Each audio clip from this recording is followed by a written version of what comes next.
can be the best. You can be the King Kong banging on your chest. You can beat the world, you can beat the war. You can talk to God, go banging on his door. You can throw your hands up, you can beat the clock. You can move a mountain, you can break rocks.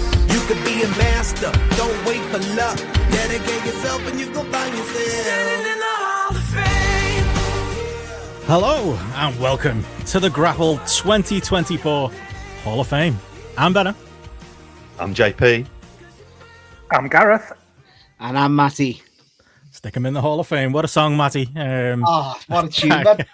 It's awful. Terrible. I agree with Simon.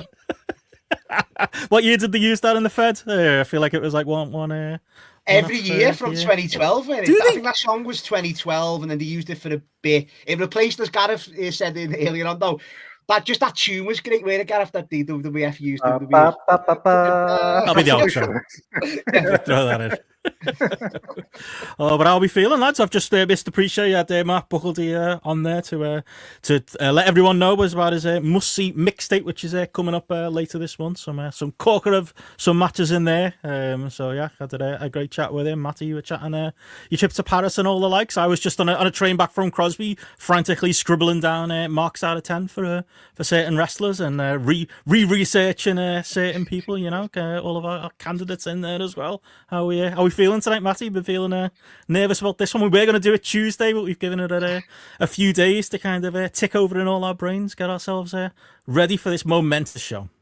Yeah, I don't think I've done enough research and enough facts and figures down here, lads. I mean, I've got pages here, but I need more, I think, especially for a couple of my choices, for sure.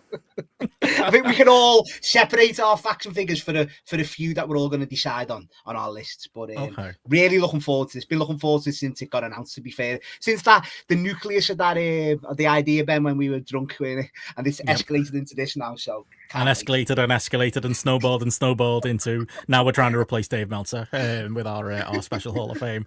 How about you, Gareth? We were, like I say, we've had the extra few days prep to get ready for this. That's a dangerous thing with you, mate. How many hours have been spent on the toilet marking Roman, just to pick a name out the hat, Roman Reigns matches out of 10, or looking through drawing figures for various arenas across these continental states. What's been going through your work this week? I've been into a lot of deep, dark places on forums as I've been digging out of it. Pro wrestling only, that is, yeah. What else is new? I've been digging out attendances and capacities and things like that. Looking in just to get a bit of feel, some historic stuff. Visiting those territories as I want to do. You know, there's a bit more out there that we need to get into. But I'm the same. I almost feel like I'm submerged in information now. I almost feel like I needed to kind of consolidate. But I guess we'll do that live and hopefully hit a few facts along the way. Yeah, but enough about last week's SmackDown quarter hours. JP, how's your prep been going, getting ready for all of this? I've seen. I'll break kayfabe here. I've seen a sneak preview of one of JP's, but outside of that, it's all pretty much a bit of a mystery as far as some of the picks we're going to get into later on. But yeah, expecting some good ones from you.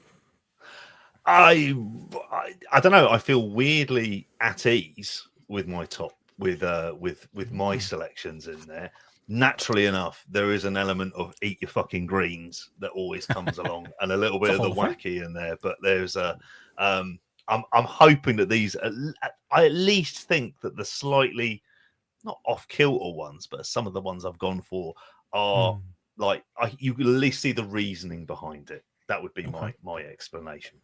Some historical picks, some Mexico, some Luthez, I assume, in the it made the five. Well, that Hackenschmidt's match come out, isn't it? I didn't expect him to go through tables the way that he did, but that's a turn of the century wrestling for you, isn't it?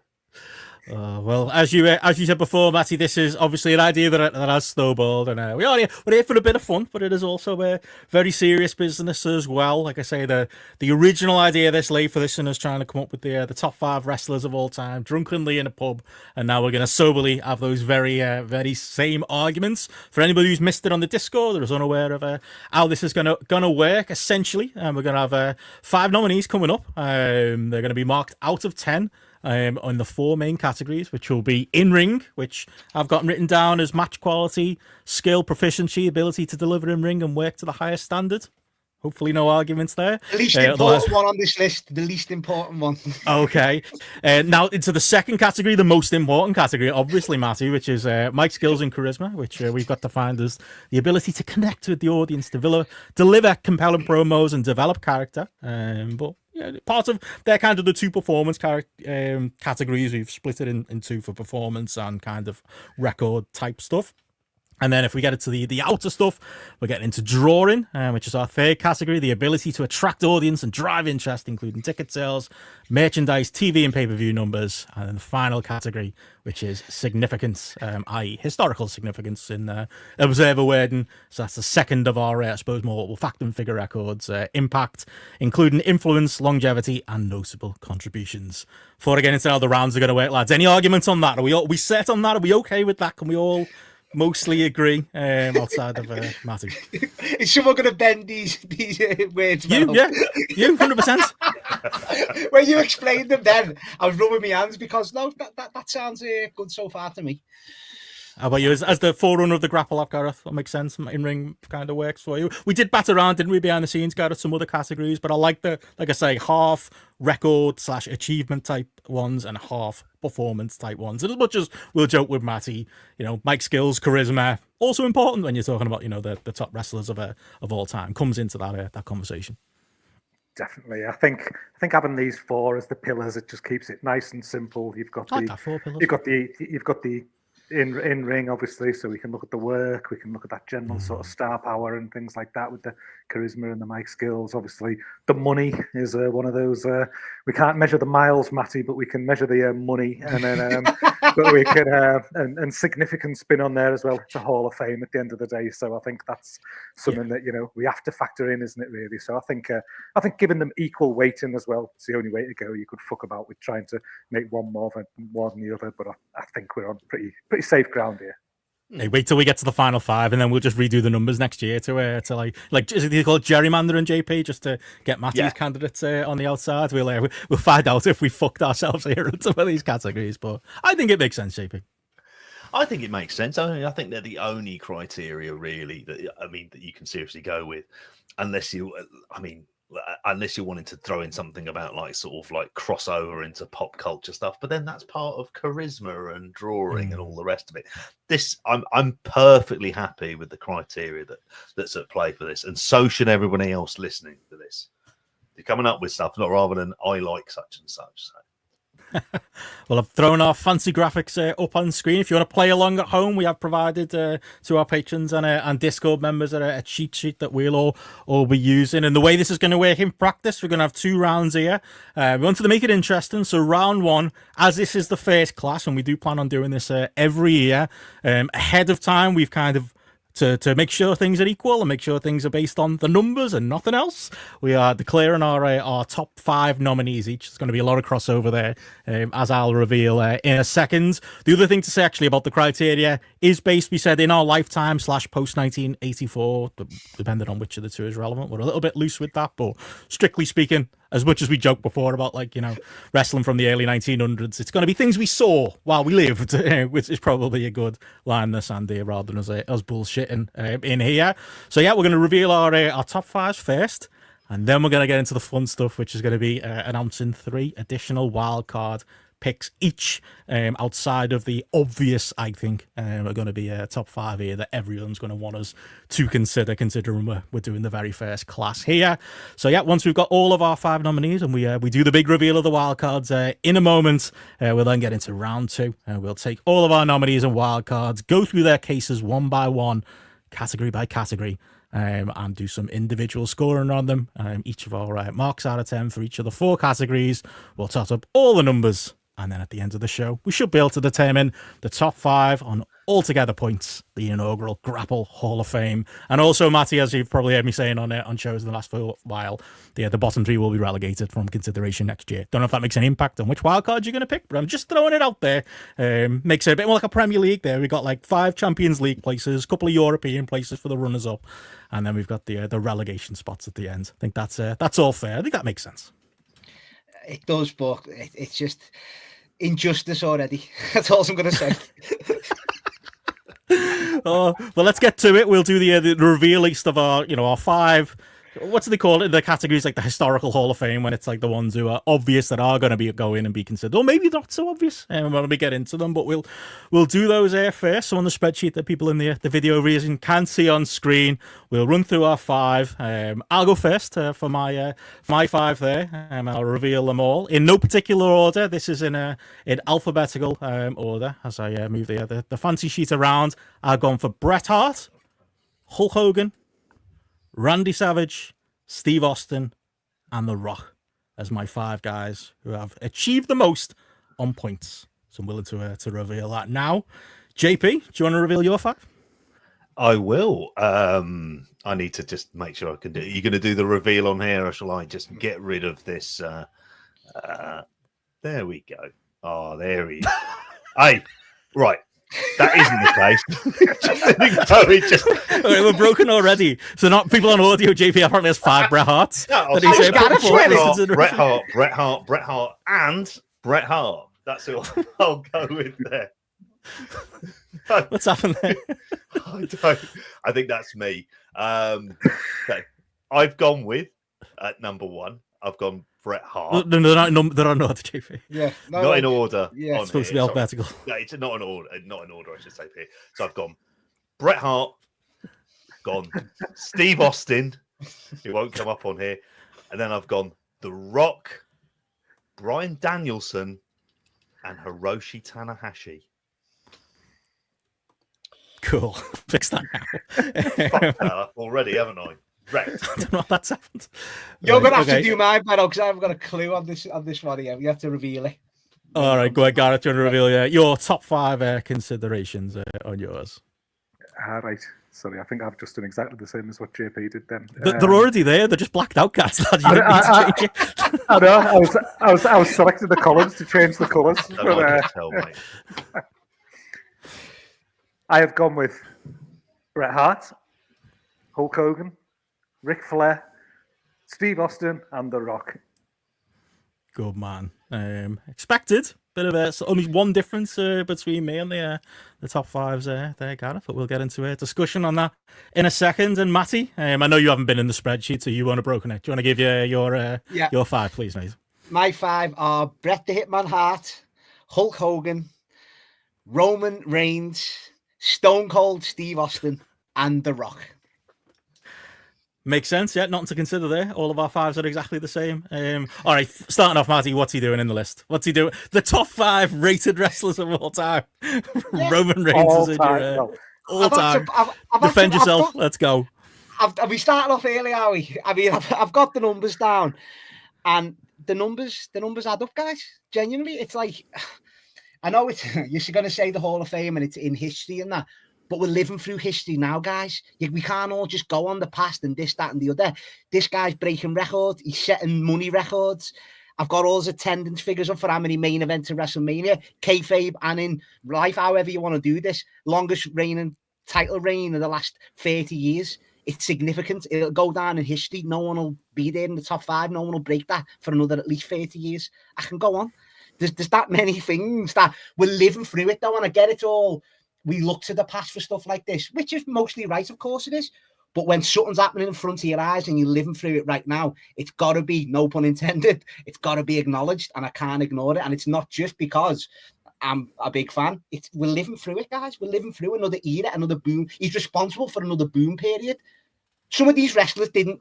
Bret Hart, much as I love him, wrestling in front of fucking 1,000 a night, house shows, 1,000 TV tapings. I love them. But no, I do. But this is what we've got to go into, guys. We've got to get past all this. If it's all 4 categories, we've got to get past someone. You can't just rely on being the best wrestler. I love Bret's charisma. It's a different type of charisma. But he was half a one-trick pony until he turned heel. I love it. I don't want to have a go at these people.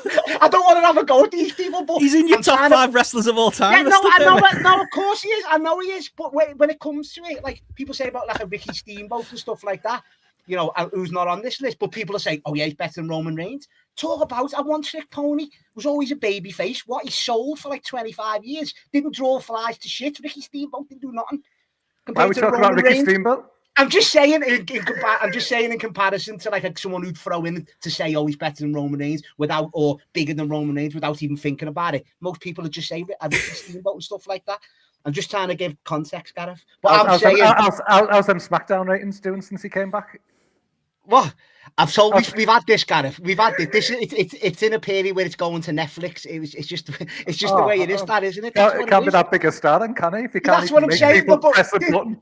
But this is what I'm saying as well, and I need half a filter here because, and I have this in my mind. No, you guys are going to throw stuff like that in, like ratings and stuff like that. But if it's nowadays as well, and you might say, oh well, and I just don't want to hear the fact of like, oh, it's the brand that draws now, or and it's the brand, it's the wrestler as well. There's got to be someone responsible. Like we'll talk about Steve, who's responsible for another period. Hogan as well was responsible for a boom period. Cody Rhodes, who's responsible. No, Cody Rhodes joined on board when as Roman said in his promos, he was in his own. As Roman Reigns said in his own promo, he was in his own federation that he created, and he couldn't get over in his own federation, so he couldn't wear. Fair enough, it's true then, isn't it? The guys didn't just start that company. No, the guys were making it cool again. He wanted a bit. He wanted to get out. He wanted to see where the money was. And fair play to him. He jumped on board. Cody, we'll always respect him for that. But Roman and the lads got the ball rolling. He did, and you can't deny that, Benno. You can't. Who's covered this week to week since it started? You can't deny that. Absolutely, but he's not in the top 5 of all time. There's an argument for him in the top 20, top 30. Like, maybe not. I'll say not in ring. Of course, I'll hold my hands up and say most of them there and others in ring. Of course, you could list loads in ring. Of course, I'm not stupid, Benno. He's not the greatest actual in ring performer, but he's a different type of wrestler, isn't he? He's not in the top 5 draws of all time either. Is he not? Has he not set the gates for all time? No, was he not in every main event? He doesn't do house shows. Cody Rhodes does. No. Gates of wrestling, the biggest drawing event of all time. Is he not in the main event of like the top 10 of them? Is he not or not? Strong argument. So you lied then? So you've just lied saying he's not a draw? I'm not lying. Fucking hell, calm down. I'm not lying. No. It's just absolutely absurd to have him in the top 5 draws of all time on that basis. But we can get into it. We can talk about it. Answer me question. Who's in the main event of the biggest drawing gate of all time? Tell me who it is. Cody Rhodes. No, it's Roman Reigns.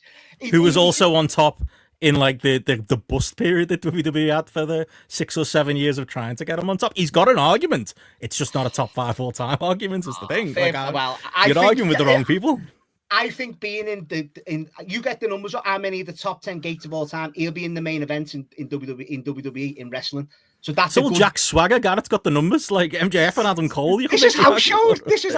I'm talking about WrestleMania's breaking the actual fucking records, Benno. It's pay-per-view SummerSlams getting 50,000 to SummerSlams in the building as well. Against the Jey Uso, against not a Cody Rhodes, against not a fucking John Cena or a Brock Lesnar. This is, it's so what I'm saying here. I just don't think it should be dismissed again because it's modern. That's what I'm saying. It shouldn't be. I don't know what to say to that. Straight into the Roman argument. No fucking about. No foreplay. No, we're straight in there. There we go. Yeah, Andy says here the Vegas Mania is going to set a gate record and no matches have been announced yet. There is that. WrestleManias that were headlined by Cody Rhodes. There is that. Are you going to make that stronger argument if Cody Rhodes comes up, Matty? No, Cody, it takes 2 to... I'm not going to dismiss Cody. I'm not his biggest fan. I'm not going to dismiss what he's done as well, Ben. Of course he is.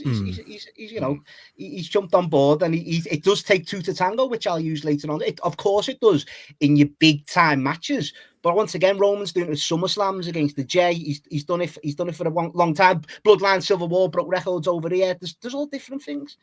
I don't know if this is the time necessarily to bring it up. When we're talking about drawing, the other thing you've got to factor into consideration are things like TV ratings, particularly with WWE. That's a much harder sell for Roman Reigns if you look at where TV ratings were in 2015. I don't know, it's a different TV landscape. Well, he's doing about 3 million JP, and that's, Bret Hart's numbers from 1995. But anyway, we can talk that in a minute. But do people watch the telly nowadays, Ben, as you always say? Or do people watch it on catch up? Come on, be honest. Does any of us watch telly live? No, we don't. I will not count YouTube hits as a viable metric. No, I won't use that, JP. But Ben, if you mention the TV segments, if we're going on once again last year, in 3 of the top 5 wrestling TV segments of the year in any company, including any wrestler, including Cody Rhodes. So you've got it. That's Whatever, or just last year? No, of last year. But we'll go into ever later on. No, we're just saying. It's going to be an LA night. No, but I'm just saying it's. I know it's of all time, but for someone who's carrying it on the shoulders now, Gareth, it deserves. Like I'm big on them. The people who are leading the way, like the other ones have led the way as well in my list, apart from Brett. But you know. Any other surprises there? Well, I've just got to fix a couple of things behind the scenes. Gareth, what shocked you about the 5 list there? The biggest shock for me, I think, is Tanahashi on JP's. I think because I gave a lot of consideration to try and include somebody from Japan, and I think the criteria in a couple of the areas were just like where when I was starting to score people up, that was where I just thought like it just didn't match up in other areas to some of the guys who were at the top of my list really. So I think the big surprise for me, I think when I see them names is the three of us having Hogan, and I know this ain't a popularity contest, so Hogan was never going to be in your 5 from a popularity point of view, but seeing Tanahashi there and Hogan not, I think that's the shock for me. I think seeing that. I can see that. I suppose it's a difficult thing because I suppose to go into the logic that I generally have, but behind this as well is that I suppose if I'm viewing all of these equally, the thing that always brought down the numbers for him and for Savage, if you're looking at a body of work, drawing is one of 4 criteria, but the one that really, like when it comes to that in-ring aspect, that's where the failing is in that case. And there's also a part of me, and maybe this is the case, I figured that those were going to be guys who were picked. And therefore, like in some ways to spark more of a debate, I thought, well, I wanted to go the idea of wrestling as just being a US preserve, and particularly of a particular time and place, and go, well, actually, no. If I think about like as part of the bigger criteria of people who are live, like what is in terms of the significance, and I'll get onto this when I'm debating Tanahashi, there is so many things that kind of spiral on from the work that he did that when he come about the significance, in many ways, the wrestling landscape we have today of 2 viable, profitable wrestling companies, that is something which if he didn't put in those hard yards and built something from where it was on its arse and going bankrupt to something where like he took it to a place at its peak where it was easily the number 2 wrestling promotion in the world. We don't get AEW as a result of that as well. And combined with like that kind of in-ring aspect, I think it's a debate worth having.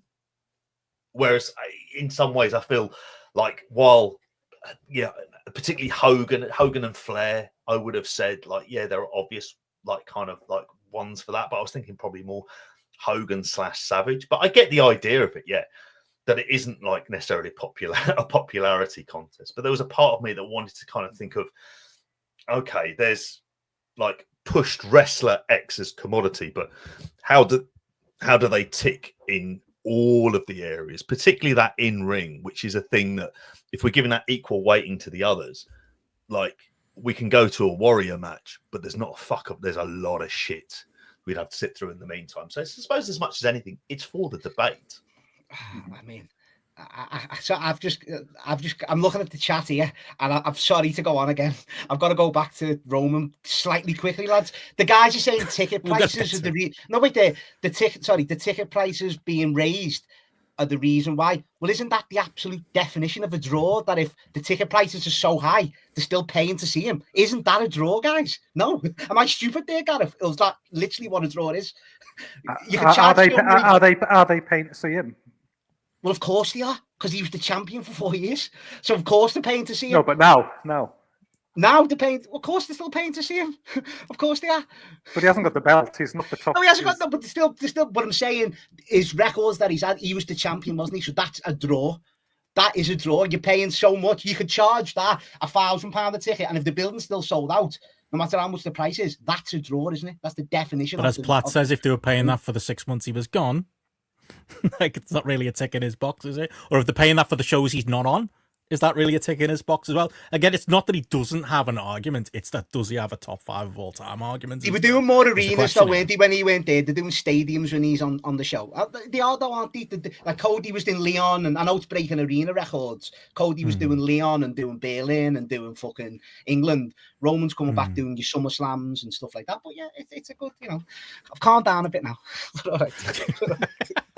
We haven't even got to the breaking down of the facts and figures here. I fixed the machine in the background. It should be working again now. I mean, for me, I think the most notable thing from the top 5s is it's the parity across them. Like you look across, like Bret Hart, Steve Austin, The Rock appear on all 4 of our ballots. I think that went without saying, which is why we've declared our top 5 ahead of time. We're going to be doing some wild cards as well.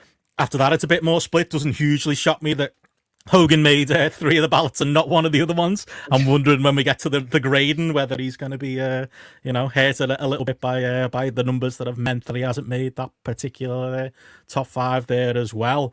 And then it's the split nature of it after this. Like, me and Gareth, we got along a lot, Gareth, but like, I don't know if I would have guessed, man, in your top 5 of all time would be the same for 4 wrestlers. 1 wrestler difference between me and you was one of the bigger shocks when I looked at our 2 lists on there as well. It's more what they've got in common, and then it's like that one variation we've got for everyone's lists pretty much, with Savage, Flair, Roman Reigns, and Tanahashi and Danielson there.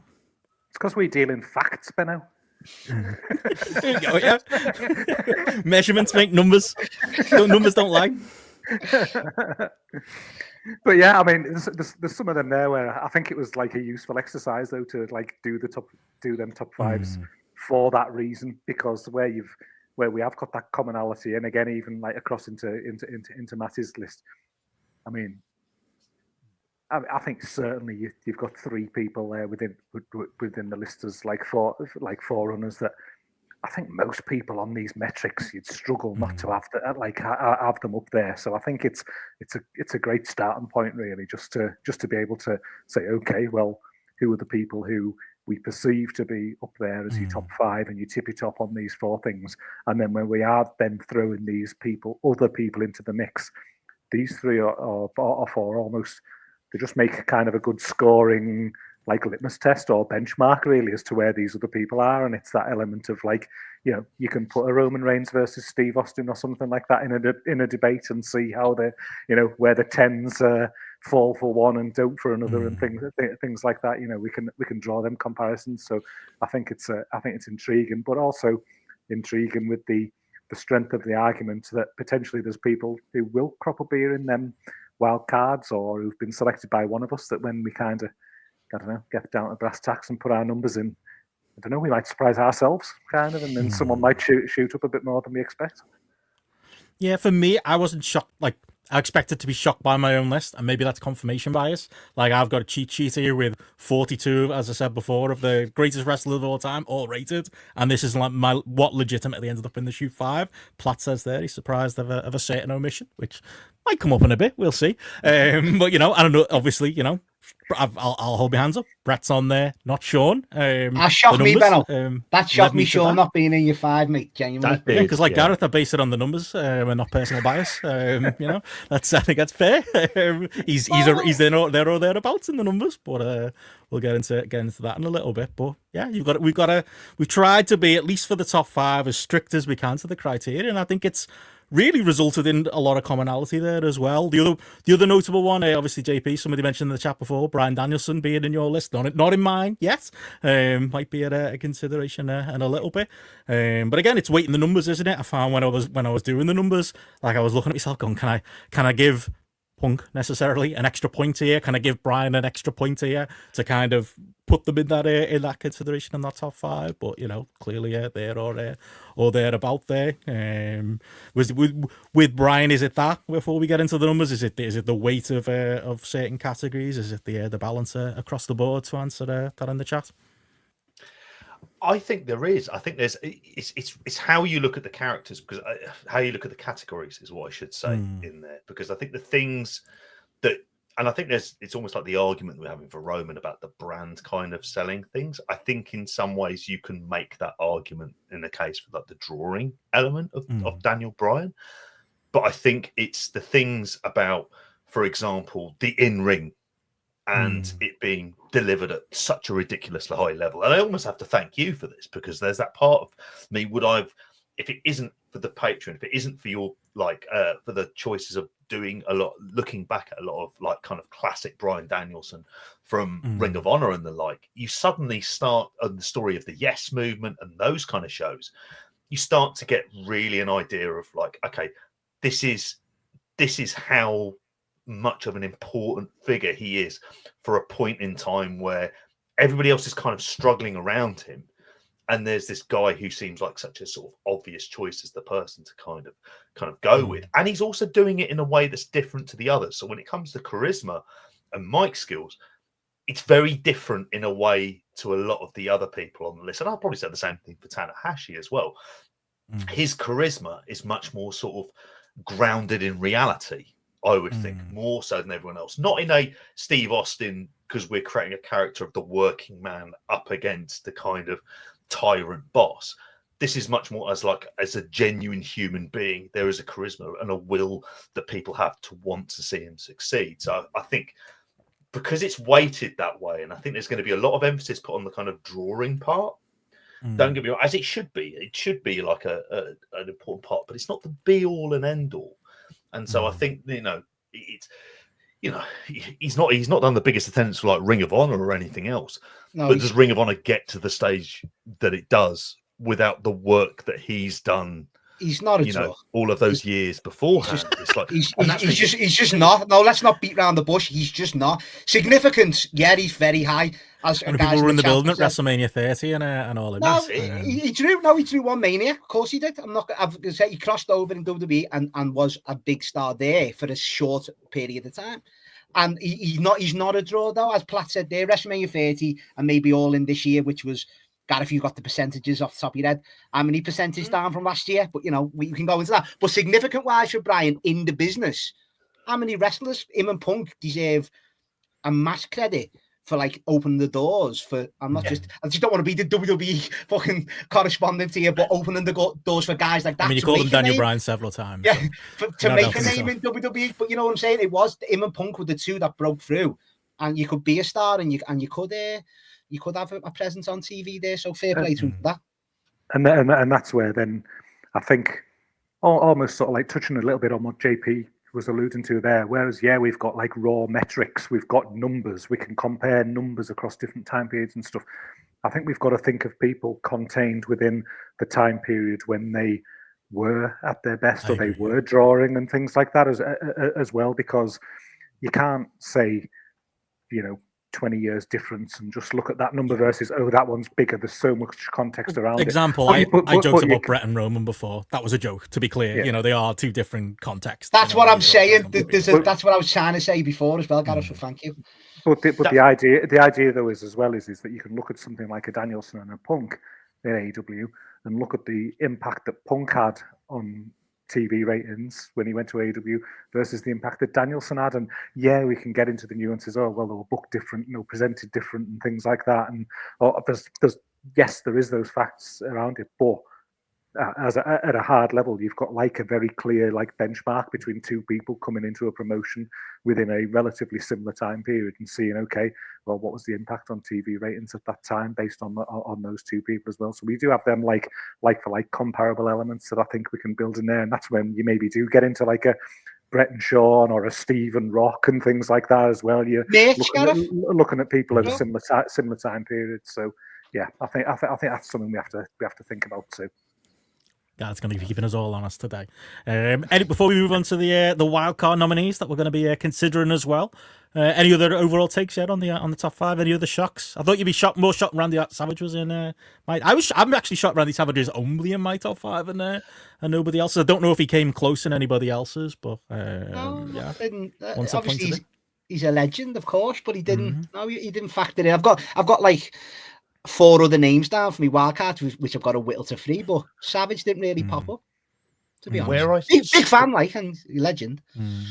I could see the argument, but I think where I struggled with Randy Savage, because I did think about him, was okay, taken out of that very specific place of him and Hogan and that sort of WrestleMania 4, WrestleMania 5. When you go into WCW, is he just an add-on to everything else that's going on there, as opposed to that kind of draw? So it felt like it was so, like, don't get me wrong, big name and everything else, but does he have that kind of like depth of work that I suppose that I wanted from, like, you know, like that kind of consistency of like quite a period of time? And I'm not sure about that, and how much. And the difficulty is how much of it is Hogan. That was is he the original 1B, Benno, Randy Savage? Like, Hogan's obviously the main guy. He was the original, like, the opponent. And then when obviously they tried Warrior, but then they went to Randy, then didn't they, as a face after Warrior when Hogan left. So it was like, yeah, he was just never, obviously the charisma. I mean, he's a 20 out of 10. Let's be honest, isn't he, man? Randy Savage for stuff like that. But with that draw and maybe significance, I can't even yet. Well, we'll rate them. Obviously, we're going to rate them, Ben. So. Yeah, maybe I've got him higher in that regard than you guys, but we'll get into that. And yeah, that's kind of it really, as far as like surprises go for it. Obviously, there's a couple of names I expect to come up in a little moment, but yeah, Pat's interesting. It's so WWE heavy. He mentions it as well. Big beaming smile on Matty's face as well. But it's the biggest company of all time, so it's got to be. You can't be drawing houses. I know it's a comparison, kind of like you know, being serious, like you said before, comparison, kind of like if you two guys are in Ring of Honor and one's drawing this amount and one's drawing that amount, you can compare. But overall, you have got to look to the major companies, haven't you, to be the biggest draws of all time. They got the most eyeballs on it. That just makes sense to me. Whether you know, it just does, doesn't it? I think so. Well, yeah, and that's the business weighting of it. But there might be some other names that are going to come up as we go. But yeah, there's our top 5 of all time based on the list. And again, in alphabetical order at the moment. We haven't revealed our numbers yet. It is all still to play for. But of course, we're going to mix things up a little bit now here in round 1.5. As we're all going to add 3 wildcards to the mix as far as people we're going to be considering for this first GRAPPL Hall of Fame. Again, snowball of an idea. But as you said, Gareth, they're the top 5s that we've all kind of come up with on our own. But what we might find is when we actually come and crunch the numbers, certain people might make it, certain people might not, certain people we weren't going to consider might end up leapfrogging the field when it comes in on overall points as well. But I was thinking for the wild cards, we'll go around, we'll reveal one. There's going to be, I'm expecting gamesmanship here, Matty. I've got your name written all over this section, so it's going to be people who haven't been listed so far, that we're all going to throw in as wild cards. But should we do one each and go around the houses? This spreadsheet. So yeah, I'll go first. We'll go in host order, and then we'll work it round. I think there's a benefit to being last here, Matty. So don't run away with all that power that we're going to be giving you. But my first wild card, not going to be a shock for anybody. Didn't quite make my top 5. Wasn't going to crunch the numbers to make it happen. But of course, we have to consider the candidacy of Shawn Michaels. He has to be in there. Shawn Michaels is my first wild card. I've been a fair man when it comes to Bret versus Shawn, I think, over the years. And I expect the same fairness back, is all I'm saying, lads. I'm open for a fair and balanced conversation on Shawn as the first wild card. Ben, I'll tell you to fuck the order up, but Shawn's one of mine, so can you just add that as well? So he's similar, he's the same. That's not how it works. You're supposed to pick one I haven't picked. Oh, sorry. No, okay, okay, go on. It's all right, I've got a few written down. So I've got so much editing to do on this. Anyway, go on.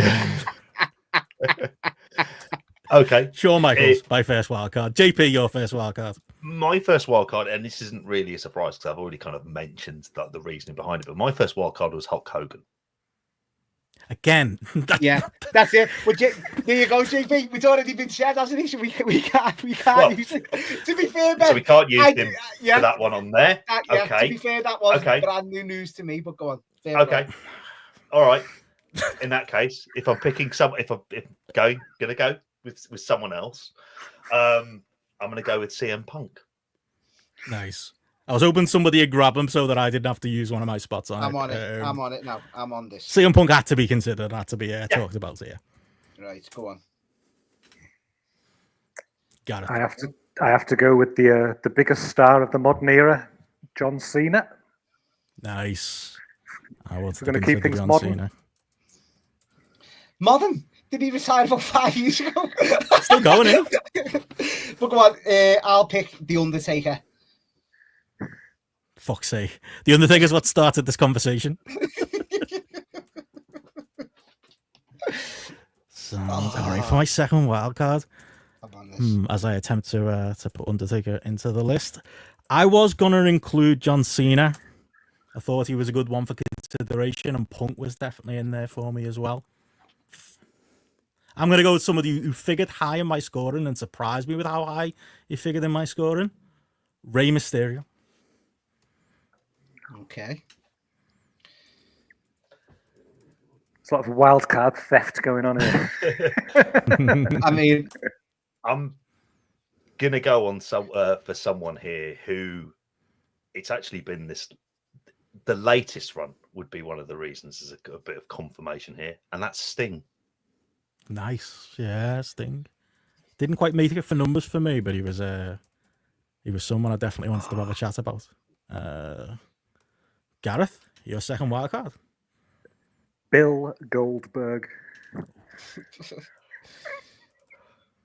I could see Goldberg doing strong in some numbers. When I was doing my numbers, him and a certain other muscle-bound steroid freak from a certain period of the past seemed to be quite neck and neck in some of these categories. But maybe that'll be my wild card 3. Matty, who's your second wild card? I've always got to defend the honour of Kurt Angle, lads. Always. Oh. Is that just because you want to see us all get cancelled? No, I'm just going strictly off these criteria, fellow. My third card. Who do I want to? This is hard. You know what? I've got a purely work rate character I'd like to throw in there just to see if he outweighs Roman Reigns. But I think I'm going to have to throw some gamesmanship here in Matty and just see what happens in the numbers. I am throwing in Cody Rhodes. If he comes Roman as Reigns, a wild card, not as one of the top 5 of see all time, but as a person meltdown. we should be considering, I'm throwing Cody Rhodes in.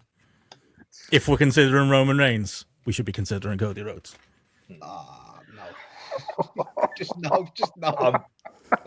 I'm going to go with someone who we did a podcast on not that long ago. Yeah, Bam Bam Bigelow. No.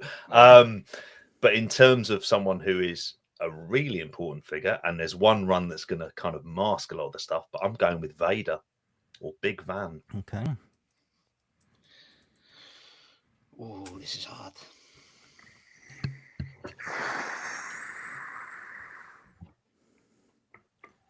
Some names on the board who aren't being there. As much as I threw me gamesmanship in there, Gareth, is the numbers, man. Is there anybody that you think whose name we should be talking about tonight? I've got to throw him into the mix. Brock Lesnar. Yeah. He was one when me and Steph were first putting this together and trying to figure out who would go where. I forgot to include Brock Lesnar in the first list, and then I did him. Flew up on pure numbers. Like, he's going to have a good case. He's going to have a really good case. Mazzy. Oh, sorry, I'm typing with one hand. Really struggling here, lads. I mean, for shit and giggles, I was going to throw Paul in. Hang on, you got a lot of power here, Matty. No, I'm not throwing him in. I'm not. I'm having a good think here, lads. As the last choice, there's some good choices there. Ramen says he's shocked no Okada. Is that like, is he got the Nakamura factor, like in the Observer, JP, where it's like he got it a bit too early? Is maybe the consideration? Yeah. If you're viewing it as like a part of the Okada stuff is, and this is linked to my Tanahashi argument, you don't get Okada if you don't have Tanahashi. Tanahashi is like the originator of all of this, in the same way that you don't get the Nakamura that was big in New Japan if you don't have Tanahashi. But the problem with Okada is it's his current run. It's kind of tainted quite a lot of stuff. No matter how much a promo package on Dynamite might be a thing that can kind of swing you around, but no. I'm just thinking, lads. I think I'm going to have to throw another modernish one in here because I'm thinking, and I think he had the biggest draw of Wrestle Kingdom. I'm going to throw a wild one in here. I'm going to throw Kenny Omega in. Not like you, mate. I was hoping Kenny would come up. Yeah. Because I'm sure he's got the biggest house of a Wrestle Kingdom as a main event. I'm pretty sure he broke the record for that. Obviously, with his in-ring stuff, will be breaking the scale as well. So yeah, be a good debate that. Kenny Omega. What do we think? I don't want Talk to while say- I fix the shit.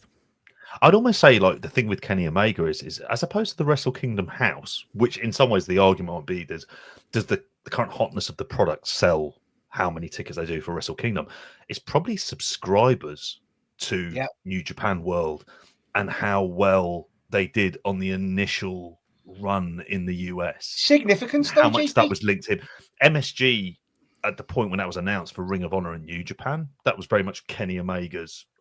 You assumed at that point in time because there was no AEW. The idea of some billionaire wrestling observer reading bloke just seemed like, you know, like something that a mentalist would dream up. It was like, you know, AEW didn't exist, but here was a guy who was kind of like drawing in the US without any sense of TV. Exactly. You know, sort of punching on that. And I think Offers there's a good Japan argument matches. about it. 100%.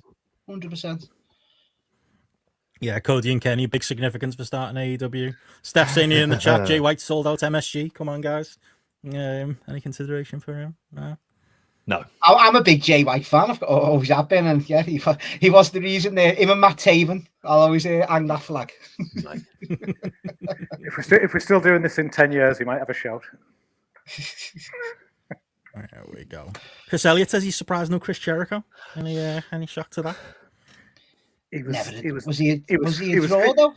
It was 50-50 with me on Lesnar when I was picking Lesnar there. I was like, I could have gone Jericho on. When you look at some of those other, the criteria, like the in-ring, the charisma and things like that, scoring highly there. But there's a... I didn't want to say the words Chris Jericho in this debate. To be honest, so. Was he drawing in Smoky Mountain, though, mate? That's the main question. Or was that Lance Storm? Yeah. I think Ramins is there as well. You've got to think of the downs as well, because they're things that end up ultimately influencing how you view wrestlers in the long term and the bigger picture of it. And his downs are fucking horrible. Who were the so Gareth? You were very much a numbers man with me. I think most of the guys I had, at least in my top 20, have made the list here. Any big notable exceptions for you who should have been here? Who scored well in your own numbers? I don't think so, really. I think like when you look at things there, I think because there was obviously there was overlap in the main five, and then I think there was overlap in the wild cards there. Like when I had my wild cards broken down there, I was like John Cena, CM Punk, Bryan Danielson, and two of those obviously came out. Like anyway, I sort of forgot that JP had Danielson on his top 5 lists, overall there. So then when we were getting through to people that sat below that, you are talking about the people that are listed there, and I don't know how many names we've ended up on. Overall down the right hand side there. That we've got to right there, but I think to be honest, Cody Rhodes is the only one that wasn't in my, wasn't in my consideration set. All of those others came into my consideration set, and people that I was like looking at like in a bit of detail as well. I think there was a sort of a tier underneath that where I was trying, I was picking out numbers. I was looking at Triple H. I was looking at Kevin Nash. I was looking at Ultimate Warrior even and things like that, just trying to get those in the list and just see how they would like fall out. I think it was more something that I just not having a defined list that long in my own head, just almost a little bit of like, oh, let's just put the numbers in what I think and let's see how this falls out and sort of sort it really. And I think we've kind of ended up there or thereabouts really with what I had, I think. Yeah, for me, obviously, Cody's in there to just to compare him to a certain man that's already on the list. As far as pure numbers go, the names I expected to be in there, Triple H was one who I considered really late in the day, and then I was like, "What's the reason you consider him really late in the day?" Mick Foley was another one, quite late in the day. I thought of. No big Eddie Guerrero fans in the group, Matty. I thought he might get a shout here. Maybe a different podcast might do that. I've been saved for yet another year. But yeah, as far as my lead candidates, Kenta Kobashi was one where I was like, I can't make the case for him, was probably my stop on point there. And obviously when you do like the Observer Hall of Fame, obviously you vote in the categories that you're most familiar with. I kind of took that approach here. He's definitely somebody who pure numbers wise would be high, but I couldn't make the case. When you said, I wouldn't be the one to make the case, not that there isn't one, there absolutely is. do you know what? There was a load of guys that I went, I don't feel secure enough making an argument for, say, Misawa. Have I seen Misawa matches? Yeah. Am I aware of how many Budokan shows they sold out? Yeah. But it's like, in terms of me making that case, I was a bit like, oh, I don't know. Because one of the ones I had in mind was Keiji Muto, Great Muto. Because I think that there is that kind of, regardless of like my kind of disgust at a lot of like the Noah run and stuff like that, just in terms of significance and being a draw at a particular point in time, I didn't feel confident making that argument. Whereas Tanahashi is very much sort of linked to my growing, like effectively attending wrestling and things like that. So I felt much more secure in being able to make that argument for that. There's things like that with me, like Ligo was the one that I was like seriously considering based on in-ring, based on like historical significance and things like that. But again, it's one of those that you're like, how do you attribute a number? Like when it comes to like being a draw to Liger and things like that, it becomes really difficult. And that's when I think then you probably do need that real detailed kind of expertise of what's gone on there to make that case, especially when he's not headlining Wrestle Kingdoms and things like that as well. You know, that's where then these are the variables, and you know, I don't just want to be throwing a fucking random number against the wall really that I don't feel confident in. I think that's a big aspect for me. Fair enough. Well, we have our list of first considerations. So without further ado, we're going to go through the list. We're going to tot up the numbers and we're going to see who is in the first GRAPPL Hall of Fame. And thought we'll go from the bottom. We'll go from obviously the people who didn't get at least nominated in the first five. We'll start with some of the wild cards. And yeah, it's just coincidence, Matty, the way the spreadsheet's laid out. It's not that your three are already disqualified from next year and are already in bottom. They're just the first three that we're going to consider. And we'll start with one Kenneth Omega. So yeah, we're gonna talk him through in-ring, mic charisma, drawing and significance. And yeah, to start you off, Matty, I feel like the in-ring is going to be the strongest, or likely strongest thing to rate here with Kenny. What do you say? Yeah, do a throw it out there straight away. Like for the modern style of wrestling as well. Do a throw the 10 out there. Do a throw it. I mean, I'm going to throw it out. I'm going to throw 10 in there for in-ring. I'm going to go straight in there because it's a wrestler, like, as you guys know, like, I didn't fucking watch any Japan, any of the indies in, like, the mid-2010s. And when I seen him, I was blown away. Genuinely was blown away with their matches. So, yeah, and just the crispness and delivery of the moves and he's got to be a 10 for me. Andy says the numbers don't lie. They spell disaster for my Excel skills. We should be all right here. Things should the spreadsheet. This part of the spreadsheet is not broken and should be working automatically now when we enter these numbers in.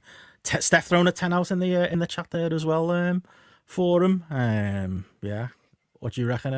What are you saying in ring, Gareth? Oh, sorry, you're on mute, mate. I'll give him a 9. I haven't got many. I haven't got many 10s on my list when it comes to in-ring perfection. But yeah, I think I'll go with him on a 9 on the basis that I'm not sure how rewatchable a lot of Kenny's stuff is. I think in the moment watching it live and things like that, I think it's something that he can draw you in and like as a like a one-off hit. Brilliant. I don't know how many of Kenny's better matches are matches that I'd be like, I'm going to go back and watch that again. I'm going to go back and watch that again. It's a smaller number for me, and on that basis, I think that's where I'd probably touch lower. Like, you know, it's a fucking 9 out of 10, you know, and only got a couple with a 10. It's fantastic in ring, but yeah, it's not perfection for me. For me, it's kind of like, got to bear in mind we're doing a Hall of Fame here, and we're doing the greatest wrestlers of all time, and I've always got that in my brain. It's like relative to the other people here. You give a 10 out, you know, that's got to be a rare and wonderful thing. To be honest, a 9 is a rare and wonderful thing in my list, like going up and down. So I think I tend to agree. I've gone 9 on my master spreadsheet for Kenny, and I'm standing by it now with Kenny for the 9 in ring. What say you, JP? I'm going to go with a 9 because while there are many high points, and I can see the argument for saying 10, There's also lots of comedy bullshit that we kind of forget about that he's done. Stuff where you just think it's Kenny fucking around. And there's a lot more of that than probably we give him credit for. But the highs are incredibly high when it comes to Kenny Omega in ring. And that match with Okada, the first match they had at Wrestle Kingdom, that is kind of etched in my memory as like one of my favorite matches of all time. Like literally a perfect match, isn't it? Yeah. I think it might be the perfect trilogy of matches. Well, we're going to enter our totals in a minute. And this is where things might get a little bit ropey for your boy Kenny, but I don't know. What are we saying, Mike/charisma? I'll let you lead off, Matty, as he's your pick, and this is essentially the Matty character. How do you define Kenny Omega if you're saying? See, this like a Mike. You hit the nail on the head there, though. Like it's a bit of both in it. When he does do that, it depends. Like he lent into it a bit too much, and it can be a bit cringy. But then he can make you laugh out loud at the same when the next sentence. You know what I mean? So I'm a bit torn on that. Like I just think the in-ring carries it so much with him, and that is charisma in a way as well, because he can come out and he can be hammy. He can be. We all know that he can be goofy and hammy, but I think when he's on, he is funny as well. Do you know what I mean? And he can deliver a decent promo as well when he's serious. So I'm going to go... Hall of Fame out of 10. I know. How low are we going? This is it. Oh, I'm going to go... Oh, fucking hell. Make him look at the other list now. I'm not like you, but I've give a few numbers high to a lot of these people. So I'm going to go with a... Fucking hell. I'm always going to be the high man here. I'm going to go 7. Sorry, just in the chat there. Load of 6s coming through. Platt goes with a 7. WH Park there in the chat with a 4. Yeah. Well, that's fair.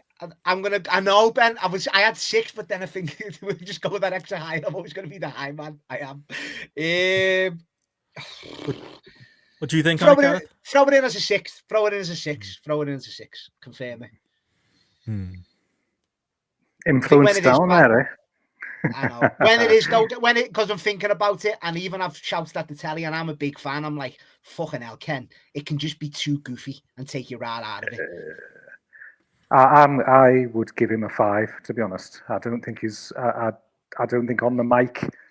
Like, I don't see him being strong, particularly like cutting promos, even when he's put into, a lot of the criticisms we had for his run at AEW was like his sort of inability really to grab that and be the main guy and like hold it on the mic, talk people into watching the TV. I don't think there was that strength there.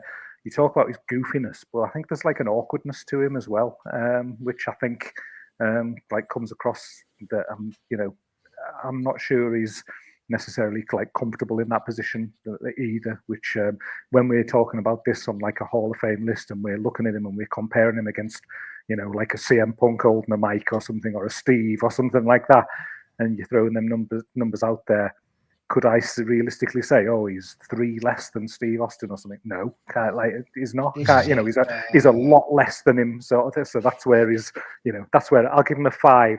And he has, and the charisma aspect for me has been a 5. What gives him that is there is something about him that draws people to him and makes people like him. But it's very, very kind of he's unique though. That's what I mean. He is that way. He's unique. And it's one of them, Gareth, like you're saying there. Sorry, well, it is a discussion, isn't it, guys? I won't apologise there for jumping in for once.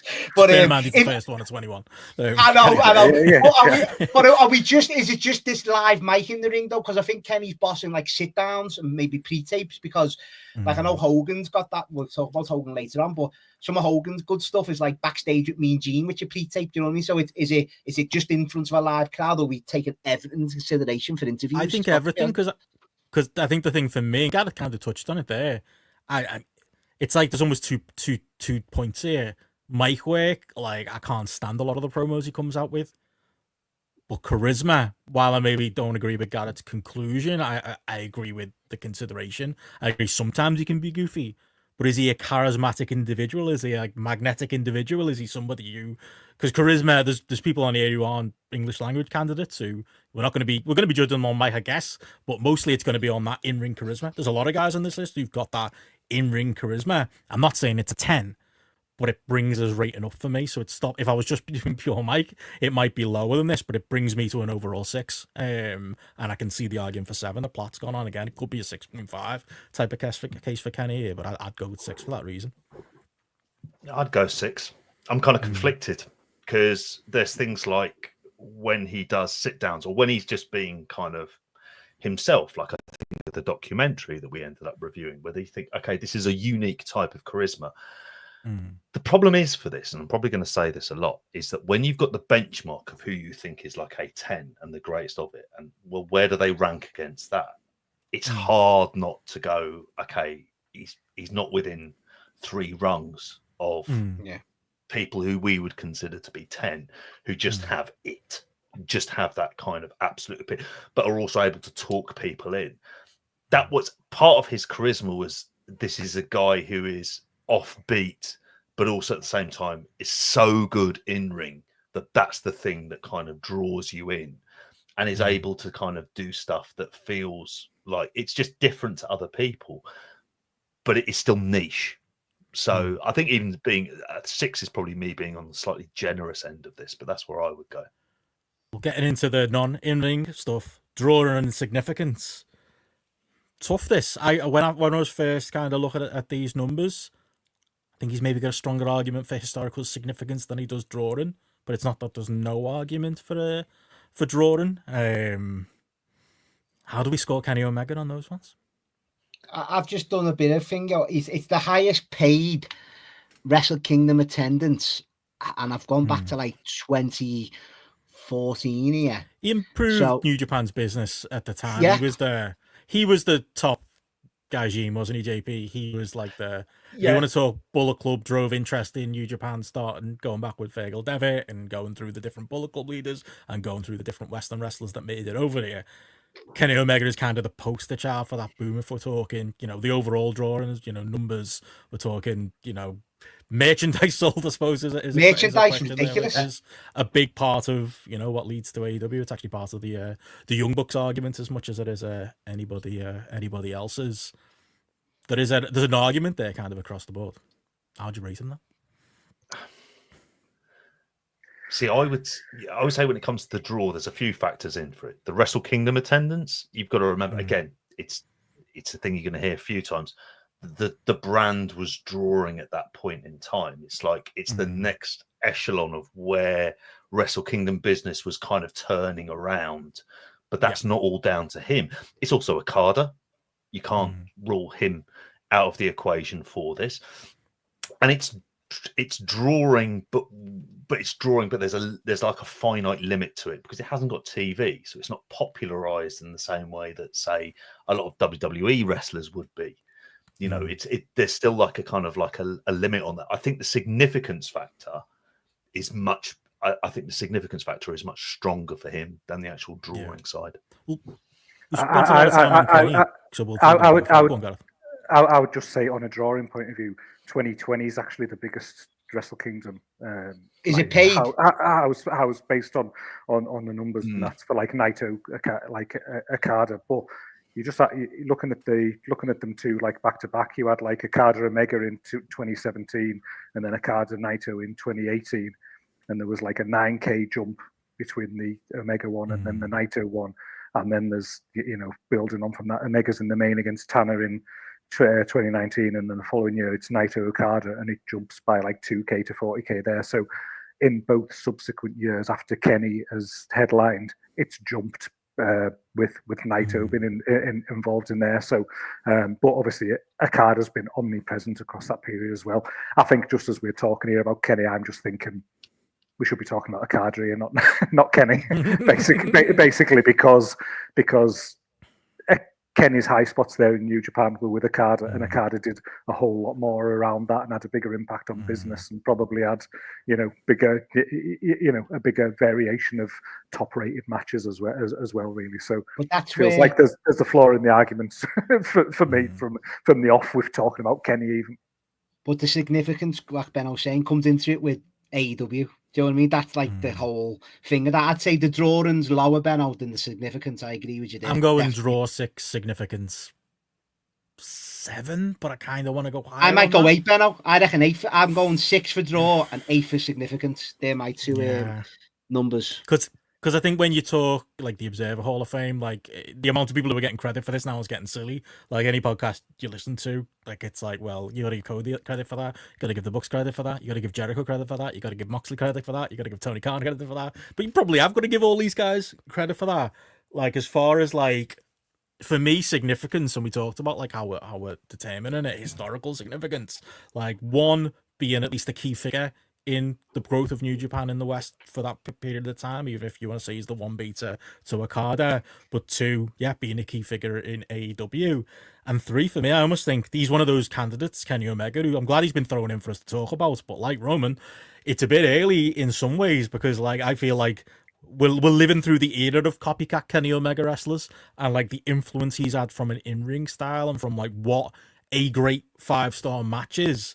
Like that makes him historically significant as well. I think he's, going to have a massive cultural wrestling impact on those guys, and he's already had that. But it's going to be, even lengthened and strengthened as kind of time goes on for him. So, Yeah. Sorry. And I think you need to transport yourself back to 2019 and the pops that he was getting and how exciting it was when he was coming out with, AEW at that time. Like he was at that moment a massive star in the eyes of the fans for this startup company. Yep.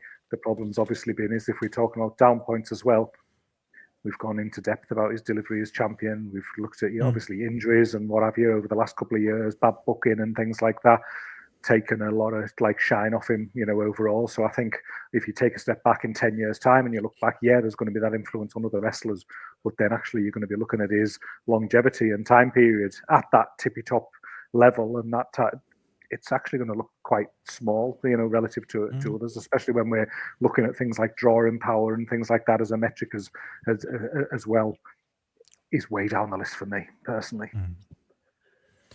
Fair enough. Well, significance. I think I'm landing on 7, but I maybe when we do this next year, I'd go 8 or I'd even go 9. We'll see as the strength of time goes on. What number you were giving him there, Gareth? 6 for significance. 6. And you, JP? I'm going for 7 as well. 7. A lot of the points I would completely agree with what you just said. Well, with Kenny, so that kind of gives us a round individual look at the different stats there for Kenny. Overall numbers for Kenny, he lands on me at a 29 out of a possible 40. JP? For me, and I'm just literally adding them up as we speak. Bear with me for 1 second. He adds the cheat up sheet should to 20... do it for you, mate, at the end. Yeah. Oh yeah. Just doing that now. 28. 28. Gareth? 26. I'm Matty. And the high man 30. Just beat you by a point, Benno. I'm going to compare him to Roman Reigns when we get to the totals in a little bit. Oh, don't get Roman's way higher, mate. Don't worry. So there we go, 113 points for Kenny thus far, which does technically put him in number 1, as I'll adjust the spreadsheet now. But that moves us on to our second candidate, Matty, Kurt Angle. What are we saying? Once again, lads, I mean, I'm the high man on Kurt Angle. He's a 10 for me in ring, like absolute machine. Just that's what he is. He's the wrestling machine. I know we had that podcast not too long ago. Did he ever have a 5-star match? I think I said yes. I think you guys said no. Or he had one with Shane McMahon as his 5-star match. But absolutely love watching Kurt Angle. One of my favourites in ring to watch of all time. Just absolutely love him. Just puts on clinic after clinic, and just, as I keep saying, that word that comes out my mouth every time I watch him. Just an absolute machine. Love him. Does he have the matches though? Is the question. Like I found TV myself... matches. We did the mixtape, and did he? Genuinely, did he? When we looked at it, like it's not like he's regal, but like we just considered Kenny Omega there, who's had some of the greatest matches of all time. Kurt Angle's had some great legendary WWE matches, but like I don't feel like it was easy putting that mixtape together, Gareth. No, and I was probably, I don't want to say derogatory kind of thing, but I think I was maybe the low man on him in ring. Not saying he was shit or anything like that, but I think it was to that point. It was that actually when you go through it and you looked at it was like, yeah, there's some good, enjoyable stuff there, but is there absolute top of the tree stuff in there in depth, in volumes?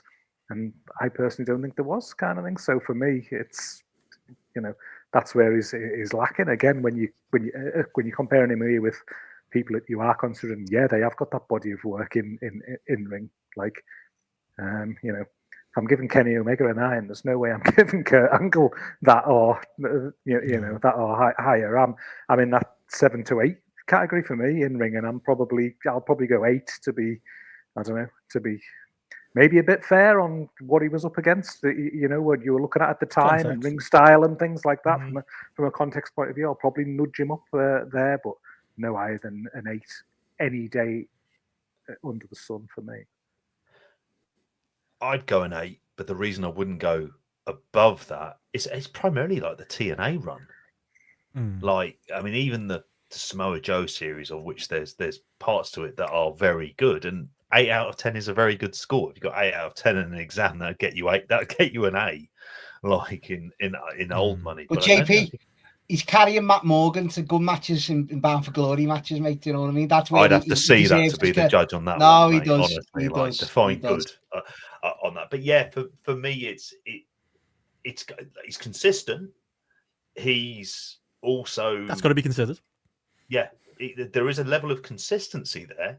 Don't get me wrong, but then it's also the fact that even when he was broken down, he was delivering like kind of like good matches, but not. But everyone we mention at some point, the vast majority of them have had like an excellent / 5-star match. That is to be kind of like that's baked into the equation for all of these. It's how consistently are they delivering kind of. And everyone's different though, guys. All of the time. Like everyone's different. Like obviously we're gonna have Hogan in there, and what Gareth's saying, like I don't know. Jumping into your numbers, Gareth, but you might have him close to Kurt Angle, but they're totally different wrestlers, aren't they? This is what I'm saying. It's so different, and you can have. That's what I'm saying about different movies, Ben. I know you're similar to Gary in a way. You're putting it up like movies against like The Godfather, say. But then, like for me, you can have a comedy like Dumb and Dumber. That's a 10 as well. It's totally different movies. They can both be 10s. That's my overall argument with a lot of these numbers. I'm going to have quite high because they're so different.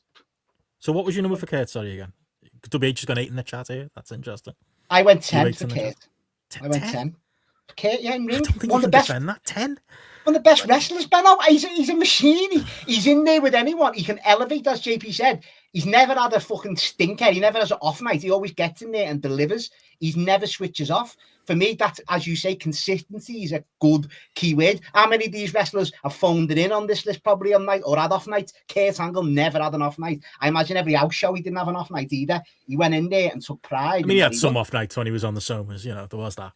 I mean, he broke his neck 4 times, Ben, so God love him, like, you know what I mean? Fucking hell. Give him a bit of credit. So did you give 10 as well, just to remind me? They're both 10s. Yeah, but totally different wrestlers, of course they are. But that's what I'm saying about a Godfather and a Dumb and Dumber. I'm not saying one of these is Dumb and Dumber. Don't get me wrong, but you can have different types of things that can be a 10. Different types of things. Yeah. I'm going 7, and that's not tactical, just to balance out Matty. But I think that's considering I have 8s, 9s, and 10s on my list. That I think their match catalogue just lands a lot higher than Kurt. Kurt gets a 7. The positive of him getting a 7 is how great a performer he is individually. And, like you say, those matches where he brings up lesser opponents and that consistency on TV and just that overall skill is why he gets a 7. But, yeah, not higher than that for me. You might have talked me into an 8, but if you're going 10, you can't, no. I like the chat. I do like the chat in this one. A lot of 9s, a lot of 8s here. So, well in, guys. Yeah, we got a bit of balance there. Yeah. It's a 7.5 for me. So if you're going 8, Benno, and if I'm going 8 and you're going 7, then that balances out. Yeah. There's a lot of tactical voting going on here, JP. I don't like this. Tactical. No. He was 7 on the spreadsheet. I'm just. Gareth and Ben have been messing each other, haven't they, JP? Yeah, let's do this. We've taken this very seriously, Gareth. We understand the rules. So we've got 7. I've got 7. Yeah, there's a bit of a range there of different ones. I will say it. I'll give mine away. I've gone higher on Mike / Charisma. I've gone 8. And I stand by that. Like, Kurt Angle, like I say, I think there's an instinct. You say the name Kurt Angle to someone and they're going to go 10 out of 10 wrestler. But I actually think when you think about it, it ends up a little bit lower. I think his stronger argument is Mike/charisma. Like, what a character, what a performer, what a magnetic, funny character he was at times as well, and serious when it came to TNA and such. I'd stand stronger on 10 toes down on Kurt Angle as a character than I would as a wrestler. I'd go 8 for character points. Don't know who wants to say next.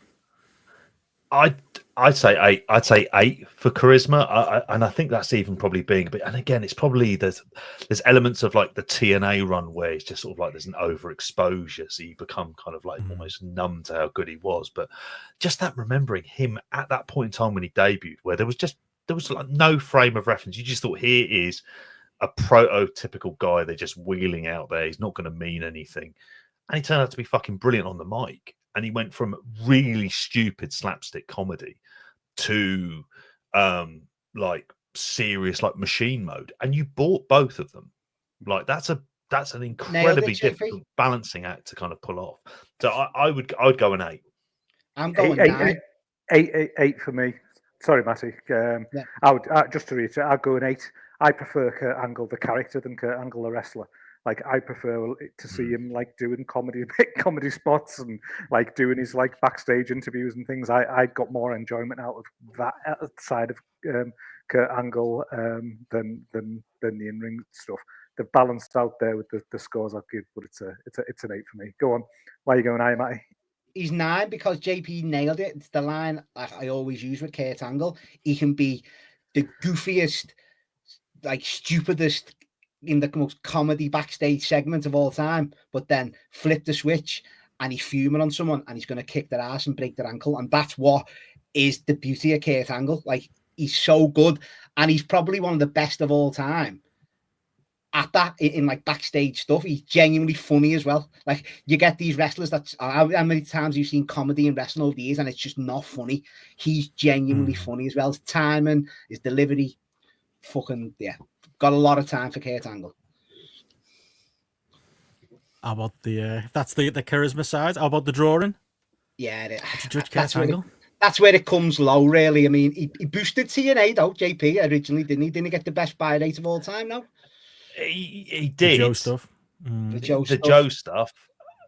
But then you're still thinking to yourself, he was a big focused part of that product for a number of years as it was going into decline, and there was really nothing. Now, you can argue there's things about TNA and the way it presented it, but I think as what TNA did to a lot of wrestlers at that point in time, didn't matter how good they were before they went in there, it diminished them as a draw. And I think this is very much the case. In fact, it's going to sound a bit brutal. I've gone 6, and I think I'm being possibly quite generous on that. It's probably even thought about 5. I'll go 6 because he was never as well, which I'm big on as well, as much as I love him.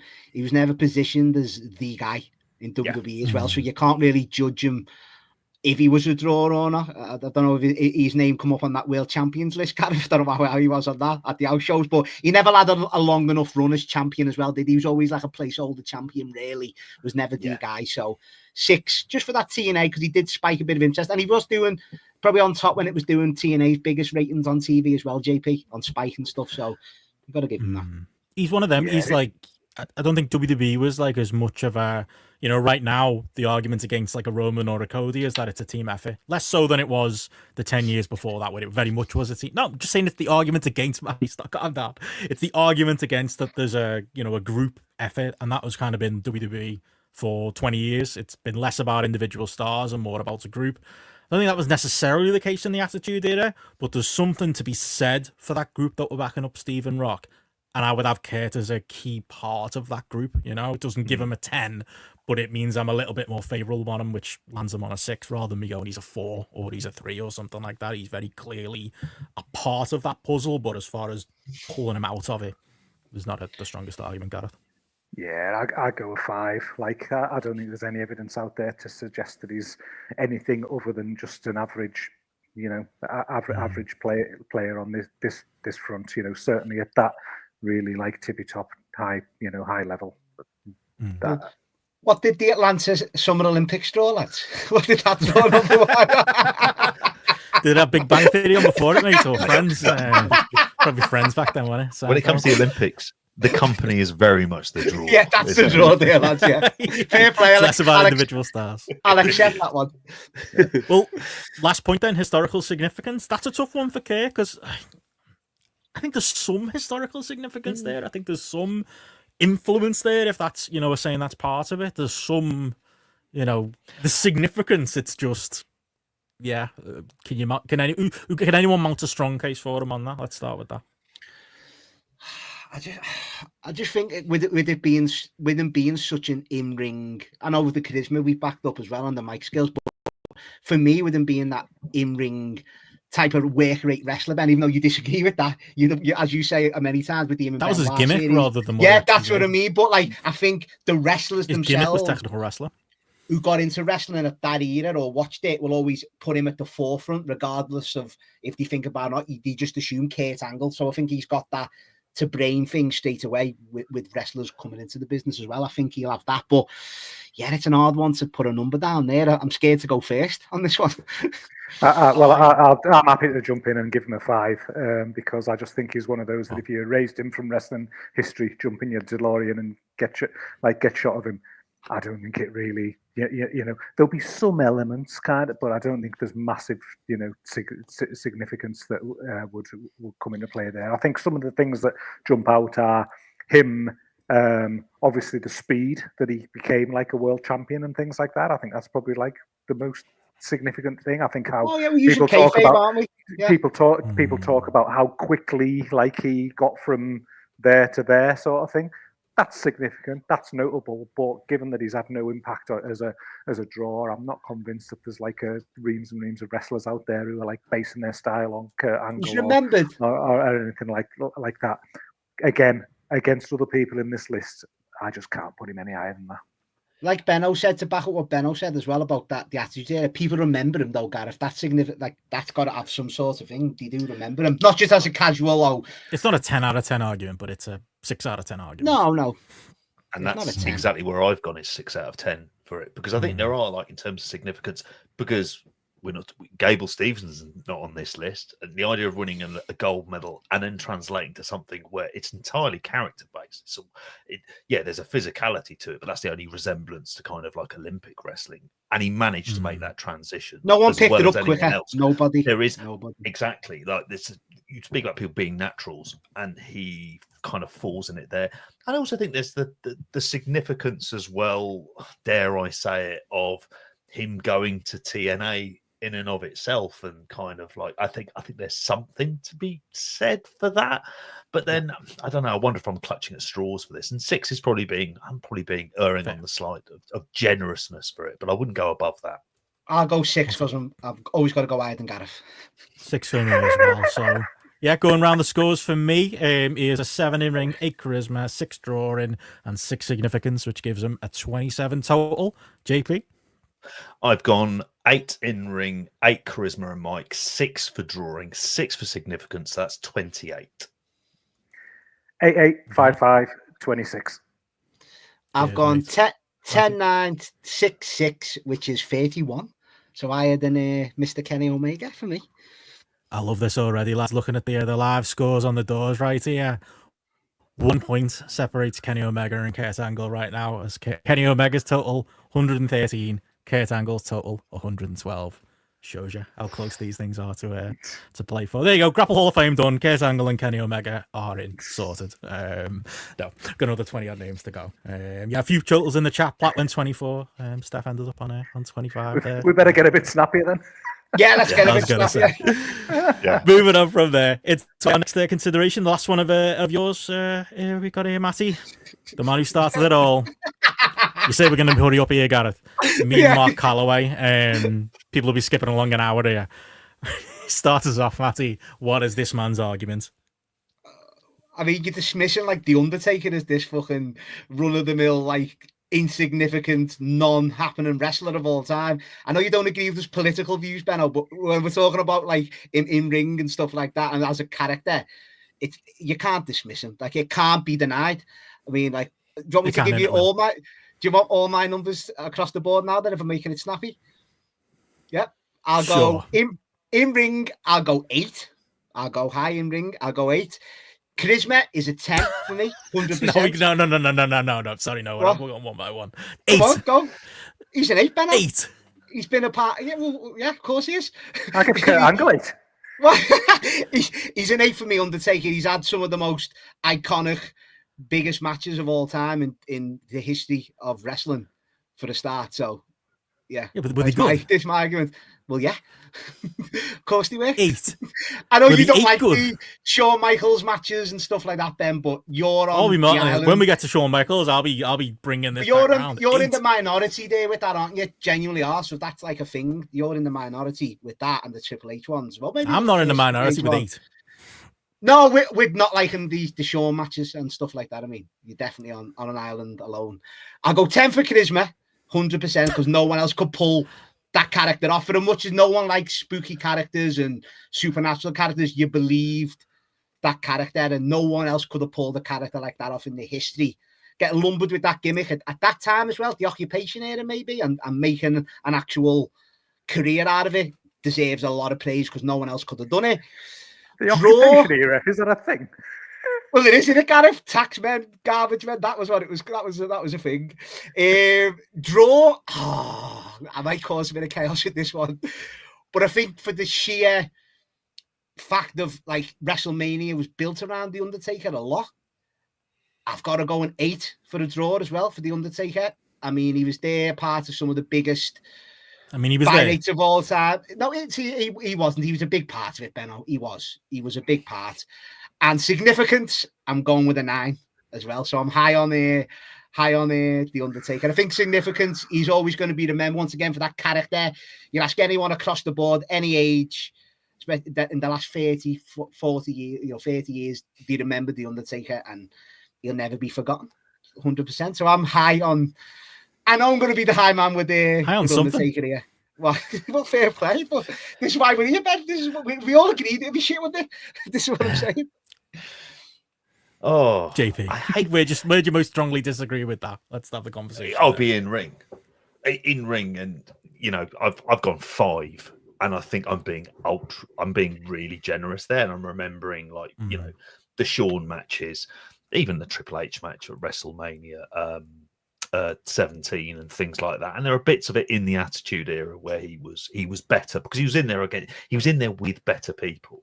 That was the thing that listed it up. What I can't get out of my head is how bad those early WrestleMania matches were, how shit he was for such a substantial amount of time before then. That I can't forget. When you speak about like WrestleMania being built around him, it's just like the early part of that streak. Look at the people he's fucking beating. It's god awful. No, that is. Look at you, Brian Lee. They are bad. But that's because that's the gimmick as well. He wasn't allowed to be a wrestler as well, and he was in there with like your King Kong Bundys who were way past the sell-by date. So I'll always give him credit for that. And he didn't until about '96, when it got in there with Foley, that he could actually express that he could work properly and could have good matches. So I'll always give him that. But I'm gonna surprise you here. However, there's bits on the other 3 categories where I kind of agree with you. And I find it hard, even though I have to preface this with I don't like him. And trust me, me and Benno, we sat through the fucking hour-long interview we did with Donald Trump. There's a lot to hold that bastard responsible for after that one. But when it comes to charisma, not so much mic skills, it's hard not to argue about the impact it had on an audience. And I have to go 8 for that. I have to go quite high on it because there was a charisma of that character. As much as I didn't like it, you kind of can't really. I find it hard to argue against it in somewhat. And drawing wise, I kind of see the point of those later WrestleManias when the streak was much more of a thing. It was a draw. It had a degree of, he did have an impact on it. It was a thing that you kind of looked at. It's like, how is he going to get out of this one now? He's breaking down, but he's still having these like sort of very high profile matches. And his significance, well, you think to it, this is a guy who has just interviewed the president-elect of the United States. He's not doing that if he's Kurt Angle. He's not doing that if he's Kenny Omega and he's got a fucking podcast. Like, this is a guy who cuts across a lot of, like, kind of your nan knows boundaries. who he is. Your next door neighbor Exactly. knows who he is. But that's what I'm saying. who he People are is. surprised when The Undertaker's got the biggest wrestling podcast in the world. Yeah. Why wouldn't he? He's The Undertaker. Oh. He's not just some fucking Joe Blow. Of course he's going to have the biggest wrestling podcast in the world. For wrestling fans, he Of has the course. streak. He crosses over from a Hogan generation into the new generation, into the Attitude era, into the post WWE, into this modern day era of WWE. He's still in that kind of tail end of that. So his significance is a 9. I don't feel happy giving a lot of those scores, but I can't argue that that's how I end up viewing it. Honestly, I don't argue with significance too much. I go 8 significance. I've gone 7 draw because I just don't believe he was ever necessarily a draw. I'm shocked you went that high, Ben. To be fair, Well, he's still one of those many characters that's part of, you know, the houses that they were drawing, and he's a notable one of them. But like, you know, you look at his runs on top, and none of them particularly spark business. And where he mostly falls down for me, it's in ring and it's Mike Charisma. Sorry, like in ring, he's a 5. On a Hall of Fame basis, he's a 5 compared to the other people we are considering here today. Mike Charisma, I'd go 6.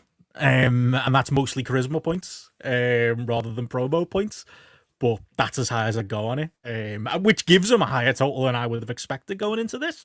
But I can't, you know, in ring is the real low point for him to think. If you're looking at the length and breadth of his career, and I guess it should, maybe part of it is that I don't agree with the Shawn Michaels and Triple H matches being great at WrestleMania. I don't see.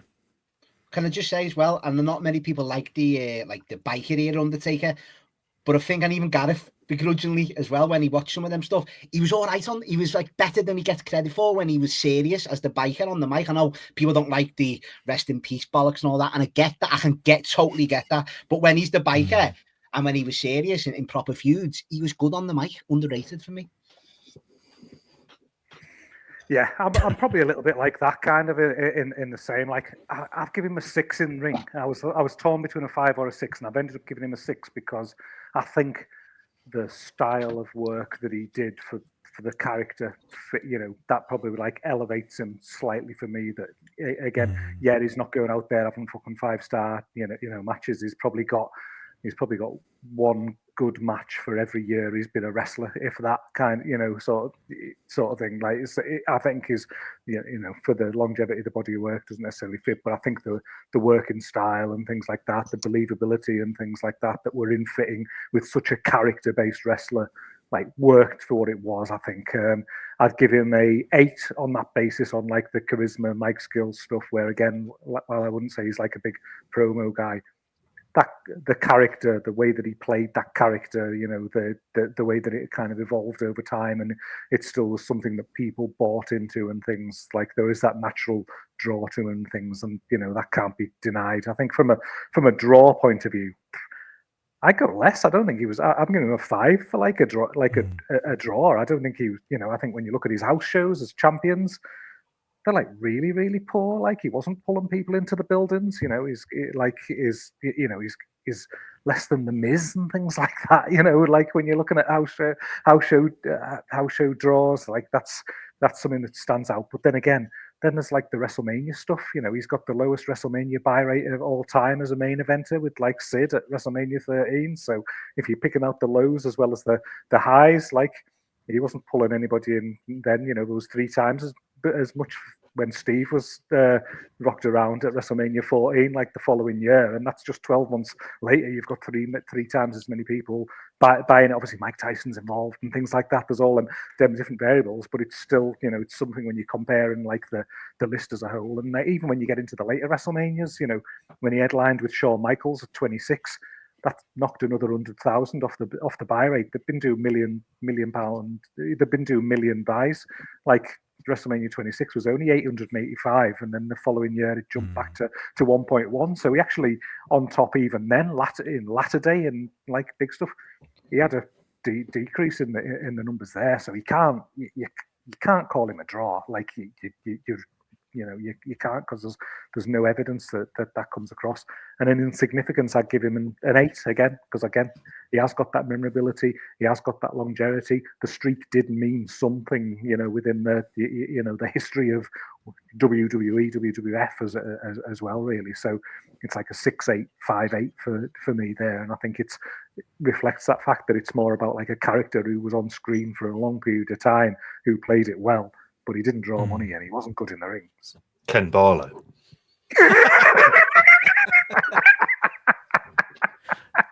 There's someone somewhere doing a soap Hall of Fame, and they've got Ken Barlow on the list of the same spot. For longevity. Couldn't have said it better, Gareth.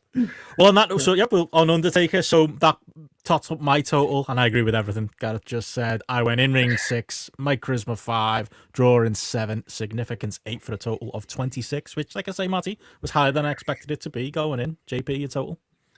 I've gone 5 in ring, 8 charisma, 8 drawing, 9 significance for a shockingly high total of 30. I'm ashamed Your of myself. highest rated so far. I'm not happy. Like 2 whole points, just to say. Gareth? Big taker man, JP. I've gone 6, 8, 5, 8, so for a total of 27. Well, mine equaled my total. I went in ring 8, charisma 10, draw 8, and significance 9 for 35 total, which equals me top 5. Which he could have been in my top 5, but I chose someone else over him. So yeah. That is absolutely insane, which does bump The Undertaker up to top of the list so far, above Kenny Omega and Kurt Angle on a total of 118 points so far. Yeah. To be fair, I've scored him higher than both of them, so I can't I can't complain. Like, see, Benno, it's all of our list, my friend. It's all democracy. It doesn't work.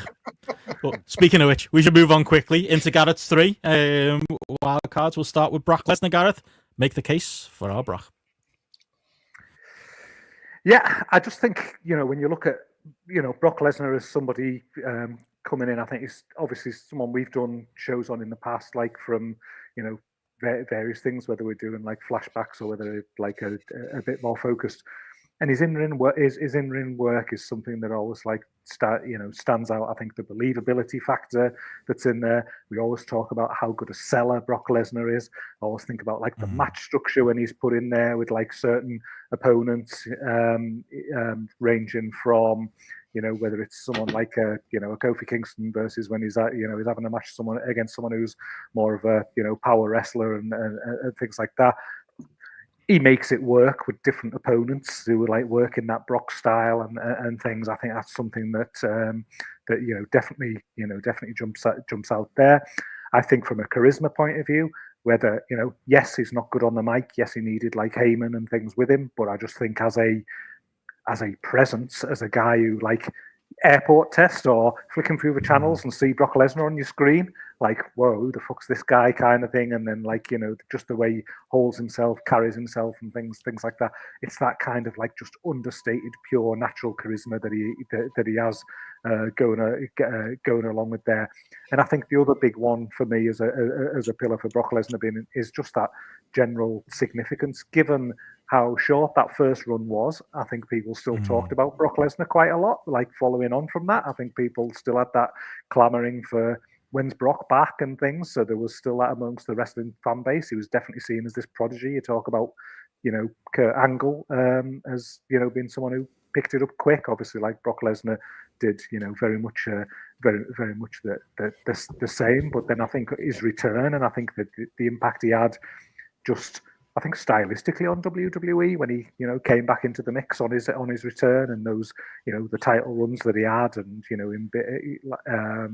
I think it's sort of, it was a shot in the arm at the time from like an on-screen product point of view that came along with that too. Like, I just think he's somebody who, when you look at these lists, you've got like lots of ups and downs along the way. I think Brock Lesnar is someone you look at and you go, no, that's a genuine all-rounder there. He's got good numbers if you go across the piece as a whole. I guess the draw factor is one which that's a bit more up in the air, and it's a bit more variable. I think it's one that's like hard to stick a number on. I think there's that element. Obviously, you could pull in like UFC, and him being a draw for that, and looking at like what UFC 100 did and things, because people were keen to see him. But was UFC 100 the draw and things? Who can say there? But I think he's definitely someone who generates an element of interest there to to a certain level, but I think that's probably the biggest stain on him. Really, is the draw factor. But I think he's certainly someone who needs to be in the discussion, given how he's crossed generations and basically been on top. And there's been no reason for him not to be on top when he's in the company. He's always a guy who's like a pure main eventer. Paid a lot of money for a long time for good reason. I'd say JP on him. Like he's for me, where he's funny. He didn't come into my initial thinking when I was initially doing my drafts and putting my numbers together. And then I look at my numbers here. I've got 8 in ring. I've got 7 mic / charisma, but I've got 8 again drawing, and I've got a 7 significance, which could be flipped on the head, to be honest. When I hear you talk there, it's whether you do count in the MMA. It's whether you count Japan, as Andy has said here, JP. But he's like, a few people put in their ones. Yeah, Tom says in the chat there, 4 8s, like 8 across the board. He's one of them who, when you actually sit down and look at the criteria we've got, he hits all 4 points pretty much in similar-ish ways, similar numbers. Yeah, that's the thing. When you said about swapping them around, that's pretty much exactly like to what you've just listed there. I've got him as 8 in ring, particularly when he discovered what is the best type of match that works for him. Because that, as we've said, those kind of spamming big moves is a genre of match in and of itself. And it goes beyond like what you think of as a standard squash match. And they're incredibly enjoyable. Charisma, it's less about Mike, if you think of the early run. And it's just that, like, just someone who you looked at, you said about passing the in-ring charisma, test. Yeah, rather than Mike, absolutely. In-ring charisma, you just looked at him and he was terrifying. He was just like genuinely, he just looked like dictionary definition of hard as fuck. And then when it comes to the drawing, I've gone 7 because I think there's a point where he comes back. He doesn't like kind of revolutionize TV ratings or anything else, but he's like, because of who he is and how he looks and that charisma, you kind of have to have him at the top of the card. So that's the bit where I've gone like a 7 for. But I get the argument around UFC. I mean, some of the UFC's biggest buy rates ever are down to him. Something that he shouldn't have been able to translate to, but did. And significance, well, it's an 8. Like, I think in terms of, and it's partly that UFC run and crisscrossing between the two, of being a success at both. Like, that's hard. And I know we're not talking about UFC specifically, but you've got to factor that into the equation. So, yeah, I've, like, when people have gone all 8s across the board, there's a remarkable level of consistency to him. Any strong thoughts on Lesnar, Mazzy? Yeah, well, like you said there, like Tom's gone 4 8. Mine add up to 32, but I've gone 2 8s, a 9 and a 7. I've got 9 in ring because, yeah, like you guys have said, even that first run, like someone who, I know, like, maybe not as quick as Kurt Angle, but just as much as him. He come in and he was good from the off, really, you know, early doors. And he found his feet as well. Just before he left, he was starting to get them mic skills, like when he turned back heel after the babyface run, like the stuff with Eddie Guerrero when he's coming out and cutting good promos against Eddie, and Eddie's bouncing off him with some good ones. So he deserves credit for that. And even when he come back at first, Heyman wasn't with him straight away, and he was doing okay on the mic. And then obviously he must have realised he needed Heyman back, but he was doing all right for me. So I've gone 8 for that charisma, like you guys said. Just look at him, like he just got that thing. Like my brother, when he used to come round and he used to have Raw on, he just loves to scrap, that fella, doesn't he? And he didn't know who he was. Just looking at him, he knew that. 7 up for a draw. I agree. Like it was the big fanfare when he come back, but it didn't really match up to the numbers. And I know we were just heading into like the network and pay-per-views were stopping and stuff, so I'll give him that benefit now, but it didn't give it that big spike that everyone thought it would. And significant is 8. JP nailed it. This isn't a UFC discussion, but for someone who was a major success at both and used them against each other to playoffs to get more money and to stay on top, needs the hat taken off for stuff like that. So yeah, I'll go 32 total overall. Andy does mention about the Japan stuff. If that had been a more significant run and it wasn't the fact that New Japan was an absolute shit show at that point in time, in many ways can be discounted, that it's like he joins a dysfunctional company at a time where he's in a lawsuit and it's all a bit of a mess, and it's like all of those things, and it's over so quickly that it doesn't even sort of really enter into the conversation. If he was going in there as Brock Lesnar in WWE, then it's a different kettle of fish. Well, to go to the totals, I've gone similar there. I've ended up on 30 as the total for Brock Lesnar. 8787 is pretty much what I'm going there for there. What's your total, JP? I've gone for 31. I've gone 8878. And Gareth? Despite being my pick, it looks like I'm the low man. I've gone 8 in ring. I've gone 8 for charisma. I've gone 6 as a draw. And then I've gone 7 for historical significance. So 29. And you, Matthew? Mine was 9878 for a total of 32. 32. That puts Brock Lesnar on 122. And that makes him the new leader. As far as I'm glad it's not Undertaker. I was scared Undertaker was gonna walk this thing. He's not getting relegated, this man. No, Benno. He's not getting relegated. No, not as I hoped would happen there. But there we go. Big numbers in there for Brock Lesnar. And yeah, we go from Brock into a similar candidate, Gareth, I would say, in Bill Goldberg. I'm expecting similarish numbers, but I don't know. What say you on this one? I mean, I think for me, it's all about probably the two middle ones for me when it comes to Goldberg. You know, you've got to, transport yourself back to that time and just Bill Goldberg on your telly at a time when WCW is hot.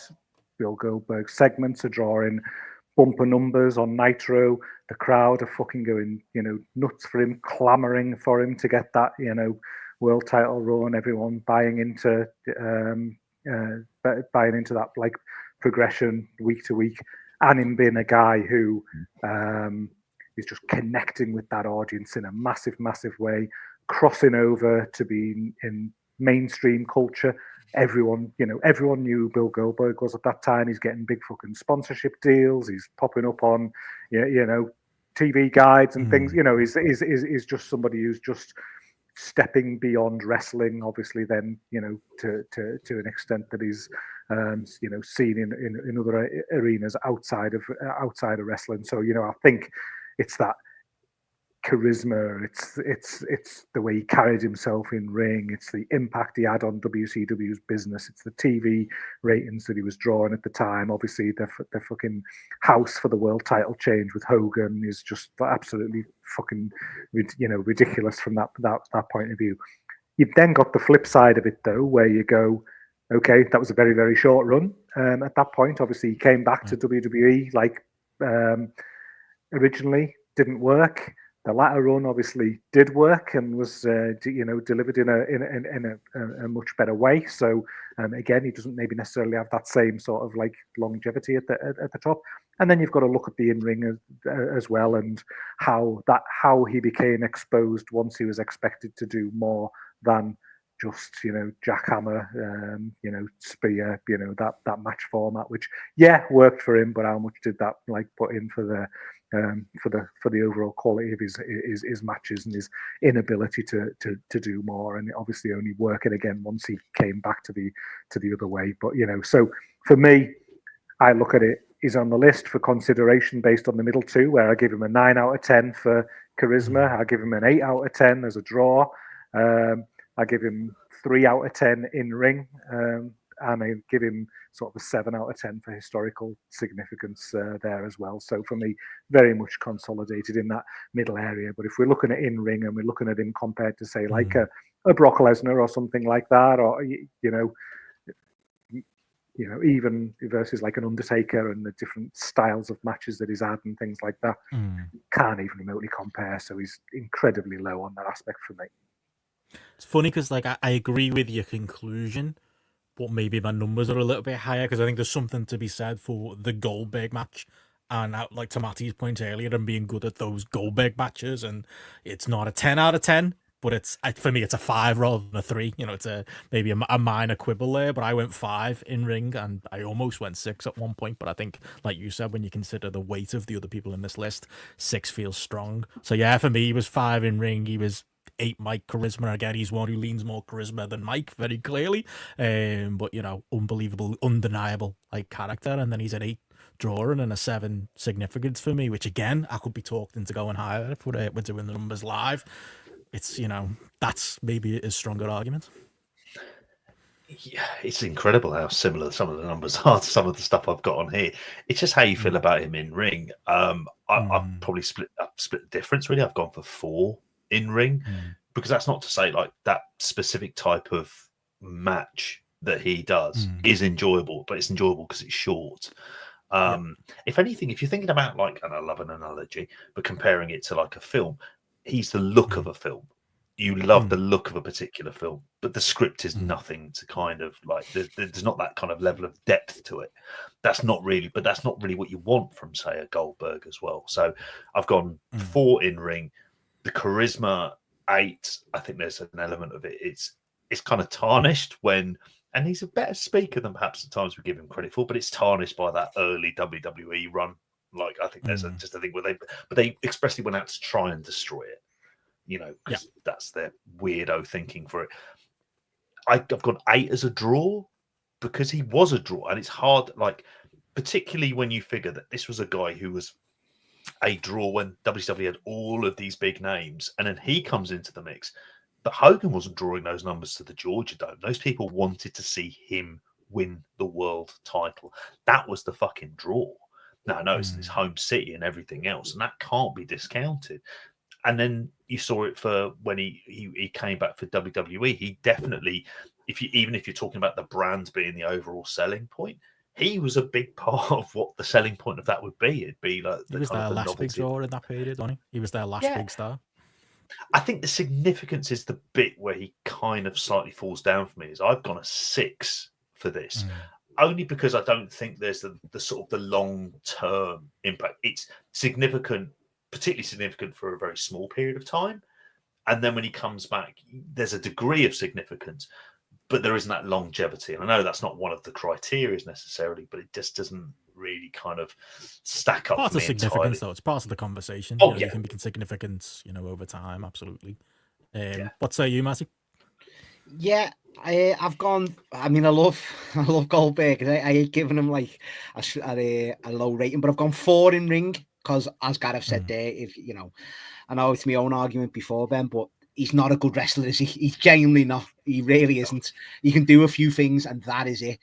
Like you've said, it's got to be short matches. Like, but the charisma is 9. Like, you've never seen hardly anything like it. Really, who goes down not the locker room doors all the way out? Like, it's just, it's great, though, isn't it?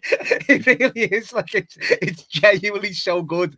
So you've got to give him a 9 for that. Draw, Gareth, I'll go 7, and I'm going to push back a little bit on what you guys said. He is a draw, but then you've got to look at it overall. He was still there when WWE went out of business. He was there on the decline, so it was for a small, and that's something you usually say, Gareth, about someone else. So I was thinking of you saying, Roman Reigns in a bit. Weirdly enough, no, there's a, we're good, Ben. I'll do the way around there for Roman Reigns, but Goldberg, but and that's not to discredit him because he drew that house, as JP said, and he was the star of WWE, the big hope, like Sting will get a bit of praise on the podcast for like the storyline side, but Goldberg was the one everyone like genuinely out fresh as well, when he completely fresh, like Sting had obviously the career before that. And significance, I'll go 7 because if you remember, WWE is one of the first things you remember from that organization because he was so different, so fresh. He got the audience, like as Gareth said, the fans are just going.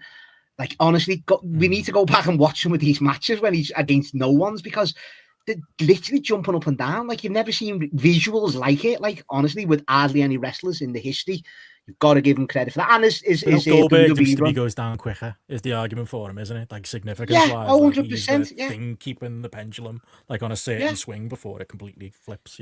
Because even like they're getting 3 point whatevers in '99, which isn't great considering WF, but it's still decent. You know what I mean? On cable TV, it's still good numbers. So I go 7 because when he come back, people wanted him back as well. It weren't dismissed as this like veteran. He's got that. Like the soft spot for him, isn't he? So when he come back, it worked because people wanted to see him as well. So, and I want to see his retirement match. Yeah, you want to see the retirement match, don't we? Against someone like Gunther, who like everyone's crediting as like who's been great and a great wrestler. You want to see that match still in 2025? It'll be so that holds weight as well. Absolutely. Well, that gives me a total for Goldberg. I've gone 28, which is 5, 8, 8, and 7. JP. I've gone 4, 8, 8, and 6, which leads a number of 26. I've gone 3, 9, 8, 7, which is 27. And I've gone 4, 9, 7, 7, which is 27 again. 26, 27, and 27, which brings Goldberg to a total of 108, the worst performer so far on the list. Wow. Wouldn't be happy, would he? It's in ring. That's the in ring, isn't it? You can add to it. The window You can as a add to it result as of we that kind of play. Well, there we go. That's Goldberg, and we get to the last of your three hopefuls, Gareth, as far as wildcard picks go on the list, and that is John Cena, who is, again, a man, if you hadn't gone for him, I think I'd have found a way to stump and get him in there. Yeah, I mean, you know, you can say what you like about John Cena, and there's obviously, obviously, like a lot been said about him, like over the years. You cannot deny, dispute the role that he had at the top of that promotion for such a long period of time. You know, when it comes to being somebody who was the guy who they ran with for a sustained period. Yes, people were clamoring, for something different at times, but it was somebody that they stuck with. And there's a bloody good reason for that, is because he was a draw for them. He's someone there. When you look at WrestleManias that John Cena, headlined, 29, 1.1 million, to 28, 1.2 million. WrestleMania 27, 1.1 million. He's got this run of 1 million, across WrestleManias.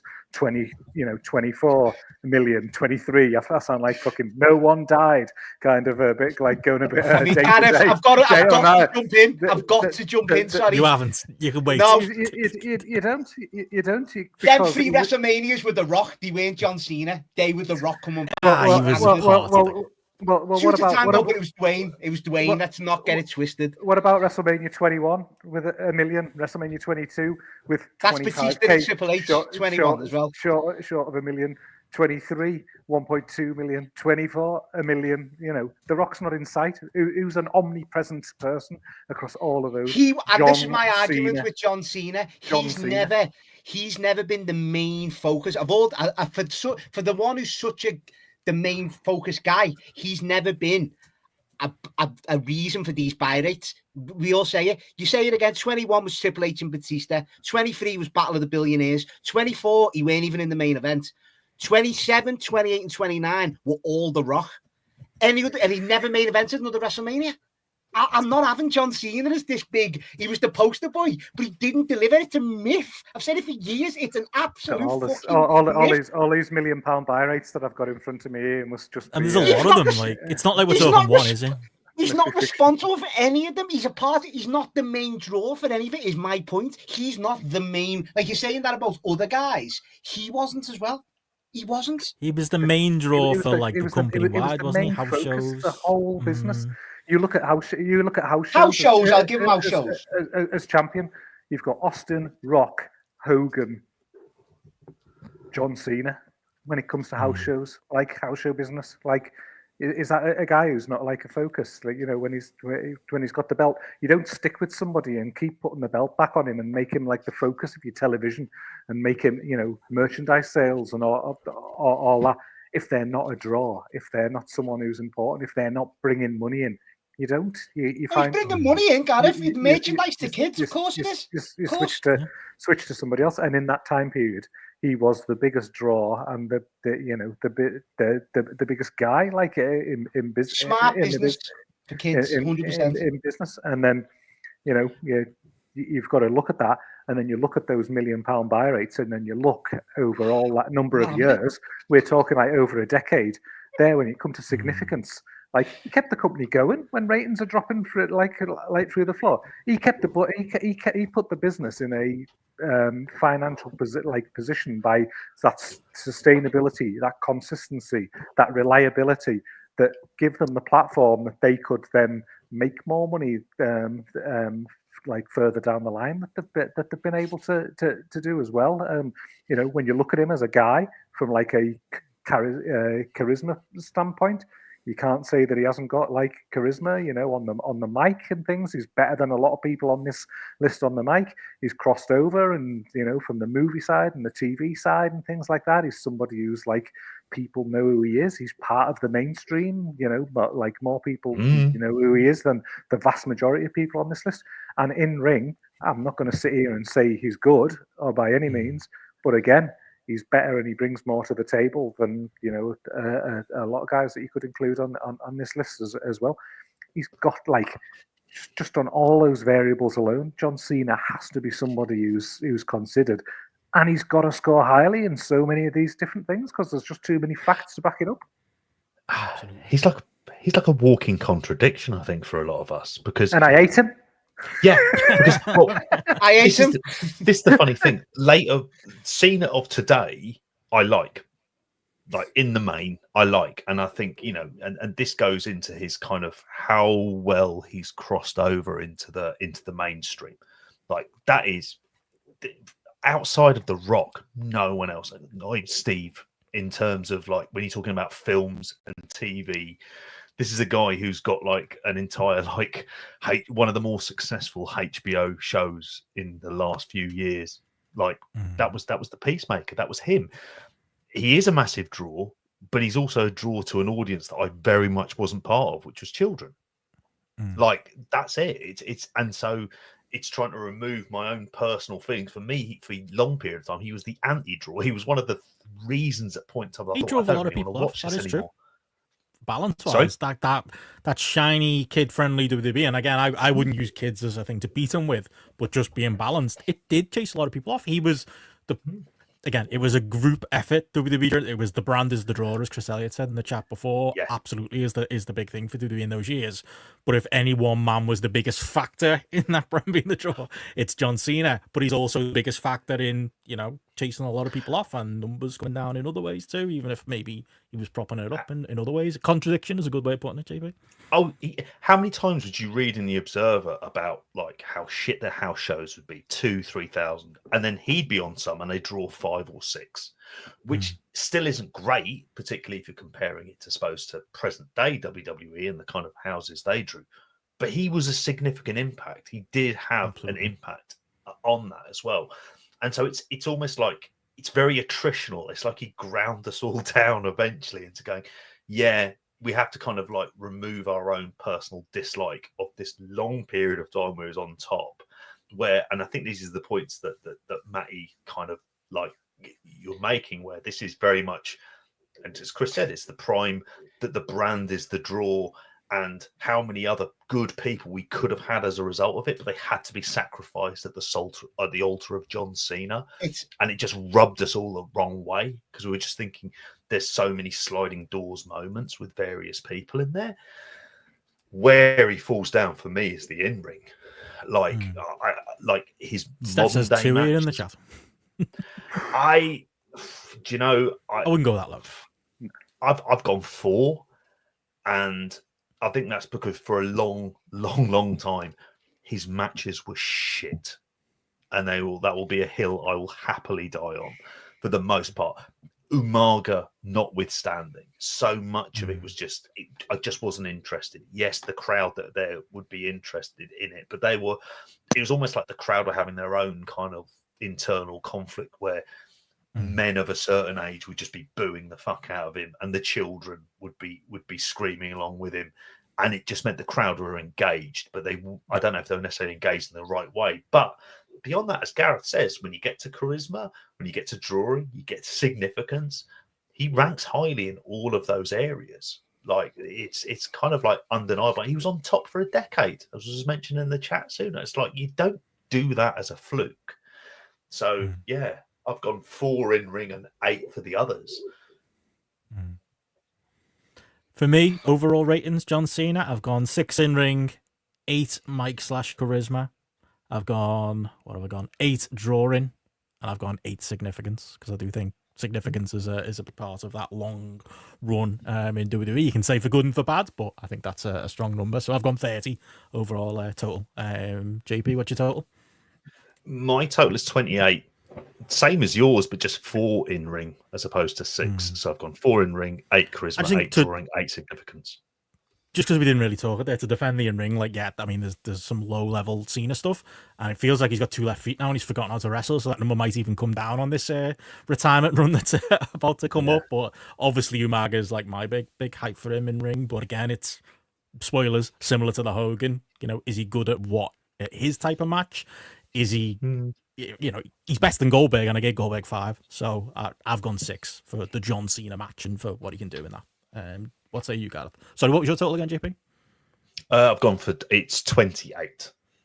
Cool. From an in-ring point of view as well, I'd like pull out things like, I know there's the opponent who he's with kind of thing, but everyone, the default is the Umaga match, but there's good stuff with Punk, Daniel Bryan, AJ Styles.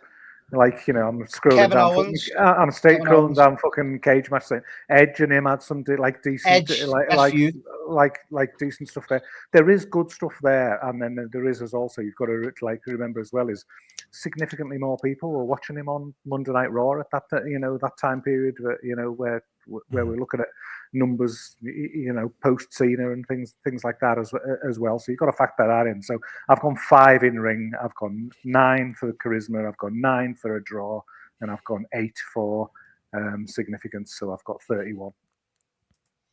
Oh. No, Matty. and I know JP used the word contradiction because I fucking hate him. Like, I can't put into words how much I lived through it, guys. I was the one here watching every single Raw that he was on for 15 fucking years, and like, I'm still gonna give him my numbers but not for the reasons Gareth give. Like, in ring, I've got to go 4 because he's one of the worst wrestlers. Like, I hate him. Hate his selling. I hate the way I said it a million times on these podcasts. I hate the way he lands on his ass for spears and he just takes back bumps on his ass. It bugs me. I hate that dead cell he takes. Somebody make a rap remix out of this. No, I hate the way he does that dead cell off the first dig of a match, and he's just down, and then he'll be Super Cena. I fucking live through it, guys. I fucking hate it. So I'll give him 4 for that. Charisma, like, obviously being a main eventer, he looks the part, but it's a 7 for me. I've begrudgingly gone 7 as well because some of the absolute worst verbiage in the history of any entertainment form has come out of that guy's mouth. Embarrassing. And I always say why I hate Cena so much is that he was the top guy, JP. Everyone's right. He was the guy, and he still went along with all. He didn't put his foot down or his hand down and went to these writers. This is fucking shit. This, you want me to do this? He just looked like the biggest man-child, absolute gobshite doing it. That's a one-off. And then Roman put his foot down, didn't he? And look what we got today. Matty, we got a long night. I know, but he had the bottle to put his foot down on, like Cena. Killing me.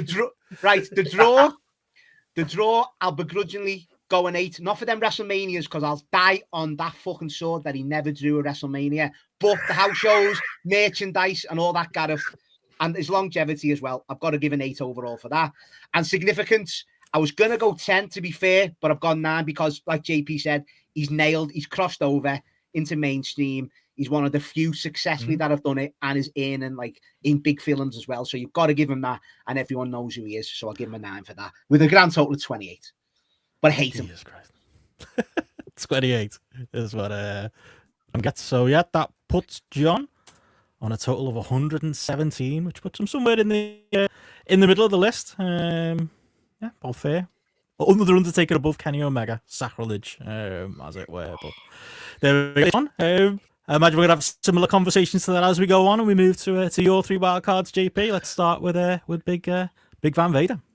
With Vader, so I mean, it's quite funny because we had a conversation not that long ago when we did the Vader mixtape. I mean, in short, the argument of one of the best big men ever in the history of wrestling, in terms of significance. This is a guy who wrestled in New Japan at a very healthy stage in New Japan and was a proven draw. In WCW, which says a draw in WCW is probably not necessarily the case, but very much a kind of very much a stabilizing figure and a big part of just being able to kind of maintain the levels. WWF, I'm always convinced that he was just being stitched up. It was just the idea of like, okay, how can you embarrass him? Looking at you, Hickenbottom again, and his usual kind of bullshit. He should have been a champion, had a dominant like heel champion run, crushing people until the valiant babyface beats him. But we weren't allowed to have that.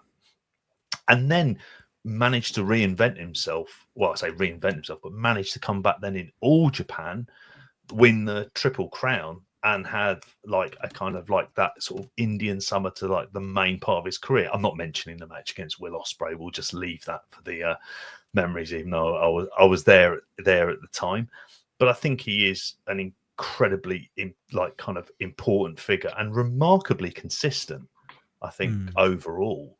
And there might be arguments. This is where we get into the interesting thing about him being necessarily a draw, because there's probably a good case that, you know, when you talk about him and Inoki, that was like an enormous success. You think of particularly the early part of that, like New Japan run before he goes into WCW.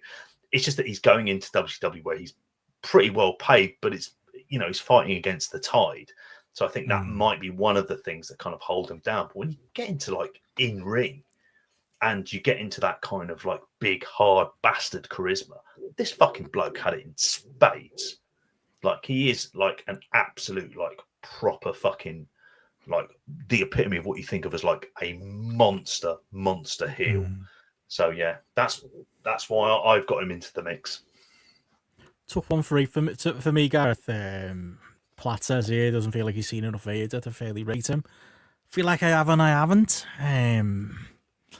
Don't really know. I think the strongest categories for me for Vader, obviously in ring and charisma, he's similar to that Goldberg, Brock Lesnar kind of category, where the charisma is very much the personality type and all of that, and the matches is, you know, up there as well. Drawing and significance is where I struggle a little bit with maybe my knowledge base on Vader. What say you? Yeah, I'm probably in a sort of a similar camp there, where, you know, your brain immediately goes to the matches. I think with Vader, your brain immediately goes to the look and just the fucking charisma with the helmet and the mask and just like the physical presence in ring. And he is just, again, that natural, you know, again, without being some guy who's got the talk on the mic, you know, necessarily, just been someone that you look at and you just think like, wow, fucking, like, that's a wrestler, kind of, that's a professional wrestler, that guy. And then he's, you know, so for me, definitely like rate very highly on those. I'm going like an 8 on both of those. When it comes to a thing like a draw, I guess probably because so many of the people on our list are US based, and because we, you know, again, I think sort of like the blind spot around business in Japan is something that we have to, you know, factor in. Like for me, you look at him as a draw in the US, and I don't think he was like that level of draw, and so that's where I have to then give him a 6, because he was put in prominent positions in both WCW and WWF. Okay, like he had his toes trodden on in WWF, but if he was pulling in big money, he wouldn't have had his toes trodden on. At that time, people would have seen past that. So I think that's a weak spot for me. You know, say give them a 6. And again, in terms of like historical significance, you know, again, that's probably one that just sort of like falls a bit for me. Maybe like a 7. I think, you know, obviously his significance in Japan is very, very high. I think his historical significance in the US is good, but I don't think it's great. I wouldn't say, based on some of the prominent positions that we put in there, really, for me. So it's much more front weighted, I would say. Any strong opinions on him, Matty? Yeah, I'll go in ring. I'll go a 9, because he is, like, I love watching Vader. Like, absolutely, as you guys have said, one of the best big men, but one of the best wrestlers. You know, let alone just big men. Brilliant in the ring. Charisma, I'll go 8. Like, his whole package added to it with the headgear and the other mask underneath his jockstrap mask, as it got called over the years. But he always had that good look as well, and he just had that. He was funny as well. The little dance he used to do in the ring. He had that. He did though. He had that charisma. Like, he always talked to the crowd and the camera and stuff. So he had that natural charisma as well. Draw, I'd agree with Gareth. Maybe more US based, but I'll give him a 6. because of that WCW. Like it was, didn't they have to go back to Disney and stuff like that under his like when he was on top and stuff? So it wasn't, they weren't doing that. That's why they had to come over here, weren't it, to Europe and stuff to do semi-decent hours, and even then they had to bring Bulldog in to do that. So yeah, he wasn't really a draw over here. Over here, as if we live in Japan, live in America, but maybe in Japan he was. And the significance, I'll go 7, because he is a guy that just from his look alone, and I say that whole package, that you can't forget someone like a Vader, you know what I mean? So he's always got that, like, oh yeah, you remember him. So yeah, pretty solid numbers for old Leon. Well, let's round them up. For me, Vader, I would go. Again, he's one that he didn't feature on my list initially, so I've done these as we've gone. I'd go in-ring 7, Mike/Charisma 8, I'd go drawing 6, and again, that might be my knowledge base, but obviously I hear the Japan arguments, and significance 7, I would say, which gives a total of 28 for Vader for me. JP? I've gone 8 in-ring, 8 charisma, 7 drawing. Big shout out, that Japanese, the yen is still worth something. And significance, I've gone for an 8 as well, as being just effectively one of the greatest big men of all time in an industry that is littered with big men. So I've gone 31 overall. Gareth? 8, 8, 6, 7, 29. And Matty? 9, 8, 6, 7 for a total of 30. 30. That puts Vader on a total of 118, which means, again, it's I think the Undertaker's the yardstick here. He matches the Undertaker's point total on 118. That's a high total. He's put some third or joint second, depending on how you wanna put it to this point. So yeah, strong points for Vader, and very much in the consideration. But yeah, that takes us to your next wildcard, JP, which is one that I think people have always found difficult to rate when it comes to Hall of Fames. The man called Sting. The man called Vader, the man called Sting. I remember when I first put him down, it was quite late in the day, and I was like, actually, Sting, where does he rank? And it's easier now because now he's retired. And I think there's a part of me that's very conscious that the ratings I'll give and the praise I'll give is because just how unexpectedly great the AEW run was. Even though he never put over anyone clean, which should be the kind of thing that I'm disgusted by. But that kind of wasn't the point. It was more like a wrestler being given an appropriate farewell, and he never shirked on the effort. And I think that's ultimately affected. If we were thinking on the WWF run, I don't even know if any of us would have even said him, because we would have thought, there's a very small period of time. But again, you're looking at kind of in ring, he adjusted himself in a Terry Funk style way into effectively a kind of a really good hardcore wrestler who did mad shit that a man of his age shouldn't be doing. And thank God for that, because that's the thing that lifts up the in-ring for me. Because before then, there's a very good argument that he was just a bang average wrestler. And in fact, when you're talking about his highest drawing moment, the Starrcade 97 match with fucking Hogan, it's terrible. It is. It's absolutely terrible. But where he kind of where I think there's so much kind of where he gets the higher numbers is, first of all, there's that charisma. Because you're talking about as a kid, and this is again childhood memories, when he was surfacing, you gravitated towards him, and you always thought he was the guy who primarily thought, I wonder if he faced Hulk Hogan, if he faced Ultimate Warrior as a kid, how would he rack up? Why? Because he looked like he kind of fitted into that kind of bigger picture conversation of where he should be. Then when he became Crow Sting and that first WCW run, it was talk about charisma by doing nothing. It was literally just a look, and that's what he would give, and it just worked. It was just the transition of it worked. Just even the layers of the characterization of how we even got to that point were things that really, really connected. And he drew the biggest buy rate that WCW ever did. By far, I don't even think it was there anything that's even kind of comparable. Not even Hogan's debut at Bash at the Beach and stuff like that against Flair didn't even really come close.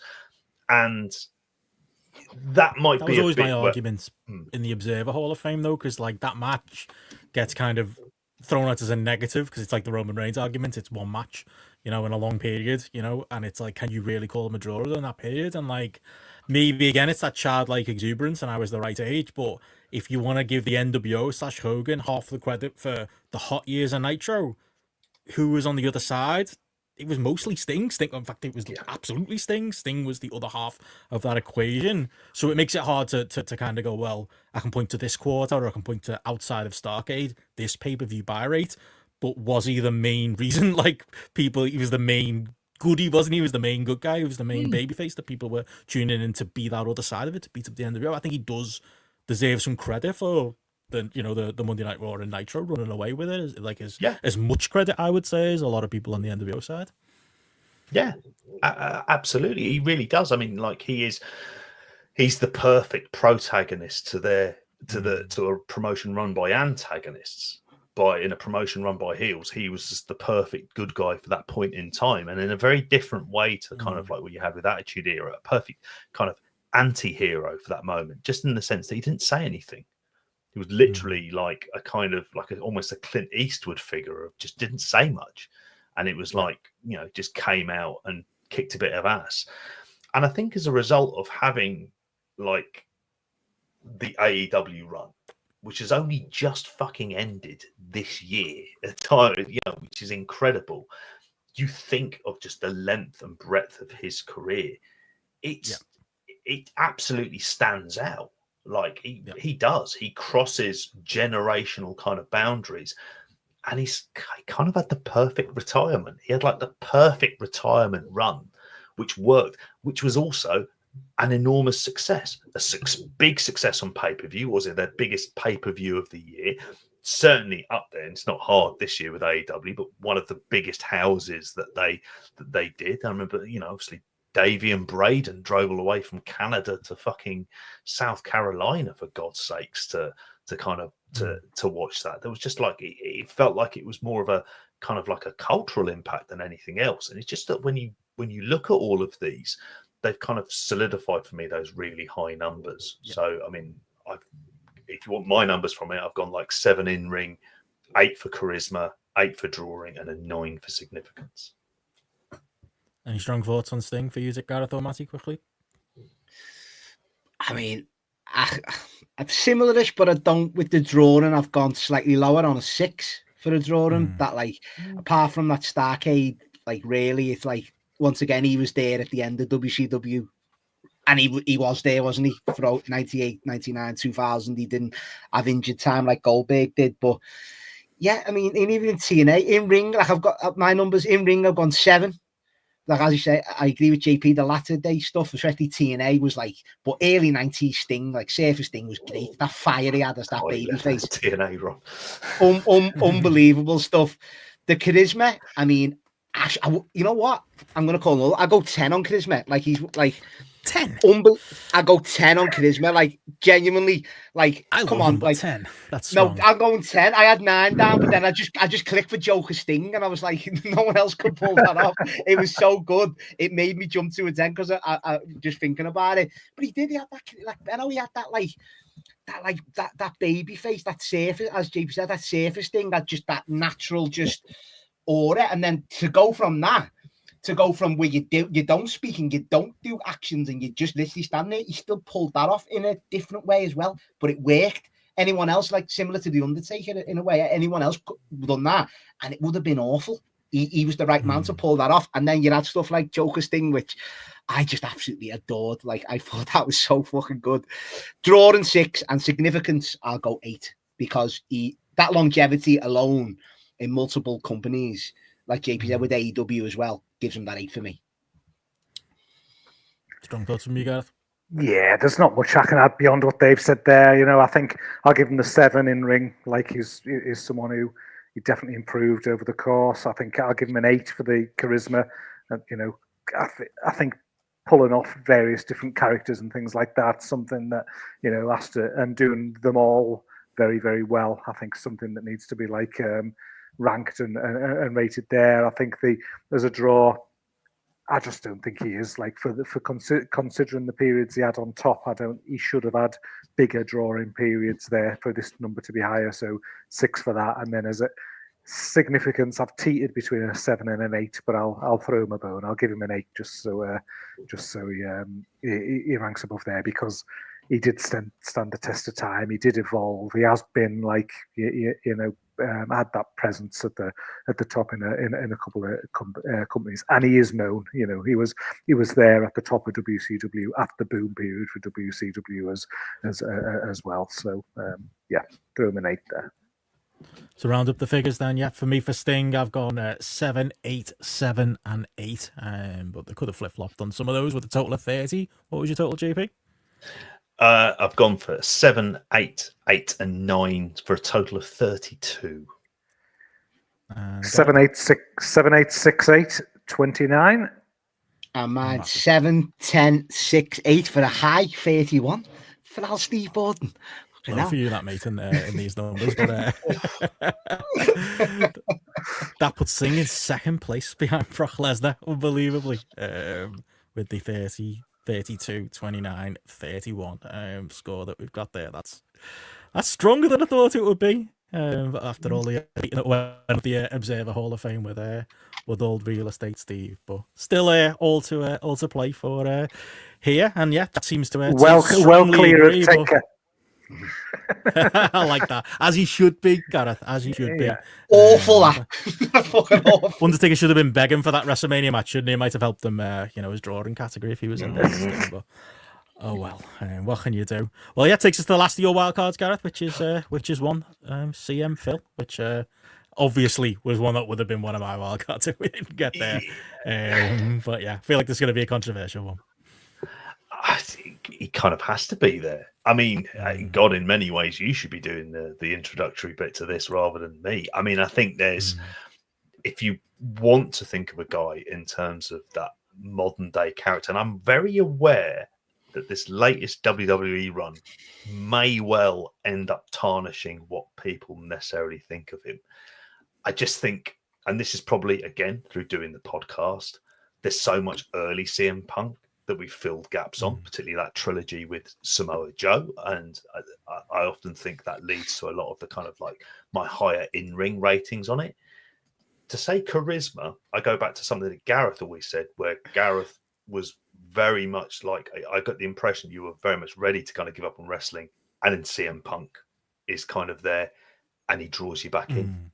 And I have to say, I remember the first conversation I had with Joe about talking about wrestling, and it was about CM Punk, and he felt to me like it was like he was so fucking charismatic, and he still is. And there was a reason why for so many spotlights that we did. What were we talking about? We're talking about Phil. Why? Because Phil's fucking charisma. Is he a prick? Yeah. We're not even disputed. I mean, part of the charm. It's part of the charm. It is. It's part of the appeal of him as well. Is he a draw?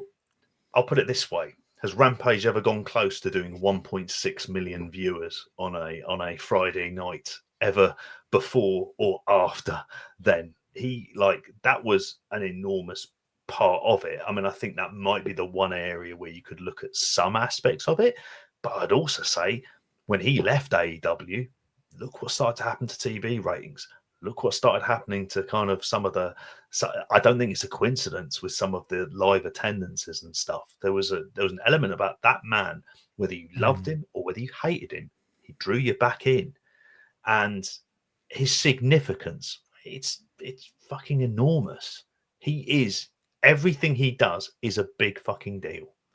Like everything this bloke does, everything he says, everything he kind of hints at, it tends to have in the bigger picture of wrestling, like absolute significance in there as well. He is like, if we're judging, you're not talking about Phil Brooks, the man, but CM Punk, the wrestler, like, fuck me, he's up there. Yeah. So that as I would myself, JP, and honestly, when I was doing my base ratings for this, Like, I had to almost game my ratings to not have him in my top 5. And that might be me overrating him, but it might be also an indication of something. Like, he was running Brett and Sean very close at different points in there, in my raw numbers, because I have got him high in a lot of categories. You made the case for him there really strongly as far as, like, in-ring goes, like, right up and down the line. Sort of chuckle from Matty when you mentioned Samoa Joe in ROH. But those matches, obviously, some of the greatest I ever saw in my lifetime is in-ring that he did in AEW. There were very high hits when it comes to, like the MJF match, or I suppose the feud more to that, or, like, the Eddie Kingston match, which was my match of the year that year. But you go through his WWE catalogue, and his, you know, the list of great matches there as well. Obviously, the Cena one being a massive one that goes in there too. Like, there is a really, really, really strong CM Punk in-ring resume that is there, as much as there is the obvious next category, which is the microphone, which is, you know, one of the first 10s I've given out. I just think he is a 10 promo. There aren't many 10 promos on my list. I've not given those numbers out lightly, but he is a 10 promo. He can sell you on anything. He has that conviction. He has that delivery, he has that everything that you want on a promo, and he's had it for a very, very, very long time. He's had it since the indie. He had it from probably the first day he strapped up his boots. He's always been that. He's always been that promo. And there's arguments there for the draw and significance. Maybe not as strong. Maybe the draw and argument is not a 10 out of 10 draw, but he's got a strong draw and argument in there. And I always think, like, to me, Gareth, the significance argument is stronger for Punk than drawing is. I think maybe just like JP said there, the fact that he is front of mind a lot of the time when it comes to news and everything going on, is jumping back and forth, his significance in changing what it took to be a top line WWE guy, his significance in, you know, moving AEW up to that, obviously that some of their better numbers when he came in, maybe his negative significance when he left again, but again, positive significance when he comes into AEW, like a significant figure in pro wrestling, like CM Punk absolutely is. So he scores strongly there for me as well. Yeah, and you know he's going to score strongly for me as well. Like, he's literally had my top 5. He was my number 6. You know, on the list there. Probably a little bit the same as you, thinking, am I giving him too high ratings in some of these areas? But then, like, scrutinise my numbers and thinking, like, no, like, you know, I'm giving him like an 8 out of 10 for in-ring, and I'm thinking, I'm rating him too highly there for in-ring because he can be sloppy and things like that, you know, relative to other people.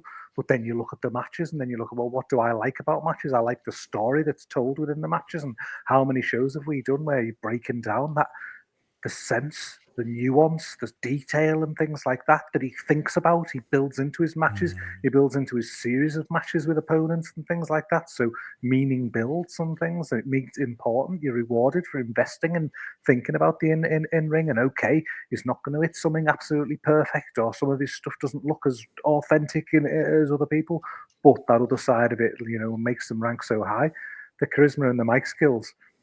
Like, if CM Punk ain't getting a 10 for that, then who the fuck's getting a 10 for that, really? Because, you know, it is just that, you know, drawing you in, just that naturalness on the mic. Him just being a guy with a single look, a single facial expression that he can pull is like something that's just like gets a crowd going as well. And then, like, from a drawing perspective, yeah, you might look at things and you might think overall, okay, you know, WWE, what did he have the impact on WWE numbers and things like that? I'll probably look like beyond that, and, you know, you just think like probably tied into significance. Has any wrestler ever left wrestling for the length of time that he left, and there'd been that clamour for him to come back? Like, literally people desperate for him to return, to the extent that it was just like, you know, ad nauseum in interviews, getting frustrated, being asked about it and things like things chanting his name for years and years and years. His name being a symbol of, this is shit, we want something better kind of thing. Like, he's got that significance with the crowd that comes across there. And then, you know, even then you like step into the other stuff like the UFC 2016. The average buy rate, if you take McGregor and Rousey out of the mix for that year, was 275. Punk's debut was 475. He basically doubled the buy rate for a UFC for a guy who can't fight and had, like, you know, had no MMA caliber at all, just based purely on his name and his star power coming into Rampage. You know, like, you know, that Rampage debut.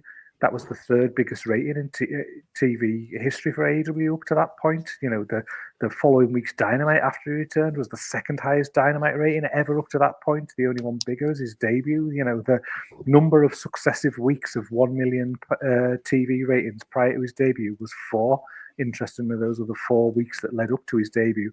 After his debut, they did over 1 million 7 weeks in a row, kind of thing, and that's something that they've never been replicated. So there is that case where, yes, it's not WWE level numbers or anything like that, but there's a clear impact there on from a draw factor with Punk as well. So sorry, I'm rabbiting on. I could do another 20 on this. I know we're all getting very laboured, but it's a 8-10, 7-7 for me there overall for him. So strong scoring. Did you want to make a counter argument, Matty, or should we get into the total and up numbers? I've seen you shaking your head a few times there. Just no slight, and I like Phil. I like him a lot. It's just slight. It's slight little disagreements. Like in ring, I'll go 7 because I push back on the lot of WWE matches, like is Big Daddy V, Ryback, Big Show stuff. Ben, I mean, come on. There's a couple of ones you can go to, like the Cena and the obvious ones. It's not a litany of matches. I'll push back slightly on that. But that's what I'll give him in the ring. When his big matches happen, he's one of the best big match wrestlers around because he's got that aura about him, which leads into the charisma, which I'll give him a 9 at because he can talk, he can sell any match he's in, and I give him that. He's one of the best on the mic in that regard. When he's serious, and he always is serious, isn't he? Let's be honest. That's the best part about him, for sure, on the mic and stuff. Drawing wise, I'll give him. Chat's taking your task here, Matty. Take a higher in ring than Punk. That's not even like a. Yeah, I'll say that with the straightest face of all time. Yeah, all day long, all day long. That is ridiculous. I mean, hasn't had a match like Punk or Joe and Punk and Cena. Like Hell in the Cell one, no. Stuff. Even Punk and Kingston. First Hell in the Cell, no. That's close, but that's the Shawn Michaels performance, isn't it? Rather than I mean, I don't know, Ben. I don't want to talk about wrestling in fucking gyms. About the boss man. Arenas here, you know what I mean? Anyway, we're not talking drawing, we're talking in ring. Okay, well, we're moving on to drawing now, aren't we? That's what I was up to. You see, I'll give him a 6 for drawing because I'll give him it for the fact of he can draw in his own hometown because they're the only times arenas are getting sold out. I'm sick of this bollocks. Like every time he comes back, he'll do a building in Chicago. Great. If I had a big enough name, I'd sell the arena. It's like this. Quarters. It's like Roman's entertainment. Yeah, no, the quarters are fine. His TV stuff is old enough in the modern day. Of course it is, because it's the first time he's come back to WWE.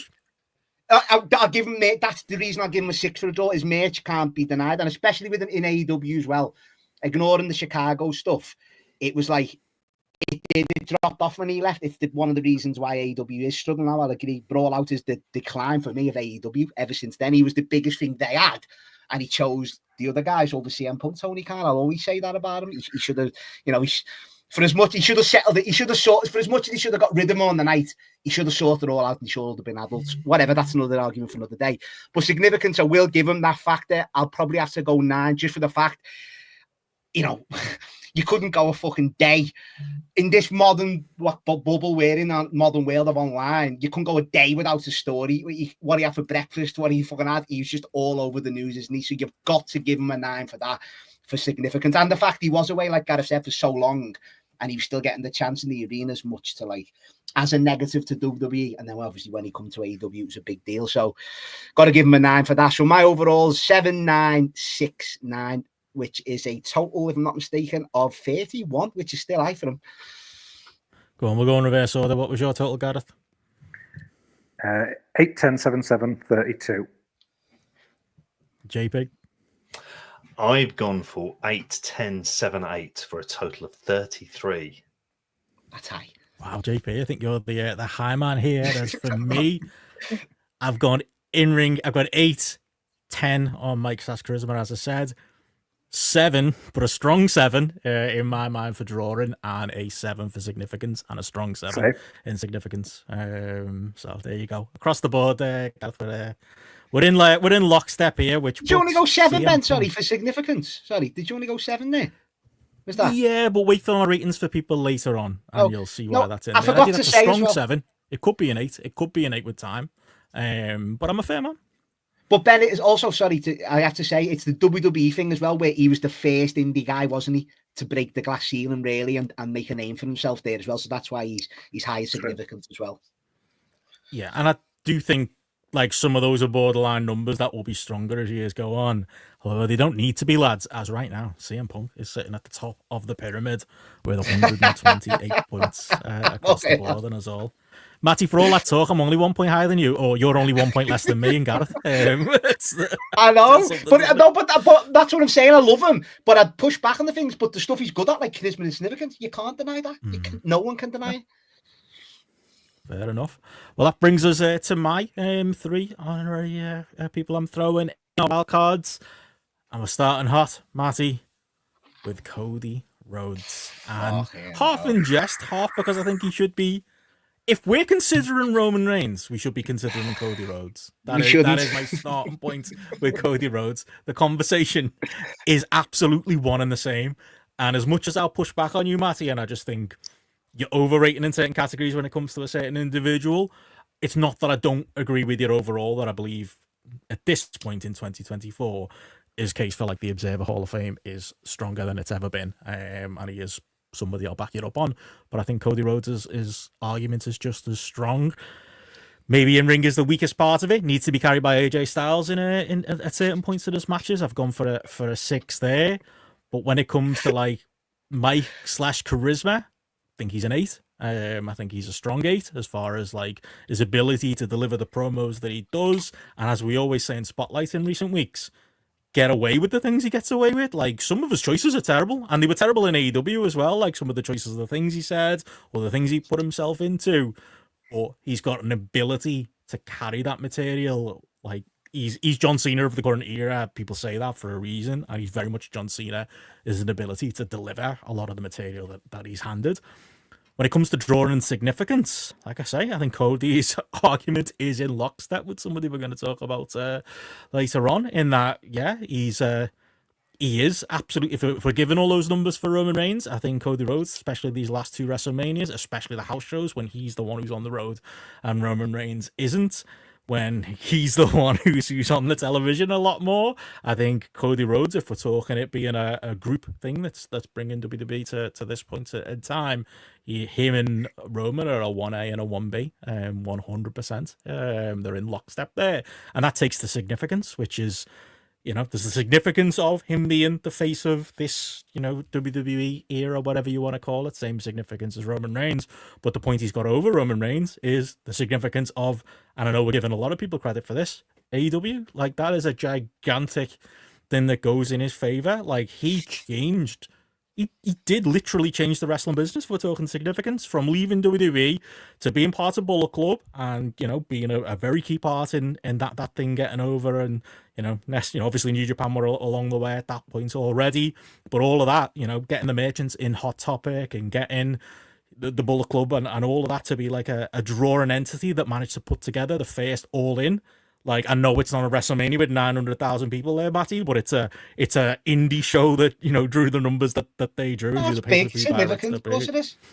And it led to the birth of a secondary promotion in American wrestling in AEW. Like, it's just, I think his candidacy is actually as strong on significance as it is anything else with Cody Rhodes. And I think he gets I was 7 border on 8 there, but I think he's an 8 there. I'm not going to be a harsh marker in that regard for him, because I really do think the case is that strong. And yeah, he's in there as like a bit of a tongue-in-cheek candidate, but I think there's a really strong case for him if you want to argue against those points, Mazzy.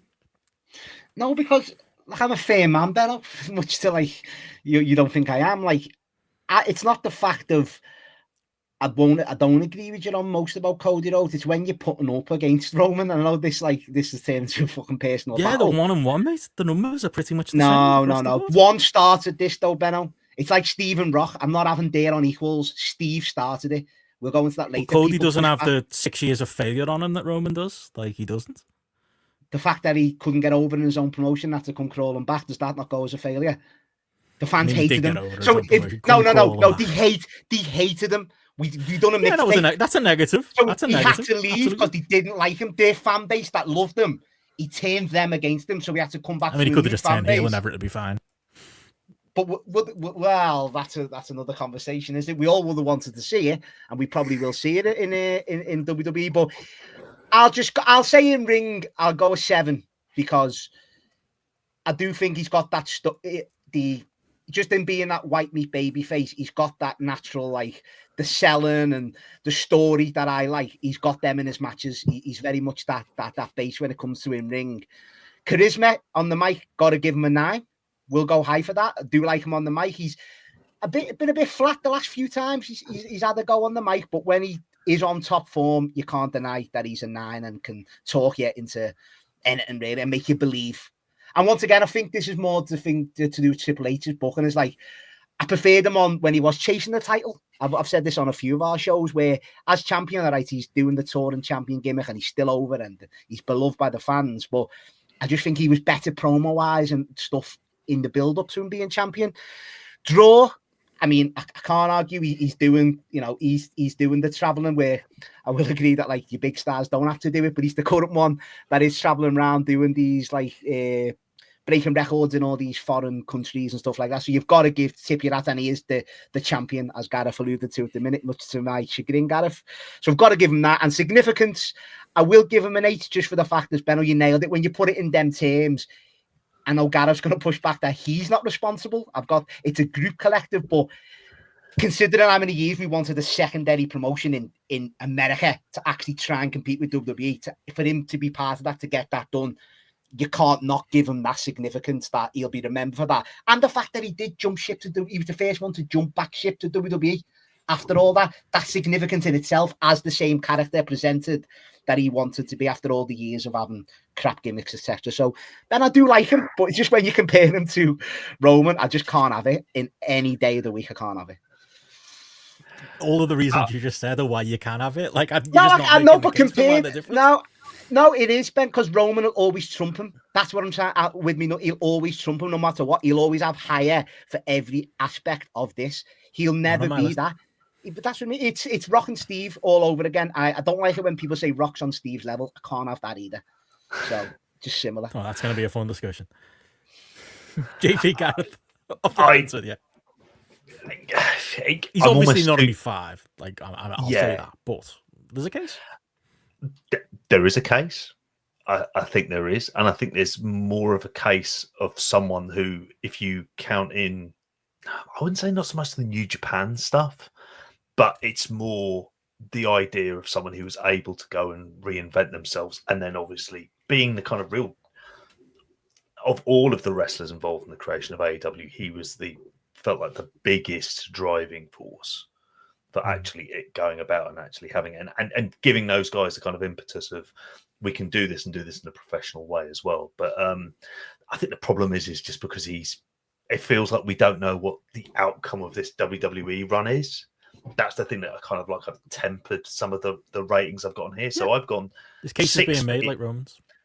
Yeah, exactly. So 6 for in-ring because I've never been as hot on him, but I can understand how it works, but it doesn't work often enough for me. But it's never like it's that bad. 8 for charisma and Mike, 7 for drawing, and a 7 for significance. But those will change in years to come. Those will go up to 8. They could even possibly go, they can go up to 9s and 10s in theory, because there is always the potential for it. It's just that ranking it in 2024 it just makes it ever so tricky. Got it. I can't even believe we're having this conversation. He wasn't even anywhere near my list to be rating. To be honest, I've just had to rate him now on the fly and add him to my add him to my list because he just wasn't even in the consideration set at all for me. Like, again, maybe it's something that down the line, 5 years down the line or 10 years down, we'll see where we're at. But as it stands for me, like right now, is not someone who should be remotely considered. I'll give him a 6 in ring. I'll give him a 7 for his charisma or his mic skills. I think some of his interviews, promos are the most unconvincing stuff going. Like really, really don't buy them at all. I think as a draw, I'll give him a 7 for being around for these, this 2-year period as well. WWE's business is hot. It's undeniable that clearly he's had some, part in that kind of thing. I wouldn't be going so far as to saying it's because of Cody Rhodes. Definitely not. But he deserves some credit as a babyface. And in terms of significance, it's like a 6 for me. Again, that might rise in the future, but just like where it is, the length, the length of run. Yes, there's the AEW establishment, but then what he then achieved with it, right? Not necessarily, you wouldn't look back at that and say that worked out great for him. But particularly either. So yeah, just a guy for me who's in my 25 to 75 on the list somewhere, probably. I don't know, those totals, I think he lands somewhere in the middle for me. So my totals are similar to yours, despite maybe the different take on it. I would go, so it's in ring 6, my charisma 8, drawing 7, and the significance 8. Gives him a total of 29 for my list. What about you, JP? I've gone 6 in ring, 8 charisma, 7 drawing, 7 significance for a total of 28. And your total, Gareth? 6, 7, 7, 6, 26. And your total, Matty? I'm the undeniable high man here, and this is where I lean towards. I'm a big part of the modern stuff as well, similar to Roman. I go 7, 9, 8, 8 for Cody. And the total? Oh, sorry, mate. That is 16, 29, 31. 31. Yeah. I knew this would happen. 31, there we go. With a total of 114. Does put him somewhere near the middle of the list. He's one below John Cena. Interesting here right in the middle of the field, but not ridiculously low above Kenny Omega, Kurt Angle, and Goldberg, for those keeping track on the audio as well. Not going to make the 5, but he's in the mix. Is our Cody. There we go. Well, yeah, moving on from there. So second to last of my wild cards is Rey Mysterio. I'll keep this brief. Rey Mysterio, for me, I just thought he's one that didn't immediately come to mind for me when it comes to consideration. But if you're talking a Hall of Fame, he scores very well across the board. He's someone who, once I put him on my list, it was like, oh, okay, there's actually arguments for him in a lot of these categories, whether it be in ring. I think there's a strong argument there. Obviously the Eddie Guerrero match is the one a lot of people come to, but a lot of those Nitro and peak era WCW matches are ones that are of a high level.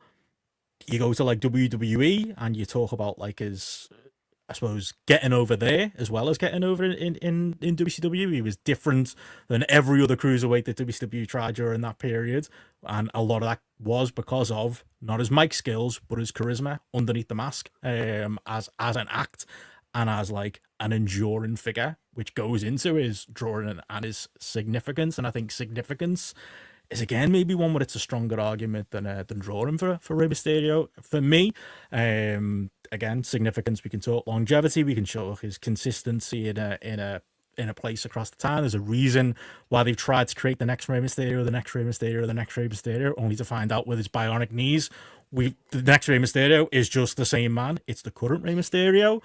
And yeah, drawing is a hard one to pick at. Maybe JP can make a stronger argument for it when it comes to, it is himself as a draw.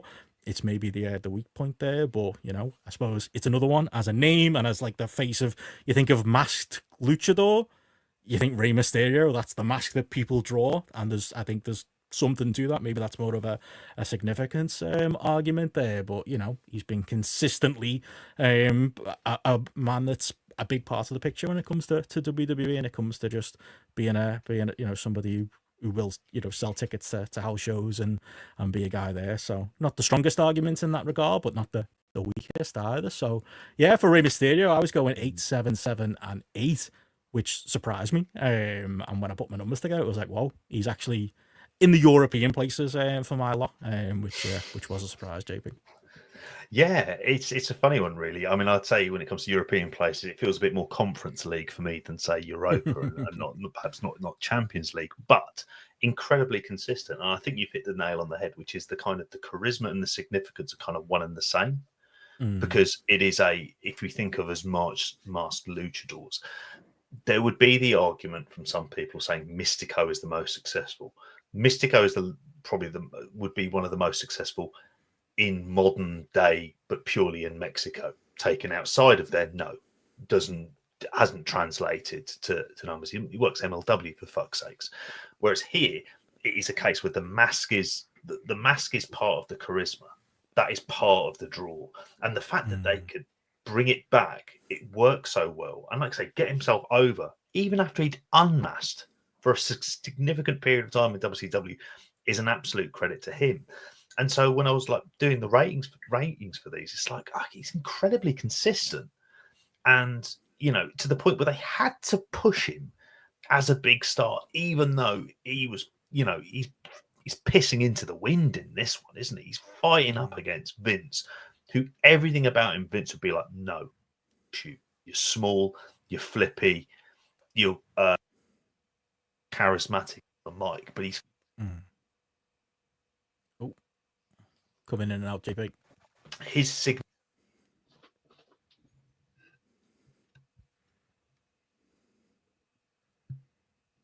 Is everyone else lost JP? Yeah, JP's gone. Yeah. I thought it might have been me. You're on mute, JP. Yeah. Gareth, go ahead. Do you want to follow up? Yeah. I mean, again, he's one of those that you just like do have to, definitely look at and think about throwing into the mix. Just it's the in-ring and it's the impact, isn't it? Really, and then for me, like in-ring, I've given him 9 out of 10 in-ring. Is as close to, and I think, you look at his, the evolution of his style and going from working cruiser matches to working with, bigger wrestlers and adapting his style and being that underdog and things like that. You have to factor all of those different things in, and he's just worked with so many different opponents. You have to just think how mind blowing a lot of what he did early on, what that was. When people think of WCW cruisers, they think of that, and they think about the difference that he brought to the table there, and then you think about, okay, well, yeah, as you've mentioned, the impact of that. When people think cruiserweight, they think Rey Mysterio. When they think of masked wrestler WWE, they think of Rey Mysterio. Think of the merch sales and things like that around that. Again, it's something that's there, and yeah, while he's awful on the mic, he's just that natural charisma. There's just something about him that draws him in. How many masked cruiserweights did we see in WCW? Tens, multiple, and lining them up. Rey Mysterio just had something that just drew you to him, just that natural, intangible something that just took you there. And I think he's certainly got to be considered on this list on that basis. So with him, I've gone a 9 in ring, 7 for the charisma, 5 as a draw, because I don't think there's anything there that you can quantify really, apart from maybe mask sales, and then 7 on the significance. So but again, pretty much a decent average across the piece as a 7 out of 10 or across all if you average it out. Well, very quickly, like Rey Mysterio's knees, I've given my mic an injection of stem cells, and it appears to have sort of regenerated itself. And I'll just quickly go through mine. It's 8 in ring, 8 charisma, 6 drawing, 8 significance. I'll go with... That's a total of 30. 30. And what was your total, Gareth? 28. 28. Mazzy? I'll go in ring 9, because I agree with you guys. One of my favorite wrestlers to watch, especially back in his prime. I'll go charisma 8, like you guys said, for a masked wrestler. It's like he almost didn't wear a mask. You could see his facials. And he was that good projecting that. 5 for the draw. Agree with Gareth. The mask sales have got to come into it though, Gareth. I'm not even reliant on that. And he was fuming at one point. We just saw from the dodgy blokes on the street who were selling masks outside of any wrestling event or any carnival going on. But I have to go 5 on that, and significance 8, because as Benno said, how many luchadors across the world just idolize him, and he's always the one that they point out that why they got into the wrestling. So across the board is 9, 8, 5, 8 for a total of 31. And I have to draw marking down for a draw, because 30. Sorry, Ben, 30. I remember going to that 5-star wrestling show at the Echo Arena where he was one of the main guys on the poster, and there was like 100 people in the building in the Echo Arena. So if he was any kind of draw, he'd have pulled more than 100 to the Echo. That was when he was washed and finished, though, Ben, wasn't he? Well, that puts Rey Mysterio, again, firmly in the middle of the pack with 118. Like, his totals across the board, he almost had 430 pluses across the board there. Only got it with the 28 there. So, yeah, strong points for Rey Mysterio. And we'll close out this first section with the last wild card of the lot. And I'm determining on what we're doing with the second half of this. Either way, we're taking a break for a couple of minutes after this because there is going to be probably, I imagine, a conversation to be had here about my number one placed wild card, which is the Heartbreak Kid, Shawn Michaels, who, first I'll ask, did he come close on any, being honest, did he come close on anybody's list? I'll go too much into it. Yeah. He's 1 point behind. I'm giving it away. He's 1 point behind my top 5 or 6. So, yeah. Good. Yeah. We're not judging personality, are we? Yeah. I think, like the Cody Rhodes argument, he's not Bret Hart. And I think, as you kind of joked in our private group chat, Garrett, like, the war is won. Bret over Shawn. I don't think I've ever argued that on here, but my argument has always been it's closer than I think is given credit, because I do think that Shawn scores similarly to Bret across the board, and maybe arguably stronger in one category for me. I think in ring, again, this is an argument that people might come through from 2 points of view. For me, it's funny, as the Shawn guy in the podcast, I am very much the pre-Jesus Shawn guy. I am the 90s Shawn guy.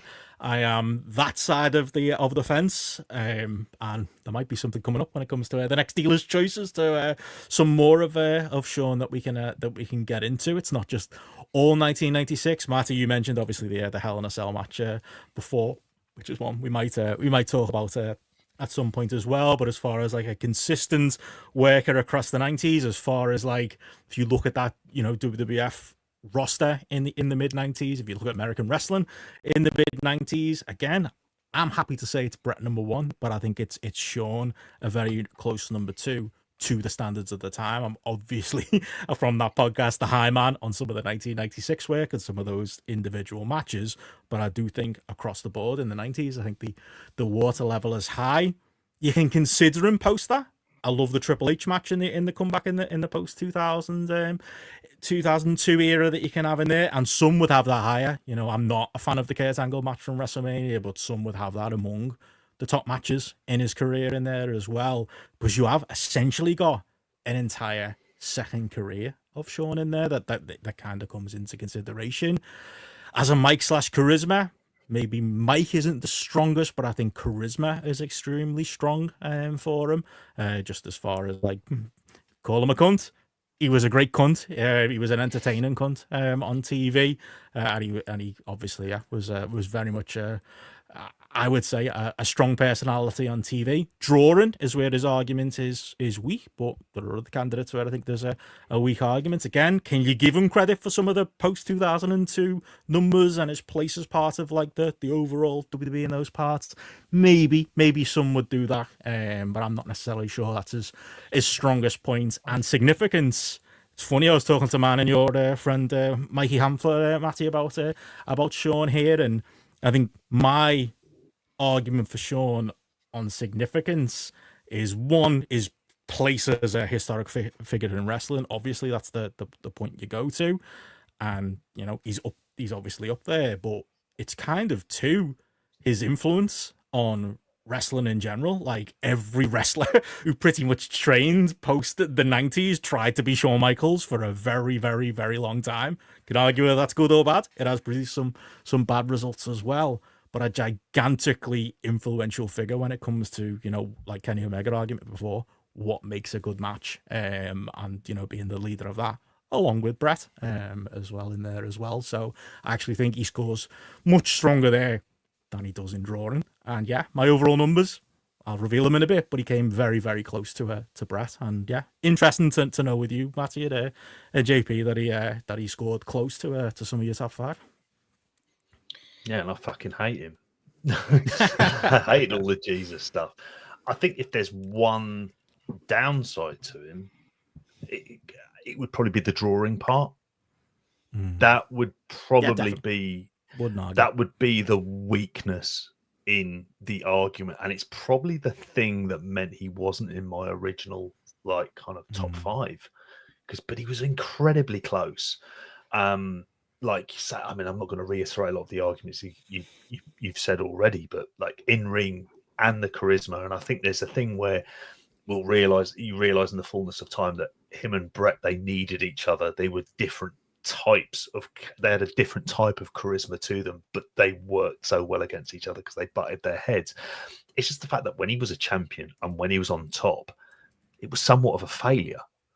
And it was like, even when he then gets the title, it's like, oh, hang on a minute. Like, we really just need to transition it on to Steve.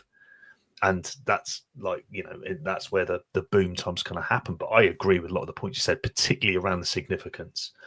Like, just in so many ways. Yeah. Like an incredibly important wrestler in wrestling history. Marty? Yeah, it's one of them. Like, it's always been, like, Brett's always been better, and it's proven by me scores. He ended up two behind. Shawn Michaels here, but I will give him, like, in ring. I'll go 9. Like, because, like, as I say, Ben, I'm more 90s Shawn, like yourself. But I do think some of his epics were epics. I know you don't like the 2 Undertaker matches. I think they're brilliant. Like WrestleMania 25 and 26, Kurt Angle match at Mania, I do like as well. The Jericho one at 19, people rave on about that. I don't really like that, but people would have that very high on the list as well. For that, charisma and Mike, I actually always said it. I think he's very underrated on the mic, Shawn Michaels. I think when he's on and he's like your Jackson and all that, when he says all the good words, I love some of the verbiage he goes that way, but you believe it because he's fuming and stuff like that. So I do think he's underrated on the mic. The charisma speaks for itself. The boy toy Gareth, it speaks for itself. You know what I mean? The drawing side of it, I'll give him a 7 for the fact of, he mightn't have been a draw. I made the Playgirl cell. Yeah, there you go. He might have been a draw on top of his champion 96, but I do, like Ben alluded to there, I think he was around for enough periods that you've got to throw him in the mix. Like DX, I know they rewrote history, but DX were a big part of the shift in the culture and the attitude era before Steve obviously took it on another level. But DX were a big part of that. The earlier initiation to DX with Shawn, Hunter, and China, and then the significance can't be understated. Like, dare to say, people mightn't like it, but even NXT to this day, he's significant every week on TV, isn't he? Like him running NXT and producing it. But either way, he's still significant, isn't he, at this stage of the game, and will be for years to come? Because some of these wrestlers are like, many mightn't be great, but there might be 1 or 2 that we don't even know yet, or have just started. That could be a future main event of the WrestleMania and all that, and the future of the business. So you just don't know in that regard. So pretty high scores for Shawn Michaels, Benno. Which takes us to Gareth. I'm looking forward to this all day. What do we say? In ring 1. No. All right, Brett. Now, I mean, you've got to be fair, and you've got to like look across these things, and then we've gone down this list and we're rating all these other people, and like relative to it, he is scoring like a lot better in some of these areas. Like, I've given him 9 out of 10. Like in ring, like that is.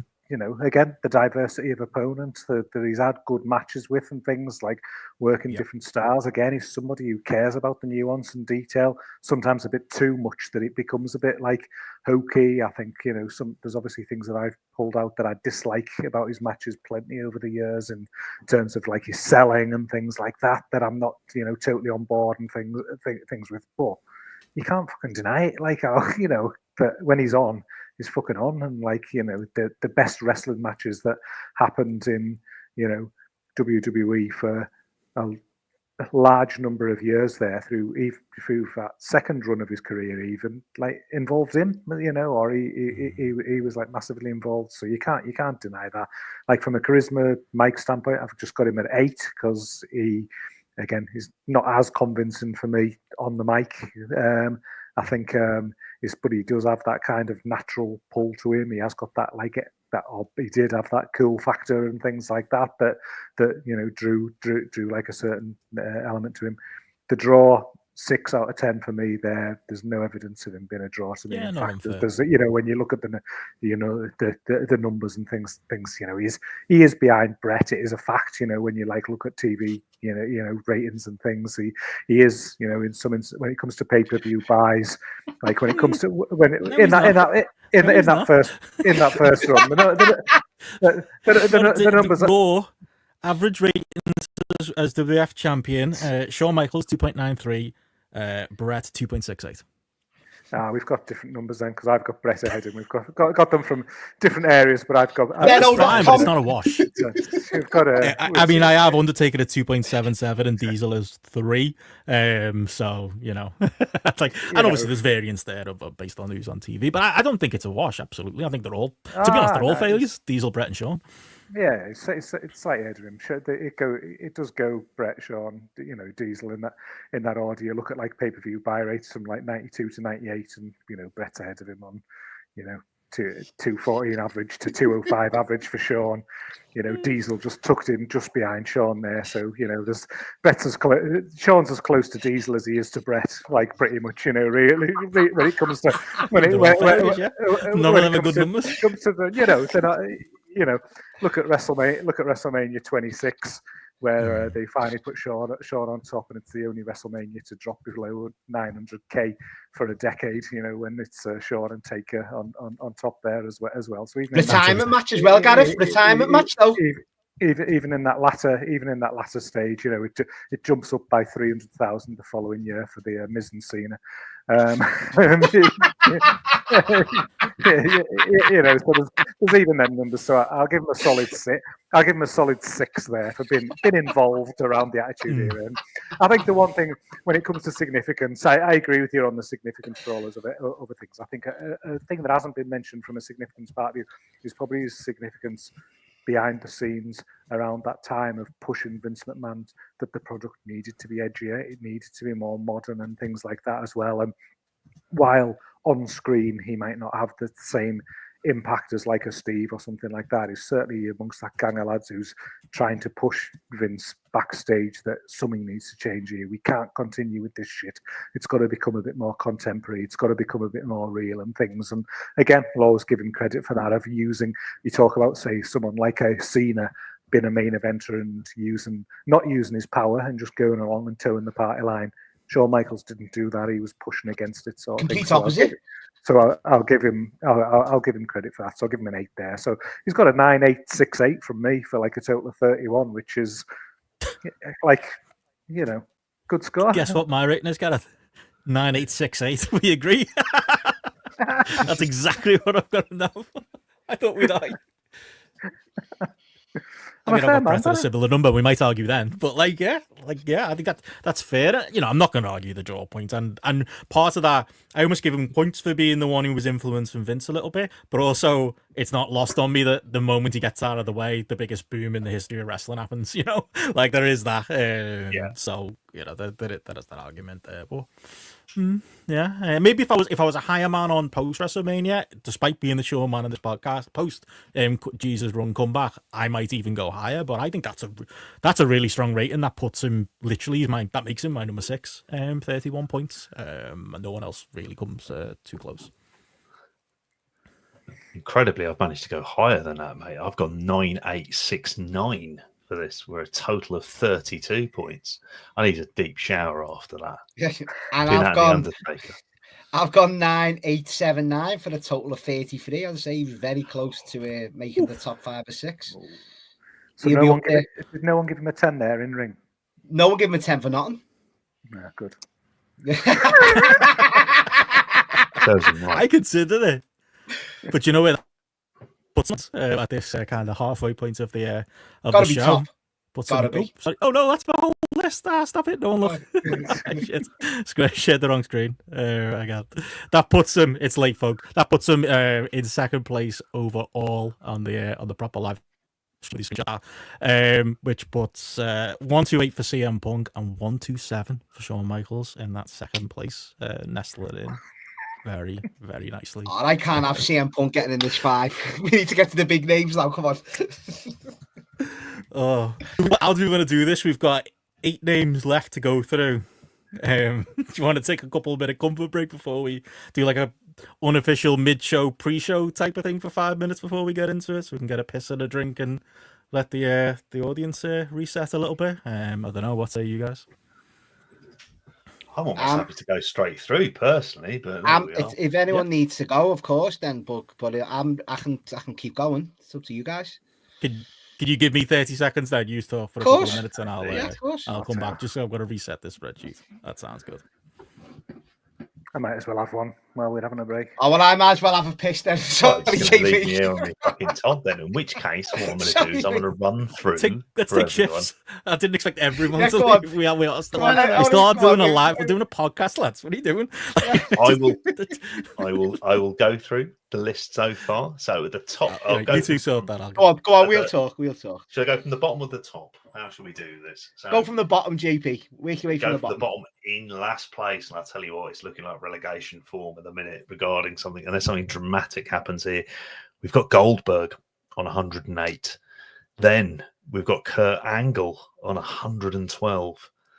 And then we've got Kenny Omega on 113. They're the bottom 3 at the minute. They're the ones who are looking like they're going to get disqualified for a year in there.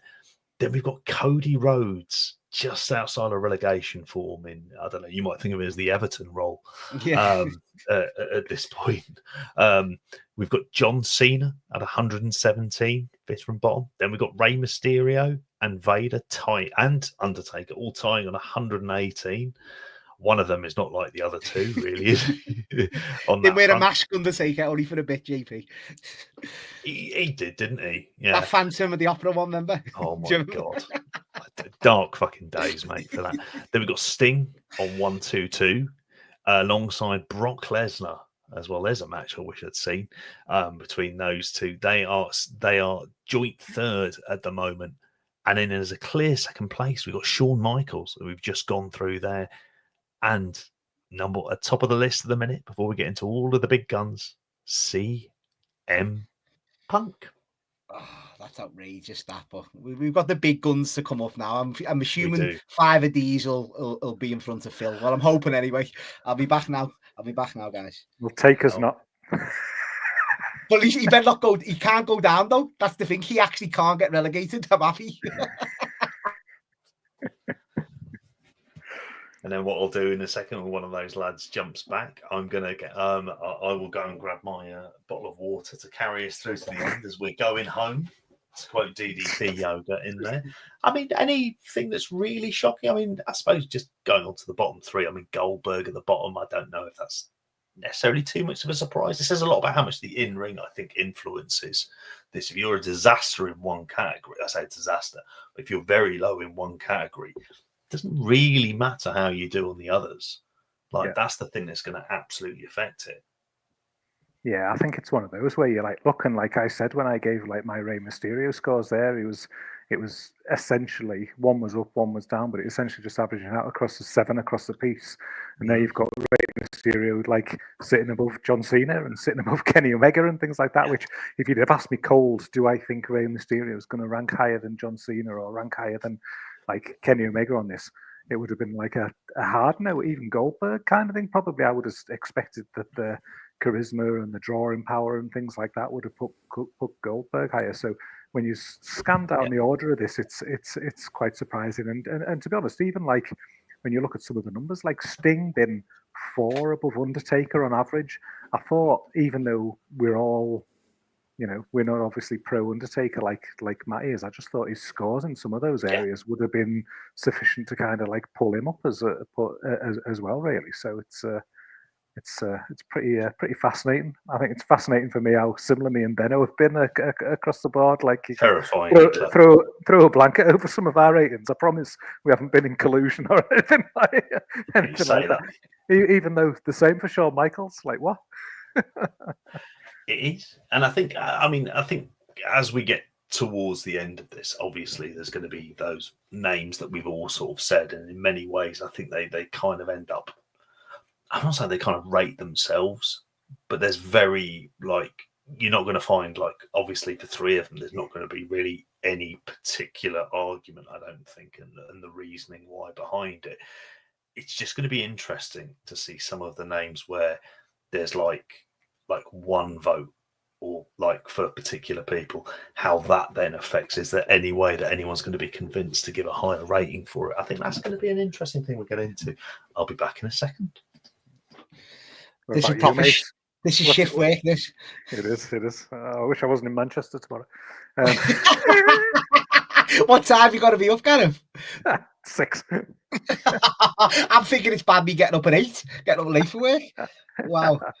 What's the biggest surprise here when you look at the list, when you look at the overall sheet there? Like, yeah, I mean, Punk's not a surprise, and leading maybe, but I knew he'd be high up there. Like, I knew he would with you and Benno there, and even myself giving him high ratings. As I say, this is.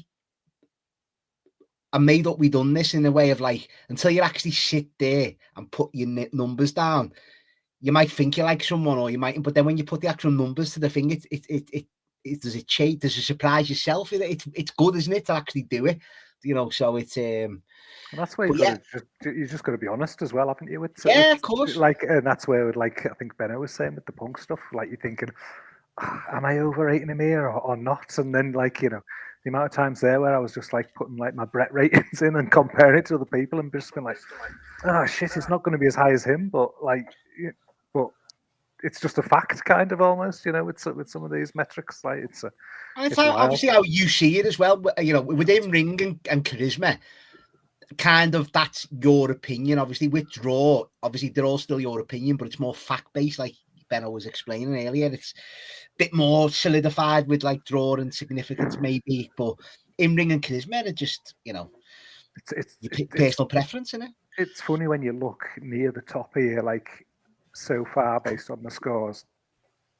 As we get to the better ones, we're not a million miles out. You know, when you look at our total scores, like the variance between like the highest rater and the lowest rater. So say like there, Punk gave JP 33, you gave him 31. Like, you look at Shawn Michaels, you give him a 33, me and Benno give him a 31. So there's like no gap there. It's only when you get to Undertaker there. So Benno's 26, I'm 27, JP's 30, and then you're 35. So that's kind of like as expected. That's the only wild variance that we've got there. So it just shows that like element of like consistency there. Interesting, Steph saying there in the chat, very disappointed on Kenny's scores. Like, and it is wild, isn't it? He's below Cody Rhodes, which, like, imagine saying that 4 years ago or something. Like, you would have got laughed out. You would have got laughed out the actual show, wouldn't you? Like, being honest. Yeah. Oh. Wild. There we go. Just gave me computer a reboot. Probably a good idea at this late stage in the night. It was feeling like your Mike JB, who needs a bit of Rey Mysterio. Oh god, yeah, and fair play all those people who are still listening on it. Listening, a good number of you as well. Like, massively appreciate that there's anybody still out there. Yeah, don't blame anybody who's gone to bed, but thank you for those who've stuck around for the main event. Definitely. Righty. Cool. You guys good to head on? Everyone refreshed? Yeah, of course. We're all refreshed, recharged. Let's do it.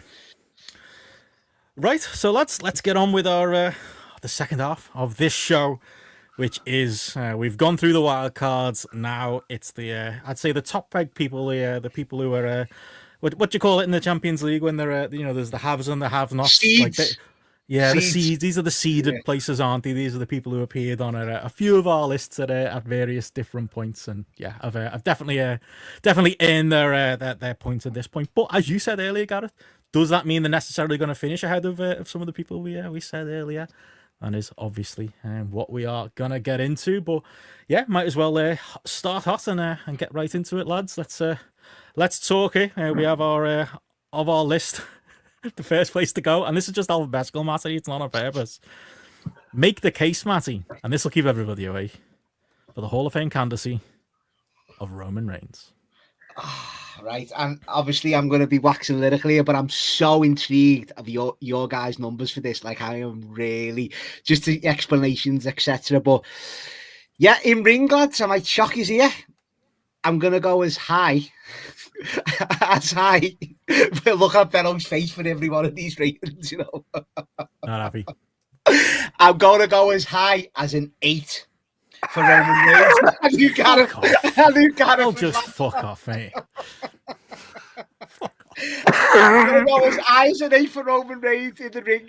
And you can say whether it's, what's the word I'm looking for here? You can say he mightn't be the best, but I think his different character. This is where the first two categories are going to flip-flop a bit, because I think while people mightn't like his style nowadays, which I do, you know, with the story, etc., I think when his character wasn't the best, I think his matches were better then, and I think they are some good matches that get forgotten about.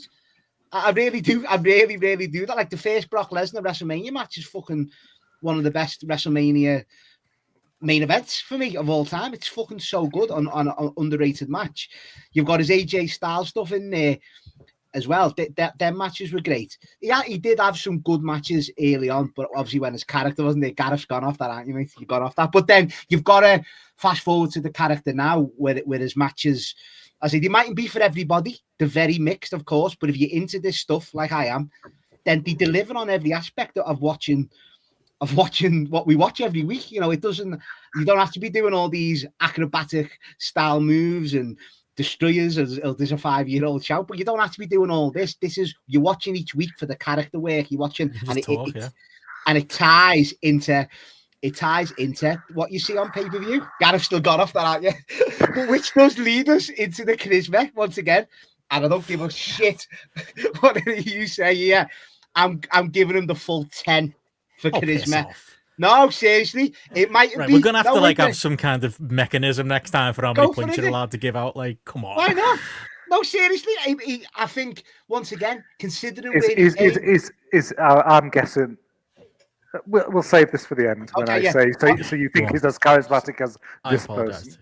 Yeah, well, in a way, because when his first run, he wasn't the best on the mic. He was quite really bad, wasn't he? But to completely shift that round and change the character so much, to finally get confident, to finally have arenas in the palm of your hands where you don't have to say something. You can literally just do a movement with your hand or just put your hand out. Very rare wrestlers can do this in the history. This is genuine what I'm saying here. Not many people can do that. Can have their whole arenas and stadiums in the palm of your hand by just moving, by just doing one action. And that get a holy shit chance of stuff like this. People might like to hear this, but this is fact of what's been going on for the past few years. Holy shit chance if you're watching stories each week, and I hate to use the buzzwords of what they're using online, but the aura of this guy can't be denied. It is a fact when you're watching these shows. As I say, no, people mightn't agree with this, but I'm just telling you, watching week to week, that's what it is. A draw. Mate, don't worry. Oh, that's fair enough. And that's why we're here. A draw. I've got to give him a 9. Got to give him a 9 for being a draw, because you can shake your head all you want, Benno. There's nobody else who's done these numbers in wrestling in the last how many years do you want? There's nobody else. Diesel did them in 1995, mate. Oh, you see, you're changing the goalpost again for once. You are. You know, it's different time periods. It's a different world we live in.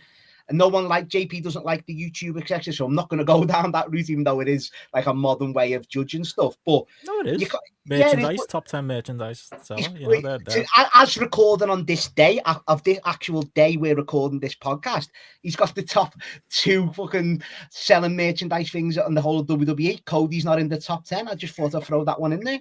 So and he was last month. This isn't about this month. This is an all-time Hall of Fame. No, but his merchandise, Benno, is like ridiculous, isn't it? When you're putting up against anyone, how many different t-shirts have you had for a number of years? Now, I'd put her up there. I would put her up there of all time against the greats. You know what I mean? I'm not saying that they're not as big as like a Steve, of course, or a Rock, but you can throw them in there. It can't be denied how much merch he sold over the years. Drawing wise, well, I mentioned before earlier on, I feel like I'm repeating myself. The biggest gates of all time have happened when he's been in the main events. He's responsible as well, single-handedly, you might disagree, Ben, for this new boom period in WWE. He's connected. The gates happen before his matches get announced. We talked about that earlier. You bought your Vegas ticket We don't even know if he's on the show. Don't know what his match is. No, but I know, no, but you're not soft, are you? He's not going to be in a mid-card match, is he, at WrestleMania? He's going to be on it, so Seth Rollins. Yeah, but he's more than likely going to be in one of the main events, isn't he? We're not soft, are we? We know he's going to be there. He's not just going to randomly fight fucking R-Truth, is he? It's not going to happen. We know he's not going to fight anyone in a big match. That's fair enough. That's your opinion, once again. And significance, once again, for this modern era we're living in. And you can, once again, I agree with you to a certain degree, Benno, that, you know, this argument when he is retired will be like even more triple stamped, rubber stamped, whatever you want. That will be a fact when he has retired. But I just don't like the way it gets dismissed. Someone now who's doing numbers, who's doing all-time games, who's doing all this, can't just be palmed off to the side. It's got to be to the forefront. And it's not just because I like him as well. If it didn't like him, I'd still be saying this about him because he is responsible for it. We've proof that's not true because Cody Rhodes 10 minutes ago. He jumped on board, Cody. I'm not going back and reaching, but that's me. And the listeners know as well that I'm going to wax circle about. So I'm just want to know your numbers and your reasoning behind the numbers. That's what I want to know so much. Go on, Gareth. I'm waiting.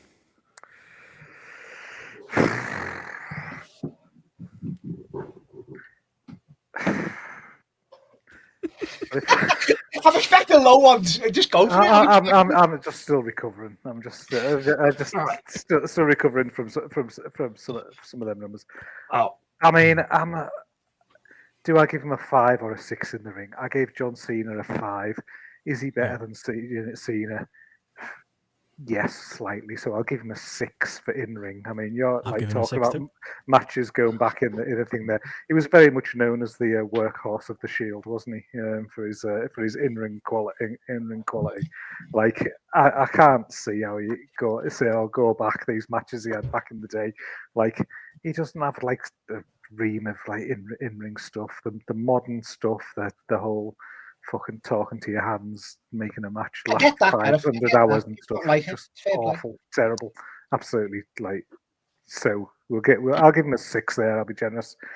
From the charisma, mic skills standpoint, like I can't deny that he'll stand in a ring on TV and hold his finger up, and people will be totally engaged who are like the WWE audience now.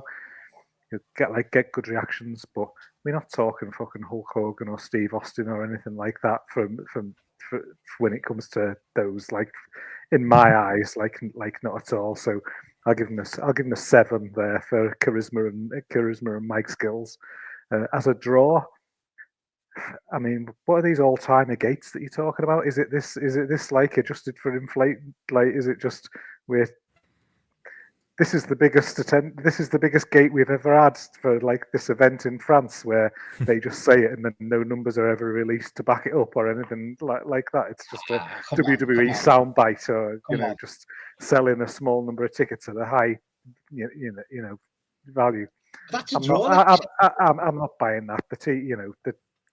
Is not having a fucking significant, like, yes, TV ratings have bottomed out and been sustained during this period.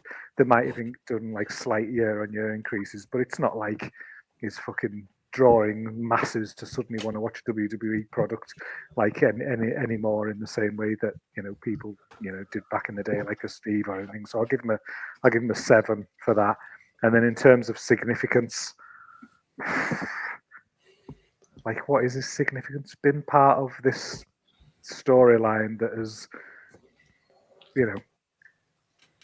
gets described as a boom period, but like, it's not a culturally significant boom period, is it? It's more like a slight increase on a declining audience for over a long period of time, that he was a significant part of that declining audience during that time when he was on top as well. So I'll give him a 6. I'll give him a 7 to be generous there. It's the coolest wrestling's been in years, in over a decade. It's the coolest wrestling, 100%. No, it's not. It is. It's not. It is, Benno. It is. So, WWE, the biggest promotion in the world. It's been, absolutely. It's the coolest it's been as well, because you had John Cena, who's the most uncool wrestler. You had people talking not like human beings, like you guys have said for over a day. How's that cool? Now Yeet it's isn't we've got cool. characters you can relate to. Logan Paul's not cool. Brian's No, not but like cool. the bloodline, you know, Cody's not obviously, but he's more cooler Cody's than not John cool. Cena. But he's more cooler than John Cena, isn't he? He is. It's not hard, but it is. And you've got this group who've made wrestling cool again. They have. That's a fact. You've got all these other That's characters. not a statement you can back up. It isn't. It is. Year one of AEW was cooler than WWE is now. I don't know about that. I don't know about that. You've got more real life characters that you can relate to now, for sure. It for me, it's not even that like Roman doesn't have a case. It's just that he has a weak case. Like he's 33rd on my list, and that's not every wrestler ever, but it's a good chunk of them. He sits. I grouped the Road Warriors together. He's below the Road Warriors, but he's above the Ultimate Warrior.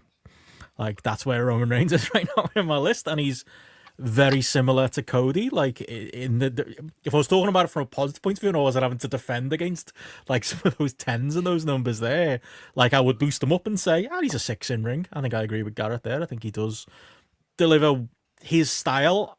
And when we get to significance in a minute, I actually do think, for positive or negative, that style is going to become more dominant. And I suppose you could argue negative historical significance from that point of view, but like there is something to be said for it, but I wouldn't go higher than 6. Mike/charisma, 7. Like, he still can't act to save his life. I watched SmackDown this week, if we're going to date it, and like, it's embarrassing some of the acting that he does. It works, but like, it's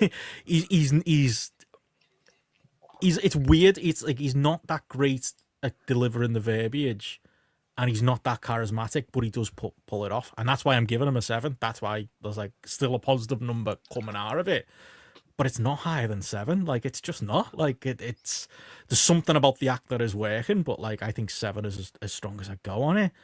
Drawing is 7, and that's to be determined. That might be an 8. That might be a 9 with time. If this.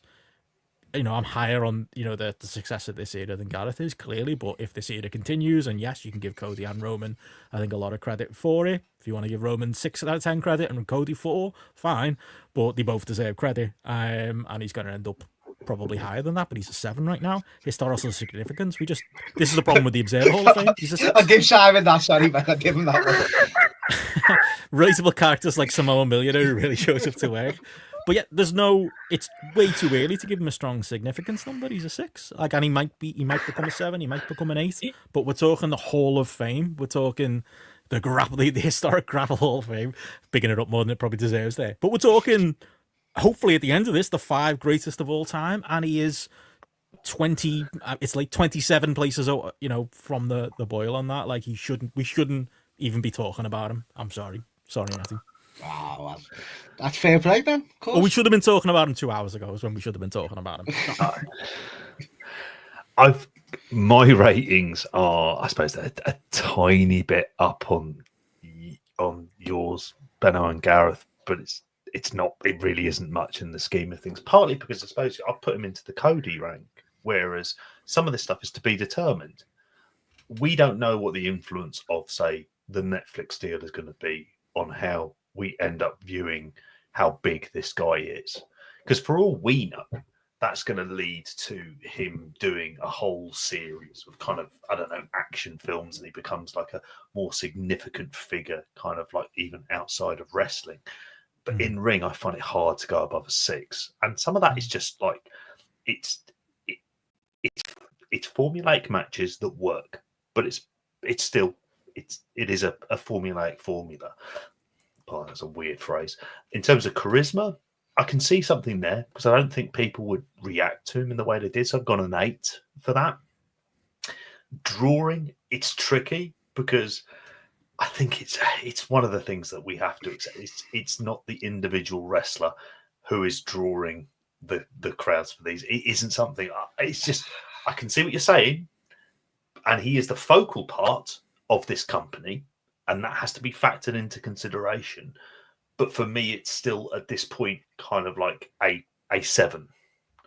I mean, and it's difficult because with modern metrics like YouTube, we don't have that for a Steve Austin or a Rock. What would they have done with their levels of popularity if that had been available as a platform at that point in time? They'd have been doing hundreds of millions of views for everything all of the time. and significance 7 because he is, like I just said, a focal point of an incredibly successful financial era. But it's a financial era, and that's where I look at it, is in from a business perspective, they've got all their ducks in a row, and he is the figurehead of that. But you can't it's very hard. I find it hard to attribute that success to him. It's the success of the well-oiled machine. And he benefits from the fact that, and we're forgetting about the kind of, I would almost say it's like borderline disastrous, like idea of making him a baby face for such a long period of time, flying in the face of what crowds wanted, and what that worse audience than wanted. Cena. It was Cena, but done even worse than Cena was. For all the argument you made about Matty earlier about Cena, like that's doubly so for Roman. Like they didn't want him. So no, they didn't. They didn't want him, but he was still. Go on. I was going to say, could he get higher ratings? Yeah, because this is something that we're not at the end of at this stage. Like, for example, there might come a point, like in terms of the significance and the drawing power becomes a bit more defined. But we'll only know that in years to come. But at this point in time, it's hard to give them really tippy-top grades. And in ring, he would have to show me a lot more before he moves up from like a 6 at this stage. So in some ways, it's incredibly similar to what I've got down. It's exactly the same as what I got down for Cody Rhodes. Yeah. Blank the names out to the same candidate for me. And I know you disagree, Matt, but always. We'll give the totals and you can give us some final thoughts, Matt. I've gone 6, 7, 7, and 7. So that's 27 points for Roman Reigns, which is 2 less than Cody. I had them 1 within each other at one point, but yeah, it's close enough.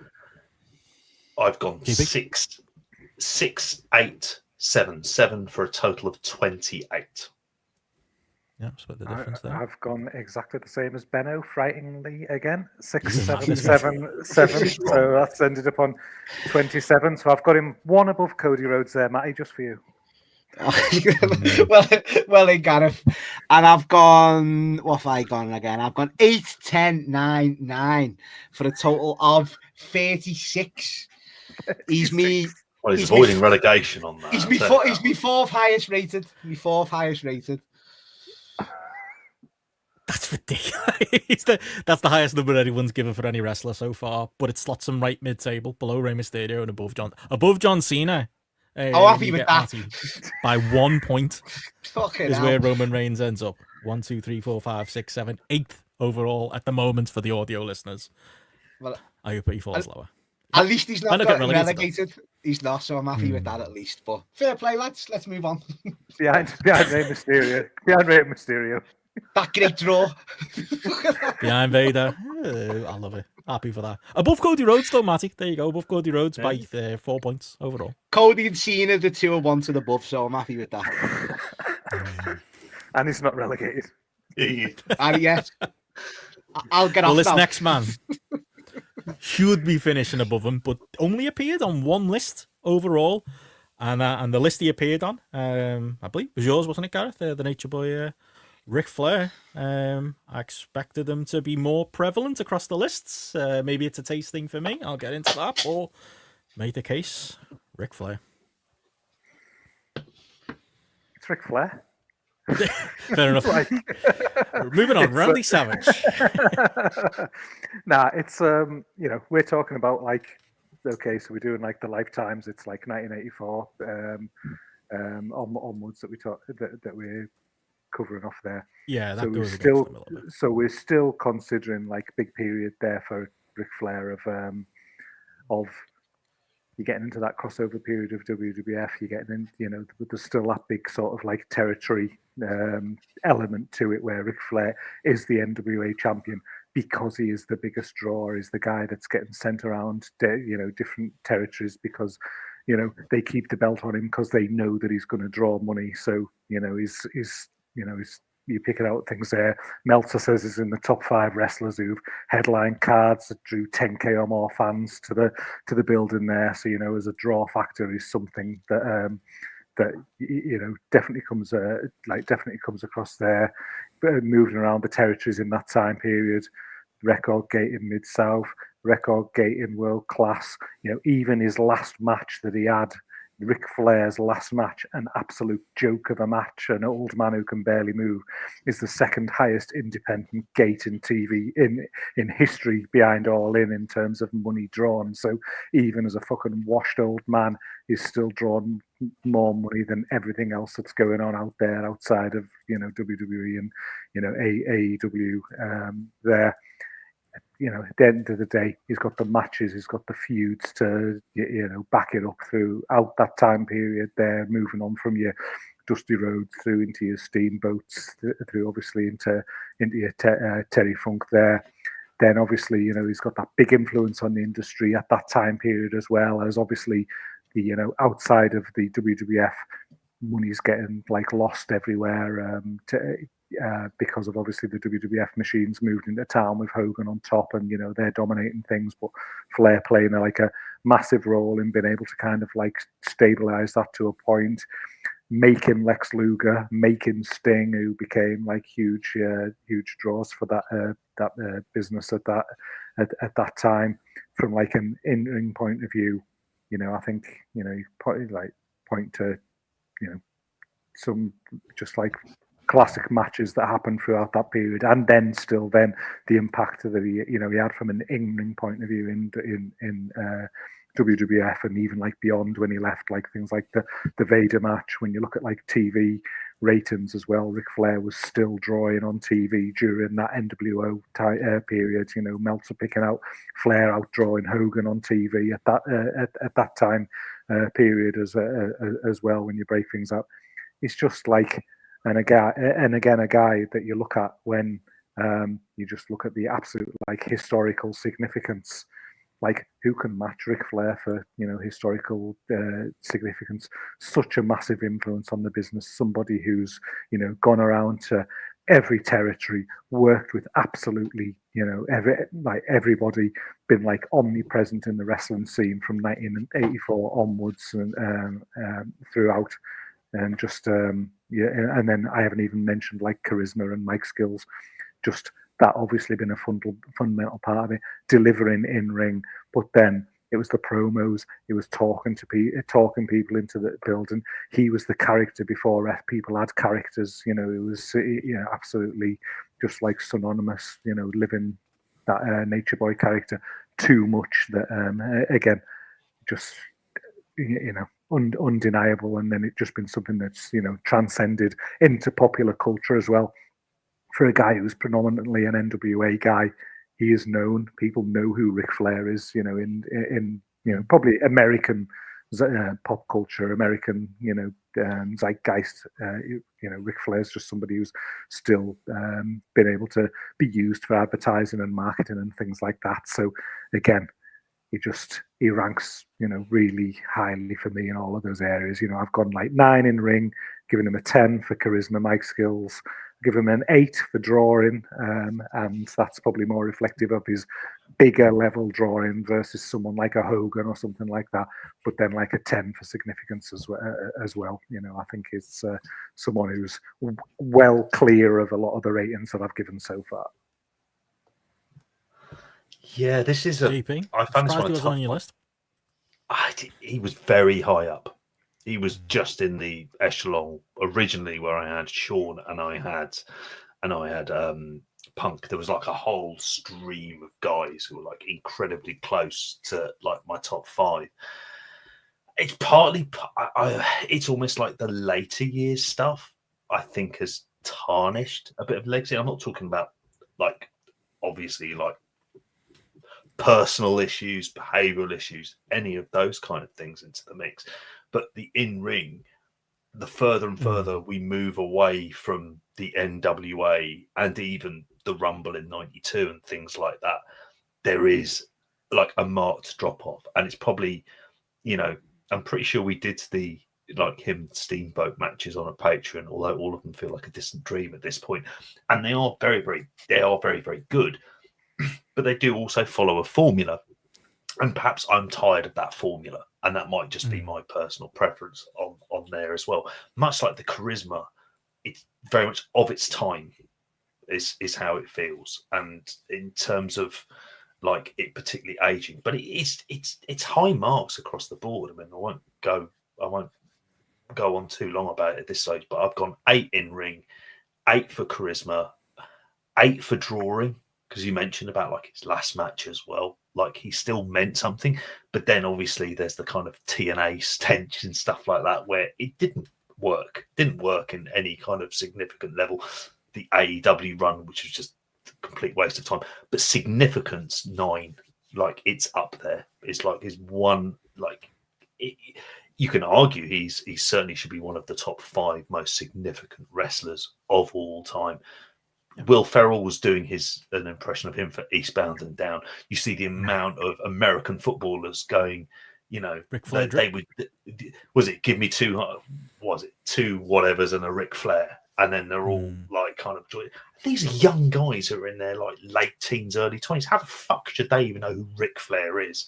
But it cuts over, like you say, with the American zeitgeist. So yeah, very high up. He's a coupon buster for me, Matty, in that like I just don't like him. But when you actually come and put the numbers together, it's like, do I have to game this to make sure he doesn't make the top 5?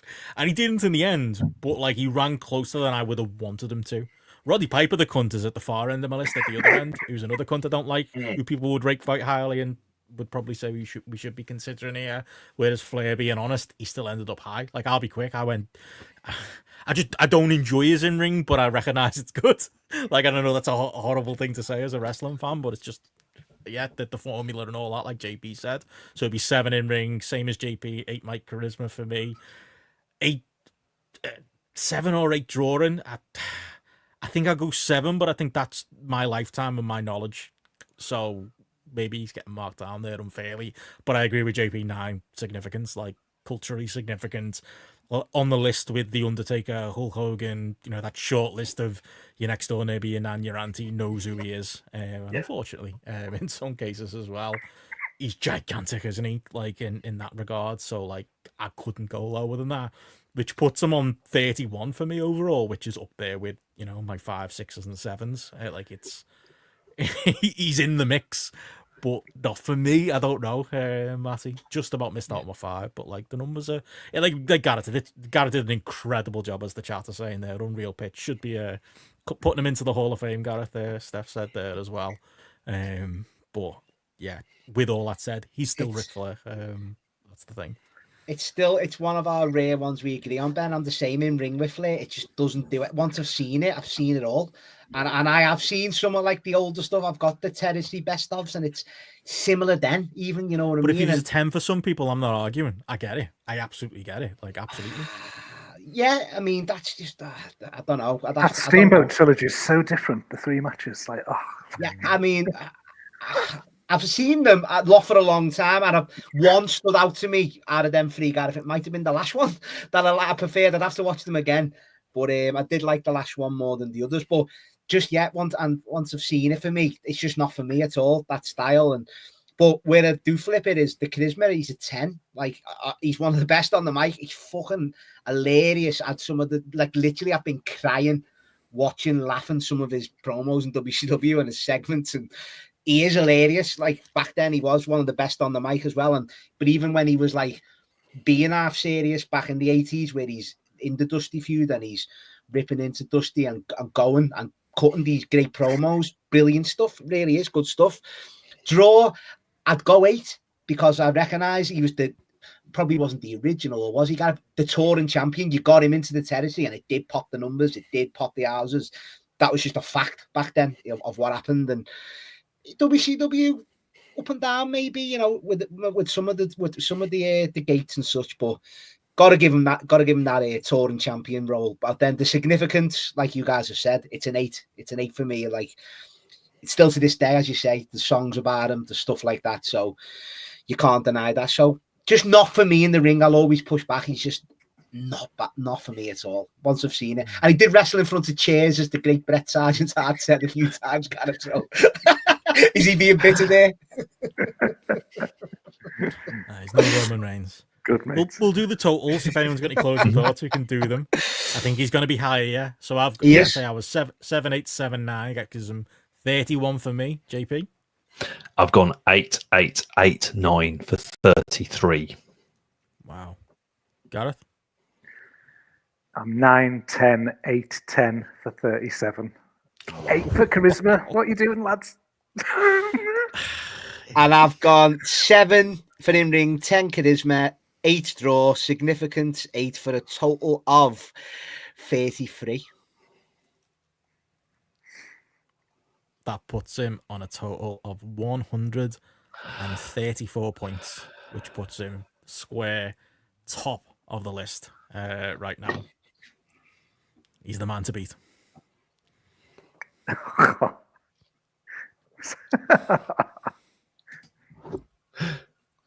That's very good, Benno. There we go. It isn't a surprise. No, it's not. It's just more of a surprise that 3 of Will he us stay didn't there? have him in our top 5. I'm saying he's going to be in the 5 now because there's 3 in me head who were shoe-ins and he was battling for the other places. So I think he's in for it. I think he's in there. Yeah. Well, from there into another one that I think a lot of people would have on their list in Macho Man Randy Savage, who's one for me who, like, again, just doing the pure numbers, he was always in or around the top 5, and it was hard for him not to be, which was kind of the thing with Ric Flair, and that it was hard for him not to be, much to my frustration. But I'm obviously a lot higher on Randy Savage. Strong across all the categories. I don't think he's at, maybe someone would argue, I don't necessarily think he's a 10 in any of these categories, but I just think he's above 8 in pretty much everything. For Savage, I went 8 in ring, 9 mic/charisma. I went 8 in drawing. I'd be interested in, obviously, especially you, Gareth, in numbers for Savage and drawing, because I've seen that as the knock from some.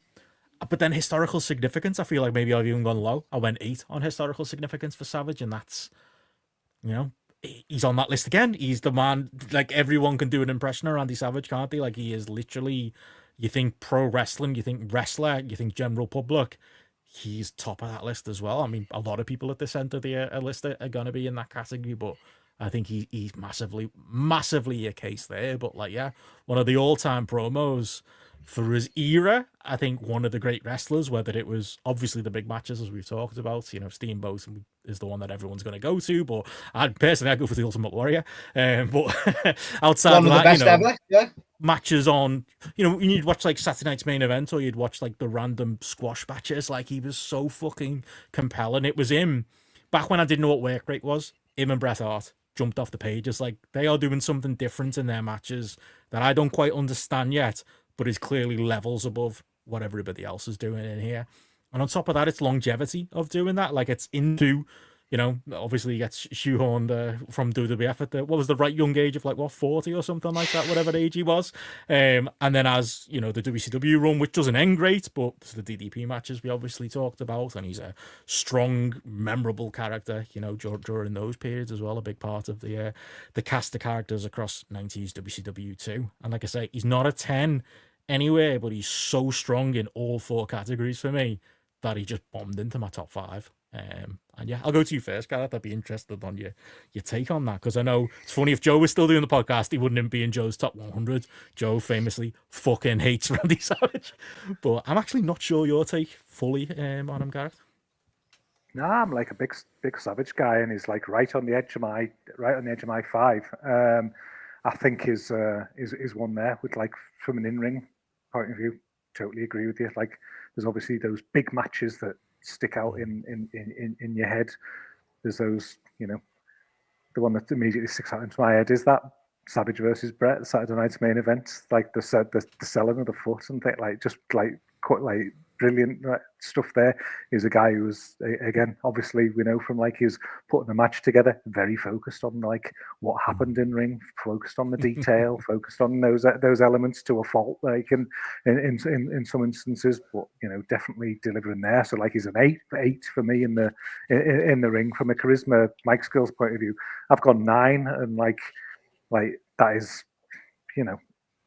it's I couldn't go any less than 9. I struggled to give him a 10. Like, he's just, that's what he was. He was just pure charisma, wasn't he? He was just like everything from those, like, from the, So maybe I'm harsh there, but it's only when I'm looking relative to other people and I'm thinking, oh, he is a slight notch behind people who I've given a 10 to, so he has to be a 9, like in some of them instances. And then the significance point of view, like Steph saying there in the chat, he argue he's more famous in the UK than Flair if you ask the man on the street. I think even across America, maybe if you ask like non-wrestling fans, still be plenty, obviously, like from an advertising standpoint and things like that. But again, he's just one of these people who's just so strongly culturally associated with WWF from that time period as well. When I did break into the mainstream because he jumped off the screen more than other people's. He felt like a more important character. He felt like he had somebody a bit more about him. He was massively influential on the next generation of wrestlers that came through at that point, because you did have a guy who, he was like, obviously he was built and things like that, but he was a smaller guy in a big man territory who was having proper matches and things. He was somebody that, people could, aim to, work like, and you still see that, passed down through generations today with people, Randy Savage references thrown into stuff all the time. The one that's like a touch low for me is on the drawing aspect, because I think that is one where, he drew during that time period of when he was on top, WrestleMania 4 to WrestleMania 5, but it was so interwoven with Hogan. When you look at like the pay-per-view numbers and things, like Hulk's involved, and like in things like the tag match at SummerSlam, same team, Survivor Series and things like that. So it's sort of hard to isolate it from that point of view. He does well on his house shows during that time period, which is fair, but I'm not sure that he then had that same impact later down the line. When you look at some of the like pay-per-view numbers around WCW when he was on top and things, he wasn't necessarily like significantly popping numbers there across the piece. So for me, real strong candidate, real strong numbers across the board, and it's like a 8 for me in ring, 9 for charisma, 7 for drawing, and 8 for significance. So again, strong across the piece. I wonder whether or not Joe's influence on me kind of made me like restrain myself, because I had years of him telling me how much he didn't like Randy Savage in there, and I did like him more. I think the only reason why he's not in my top 5 or like in that very top mix is primarily my view on him as a 1B, as in he was the foil for Hogan rather than the outright kind of draw itself. But the way my ratings have gone, I've gone 8 for everything, because I tend to think he is very good at everything, but without being the kind of the big top line kind of guy, if that makes any sense. And the stuff about the WCW run, he was never the guy. He again was 1B. He was one of the few people who headlined pay-per-views with DDP where there wasn't a title on top, stuff like that. And you have to give him, obviously there's credit to give him there, but in ring of that period of WWF, he's one of the bigger guys there. Obviously, undoubted that he had a charisma. His charisma was mental bloke, which is charismatic in its own way there as well. And drawing, like you guys have said, it's very hard because you're in there against Hogan at his peak. So therefore, there's that certain, like, that takes away from it, doesn't it? As much as anything.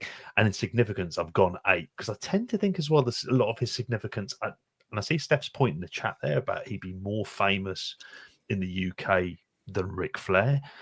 But I also think in terms of like the US, a lot of it feels like it's the Slim Jim stuff, which isn't something that really translated to necessarily like kind of over here. So maybe I'm missing something on it.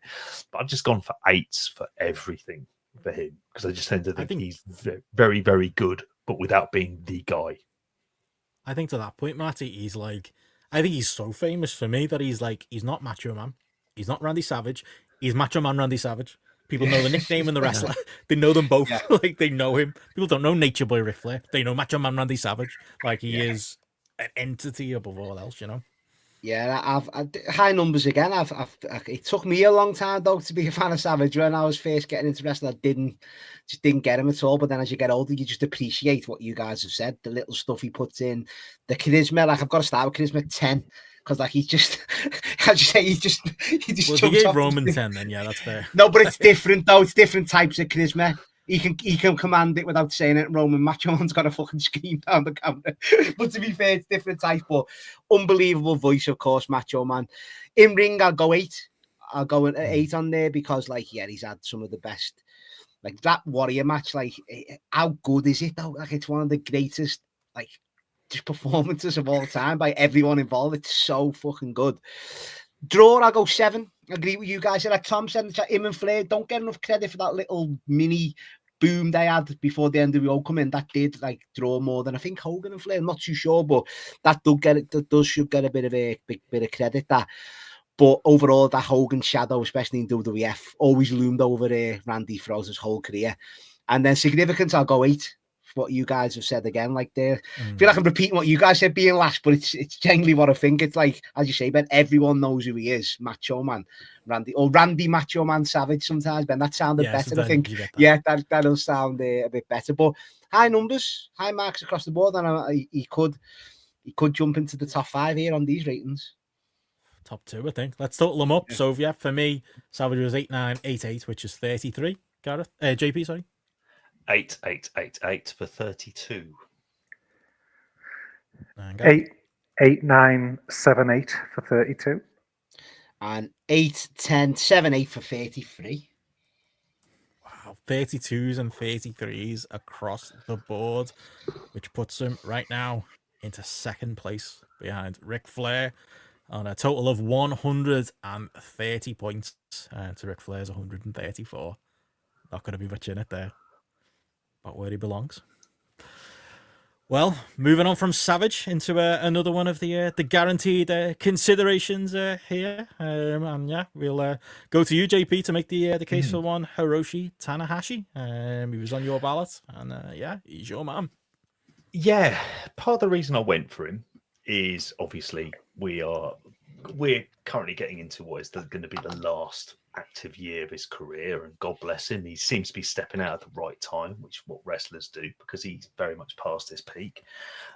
But it's more that this, I suppose, part of the original top 5 was just thinking of wrestling globally, and it was like, well, who comes to my mind of somebody who is a global figure, non-WWE, who is in many ways, if you think of a lot of like AEW, you can trace it back to Tanahashi, because that's where it comes from. And really, this is where we get into significance and drawing. If you're comparing him as a draw, then yeah, you're possibly flying floors. However, what you can't do, and I think you'd struggle to say this for pretty much most of the other wrestlers, he saved a company and therefore by default created the kind of boom period. And that boom period led to the creation of AEW. It popularized Japanese wrestling in the US in a way that had never been seen before. And he did so much of this by himself. And when he was put on top in New Japan, it was on its arse. It was close to bankruptcy. It had been bought out by Ukes. They didn't know where they were. They'd just given the book to Gedo. But here was a guy who, it was the thing he used to be like kind of tarnished with was like Sinahashi, which was the thing I was intrigued. Oh, let's see this guy. And he was fucking brilliant. He was fucking brilliant in ring. It's like this permanent baby face, but he was just awesome in ring, to the point where I look at one of the reasons why I'm sat here, doing a podcast with you guys today, is because when he came over to the UK to wrestle for Rev Pro, I went, I have to see this. I have to see this man with my own eyes, and I have to see exactly how good it was. Now, we got a house show match, don't get me wrong. Bret Hart was there as well, weirdly enough. But it was at that show, weirdly, I was sat next to Joe, which then led to us going to many shows, which then led us going to Progress, to then meeting you, Benno. But this is a guy who, when he came in, like, he took a company. Now, the problem is, you look at Wrestle Kingdom and you look at figures for it, so much of it's bullshit. It's just made up, and how much of it's papered. This is the guy who led to genuinely like 30,000 people going to the Tokyo Dome paid, which, considering when he started, it probably would have been 5,000 to 6,000. That's how low down they were. He created stars. Okada doesn't exist if it isn't for him, and that's one of the greatest feuds of all time. Is that feud between like properly making a star over several years with some incredible matches, and one of which we're going to be doing on Must See Mixtape with Mark Buckledy in there as well. Made his contemporaries like Nakamura had to kind of reinvent and rethink himself in order to be kind of like even considered somewhat relevant there. And you know, people like like Naito as well. They he raised and he set a template or set a benchmark that they knew that they had to hit. He was a permanent babyface, but the thing about him in ring that I always thought was really great is he came across as tough. This wasn't a sappy babyface, even though, you know, you might cringe at some of the stuff that he would do with the air guitar bits, but it was all well earned from here. And I just don't like the idea of wrestling being thought of as just this primarily US thing. It's more than that. It's bigger. It's global. And if I'm thinking of people who, in my own lifetime, who I've seen wrestle lots of matches, you know, do we get a New Japan World without him? It's like, you know, don't. There's all of these things, and that popularization of a non-WWE style, I think, in conjunction with lots of other people we've mentioned, whether it be a CM Punk or, you know, Bryan Danielson, all of these other people just makes us think, hang on, there is more to this than what we're being presented here. And you have to go, I always think, to Tanahashi and just some of the matches that he's had, whether it's Okada, Nakamura, Minoru Suzuki, AJ Styles, people that at their peak, he was having absolute fucking belters, and he looked the part. This was a guy, you know, Japanese wrestlers quite often, when like a Masahiro Chono would be in WCW, he wouldn't look as jacked as these other guys. Well, there wasn't a problem on the kind of like peripheral appearance front for Tanahashi. He was so, I think he's so incredibly important. I know we've got WH in the chat here as well, but this is like it all, I think it all stems back to him and how, if you talk about a Hall of Fame, for me, he feels like if you're picking one person from Japan, it kind of has to be him. Yeah, it takes on Tanahashi, Gareth. It's a real funny one because, like, again, like I had that caveat at the start that I'd sort of like looked at Japan and thought, like,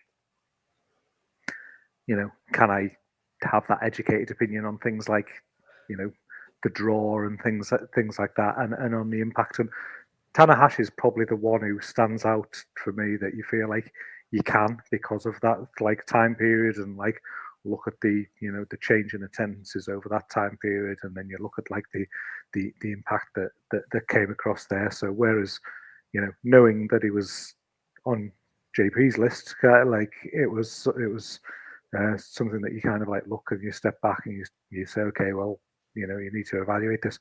I've always considered myself a Tanahashi guy over an Okada guy when it comes to the matches. Like if you stuck me on a desert island and you says, obviously there's plenty of them against each other, but you said you could only watch Tanahashi matches or you can only watch Okada, I'd pick a Tanahashi 100 out of 100 over Okada to watch there. Like love him in ring. So versus Sean, and it makes his age better. And you know, I'm giving him a 9 for in ring. So he's like he's like right up there from that point of view. From a charisma standpoint, obviously it's hard because, you know, you're not engaging with promos in the same way that you're engaging with like promos from in an American audience. So you can't. I find it hard to judge that because you can't engage in the same way. But what is undeniable is the natural charisma that the man had when he stood there in the ring. And JP's right. Some of the stuff with the air guitar will be a bit, you know, cheesy for me or whatever, but like for that audience and things like that, you know, clearly like massively over. But he's just a guy who just does something that just draws you into him, just the look, just the hair, the outfits, everything about him kind of thing, the whole package of what he is. So I'm having to give him like a 7 there for me because I can't judge him on promos as well, speaking. So like putting him there, but you're still ranking that on a like for like basis against other people. From a draw perspective, you're looking at those numbers. At the end of the day, he's done 10 dome main events across all the different Wrestle Kingdoms, and there's been like growth in attendance during that period. That's that's undeniable. So I'm sort of torn there between like a 7 or an 8 from that perspective. I think 7's still a strong score, so I'm giving him a 7 there. But then that probably bleeds across into the last column of like the significance, actually massively significance in terms of that New Japan period, and then obviously the growth of that, and it becomes central to so much what JP talked about there. So throwing him an 8 there as well. So for me, coming out like scoring pretty high, 31 across the piece, 9, 7, 7, 8, and I think that feels fair. And when I see him there, where he's tucked in ahead of a lot of people on this list for me, massively ahead of some people like like a Kenny and things like that, like rightly so from my from my perspective. Yeah, my ratings are very similar for Tanahashi to you. It's a 9 in ring. Some of the greatest matches I've ever seen in my life during that peak period. It's an 8 on my charisma. Same thing as you. In that, yes, maybe I don't fully understand the promos, but I can tell the promos are working. And 2, that undeniable in-ring charisma. Like arguably that could be higher.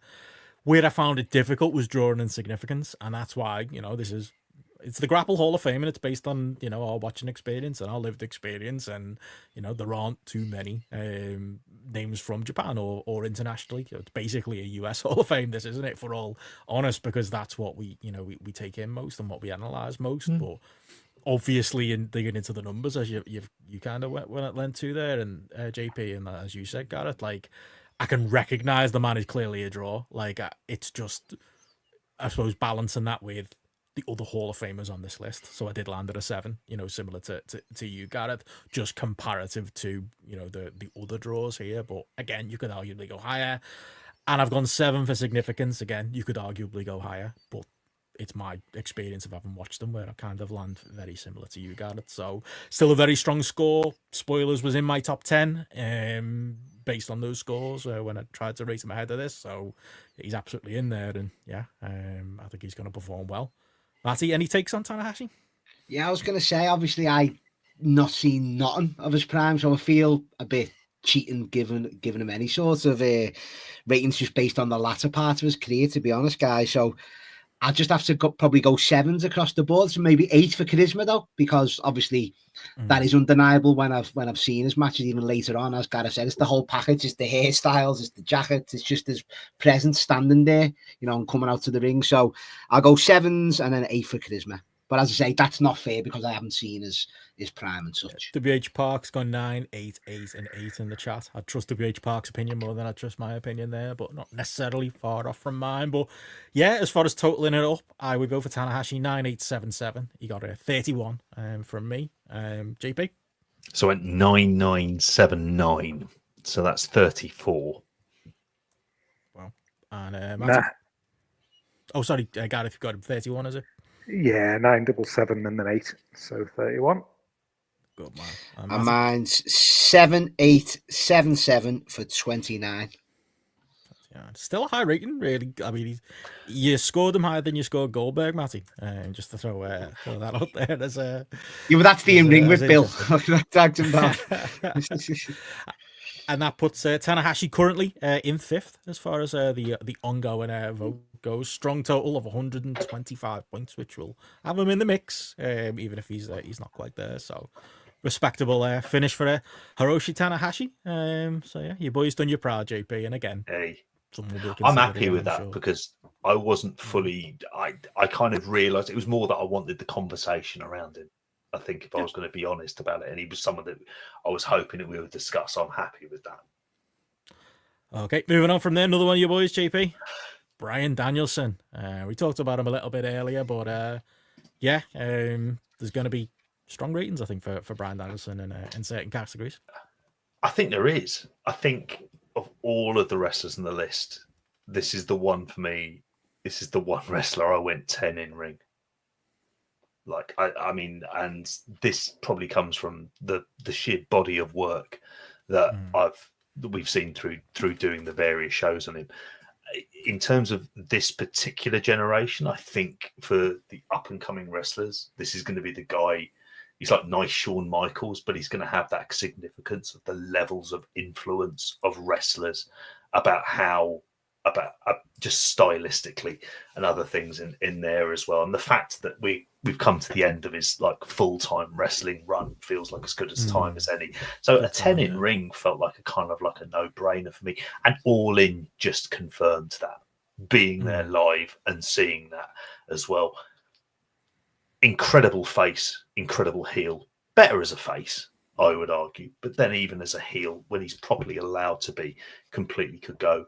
When it came to charisma, he had a charisma that, again, is slightly different to everyone else's. I know we spoke about this earlier on with Kenny Omega, but I looked at Danielson's charisma as just what you knew you were getting. This is the thing when I think for a lot of fans watching him is they all loved him because they genuinely knew this guy was arguably the best fucking wrestler in the world. They knew it. You just knew it. You just looked at this guy and went, oh, he's pretty fucking great. And it was undeniable.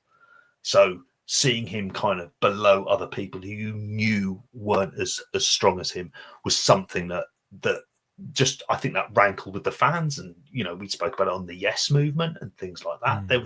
I think that's how we end up in there. I think possibly the one drawback to it is the drawing side of it. That's a bit more tricky to kind of quantify because, you know, you can't necessarily sort of take when it's WrestleMania 30, is that WrestleMania selling it as much as Daniel Bryan, but he is, you know, obviously the main star of the show and is positioned in that way as he should do.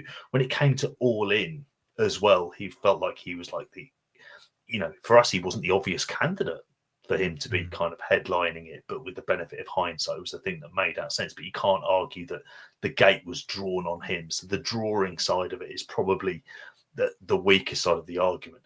I think the significance, though, is enormous, and it's going to get much bigger over time, particularly as he's retired as well, because I think he just set a template for how a lot of wrestlers should approach wrestling generally. From, you know, let's face it, he got wherever he worked, he got over, and he got over massively. Whether it was Ring of Honor as just a pure technical guy, got over. Ring of Honor as a face or as a heel, completely got over. Japan as a junior, I know it was somewhat limited, still got himself over. WWE, obviously, you know, over to the absolute moon and back as well. And, you know, when he came into the company, while he didn't have that direct impact that Punk did, really important just to I always think back to that match with him and Kenny, just opening up that Grand Slam Dynamite, and just the fucking chills of just seeing that show opening, them two opposite the ring to each other. And you're like, fucking hell, this is big time wrestling. So he's probably there primarily as the best in-ring wrestler out of, I think, arguably everyone that we speak about. And that's how the Observer Awards were. You know, if you're an exemplary in one category, it overrules the others, and that's obviously Danielson, because he's a 10 for me in ring as well. It's funny, like you mentioned the CM Punk comparison. Like, I wish there were more of those significant moments in AEW with Danielson. If anything, he was massively underutilized during his time there, which is actually a bit of a negative overall on him. But, like, yeah, for me, a 10 in ring. Mike charisma, like we've had the conversation on the podcast, like it is a complete myth that young Bryan Danielson had no charisma, and it was like a recent thing that he learned. No, he always had personality. It got drawn out of him better as his career went on. He learned to be better on the mic, because what happens when one of the best wrestlers in the world, who's gotten there through hard work and through being an intelligent person who understands what it takes to be a good wrestler, he's like, well, what the next thing I need to learn is how to be, I work for the WWE, I've got to be good on the mic too. And you could see in real time him learn how to get better and better and better at that, to the point where he's a very, very strong talker there. Like, he's a complete all-rounder from a performance point of view. So I went 8 on that. It's drawing in significance, where it is more of a conversation. Drawing is tough. I've gone 6. It's almost like a non-vote for me on Danielson. Yes, you can give them all in this year if you really want to. If we're giving Roman Reigns stadiums, we can give Bryan Danielson stadiums. But like, it's it's not Too the late. strongest argument, and WrestleMania 30, not the stronger. Is a really strong one and an important WrestleMania.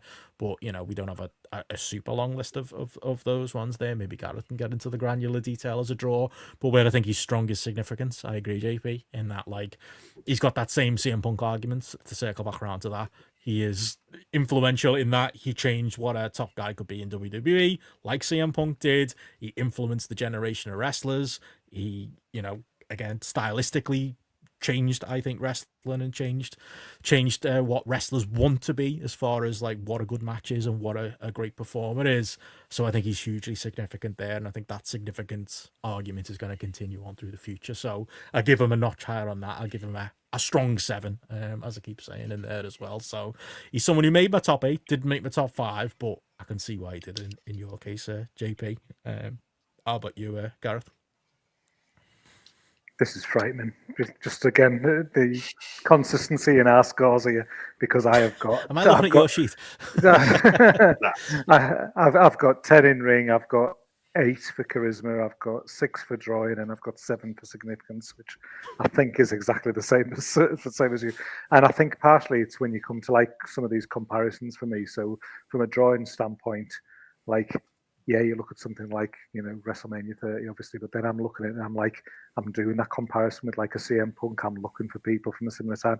I gave Punk a 7. He's not, to me, he's not the same drawer as Punk, so he's a 6 guy, so I'm drawing them, doing them like for comparisons there with that. From a charisma, Mike Skill's point of view, that's an 8, but it's an 8 that's just, it's almost that intangible charisma. He's got this incredible ability to make people just want to go with him and be on his side and want him to win, want him to do well and things like that. It's just, and it's not something that it's almost forced. It's just him, and it's what just makes him jump, off the screen. He's likable, as a baby face when so many baby faces are not likable, and things like that. Obviously, there's elements of his promos that have got better and things over the years, but his charisma largely comes from without talking. I think a lot of it it's just his facials, his body movement, little things that he does as well. It just draws him in there. Just the general. The in ring 10 out of 10 is one of only 2 wrestlers that I've given a 10 to, and he is just in ring perfection. You can't there's. It's just as good as it gets, and just as an overriding factor there, that's what puts him in the mix there as well overall, because that's just so strong, so many good matches, different styles of matches.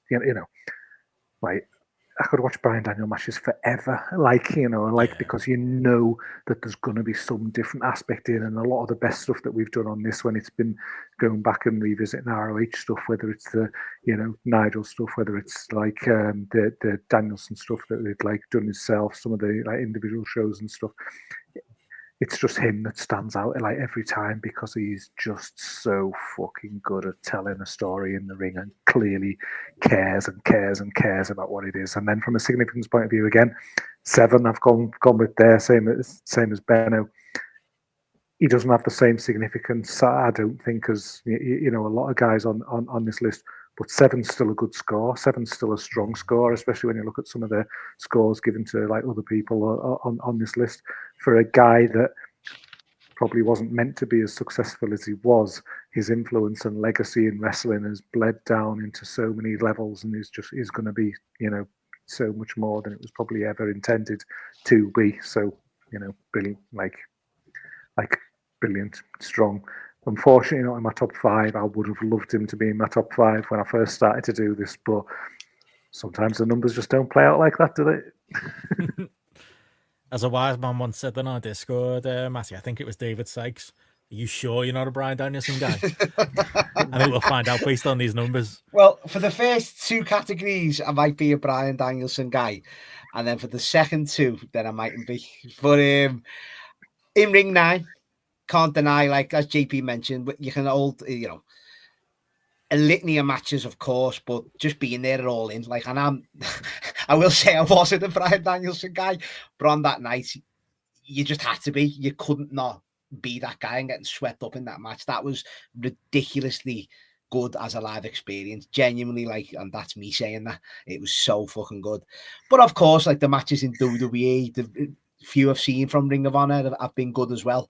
So, you know, got to give him a 9 for that. Charisma, solely based on the WWE stuff, 9. Like, he's got to be, because I was one of them guys, Ben, Michael Cole pill, just like, didn't see the stuff, didn't know he could talk, didn't know he could act, didn't know he could connect with the crowd, and just to get that level of over, you just can't deny what he done. Even if it was for, you know, his run with injuries permitted, of course, his run was only short, but then obviously, you know, he was still over being the GM and stuff like that. But for his actual run, once again, cut by injury, it was a shame, but so over, genuinely, just full buildings, jumping up and down, like, you know, can't deny him that.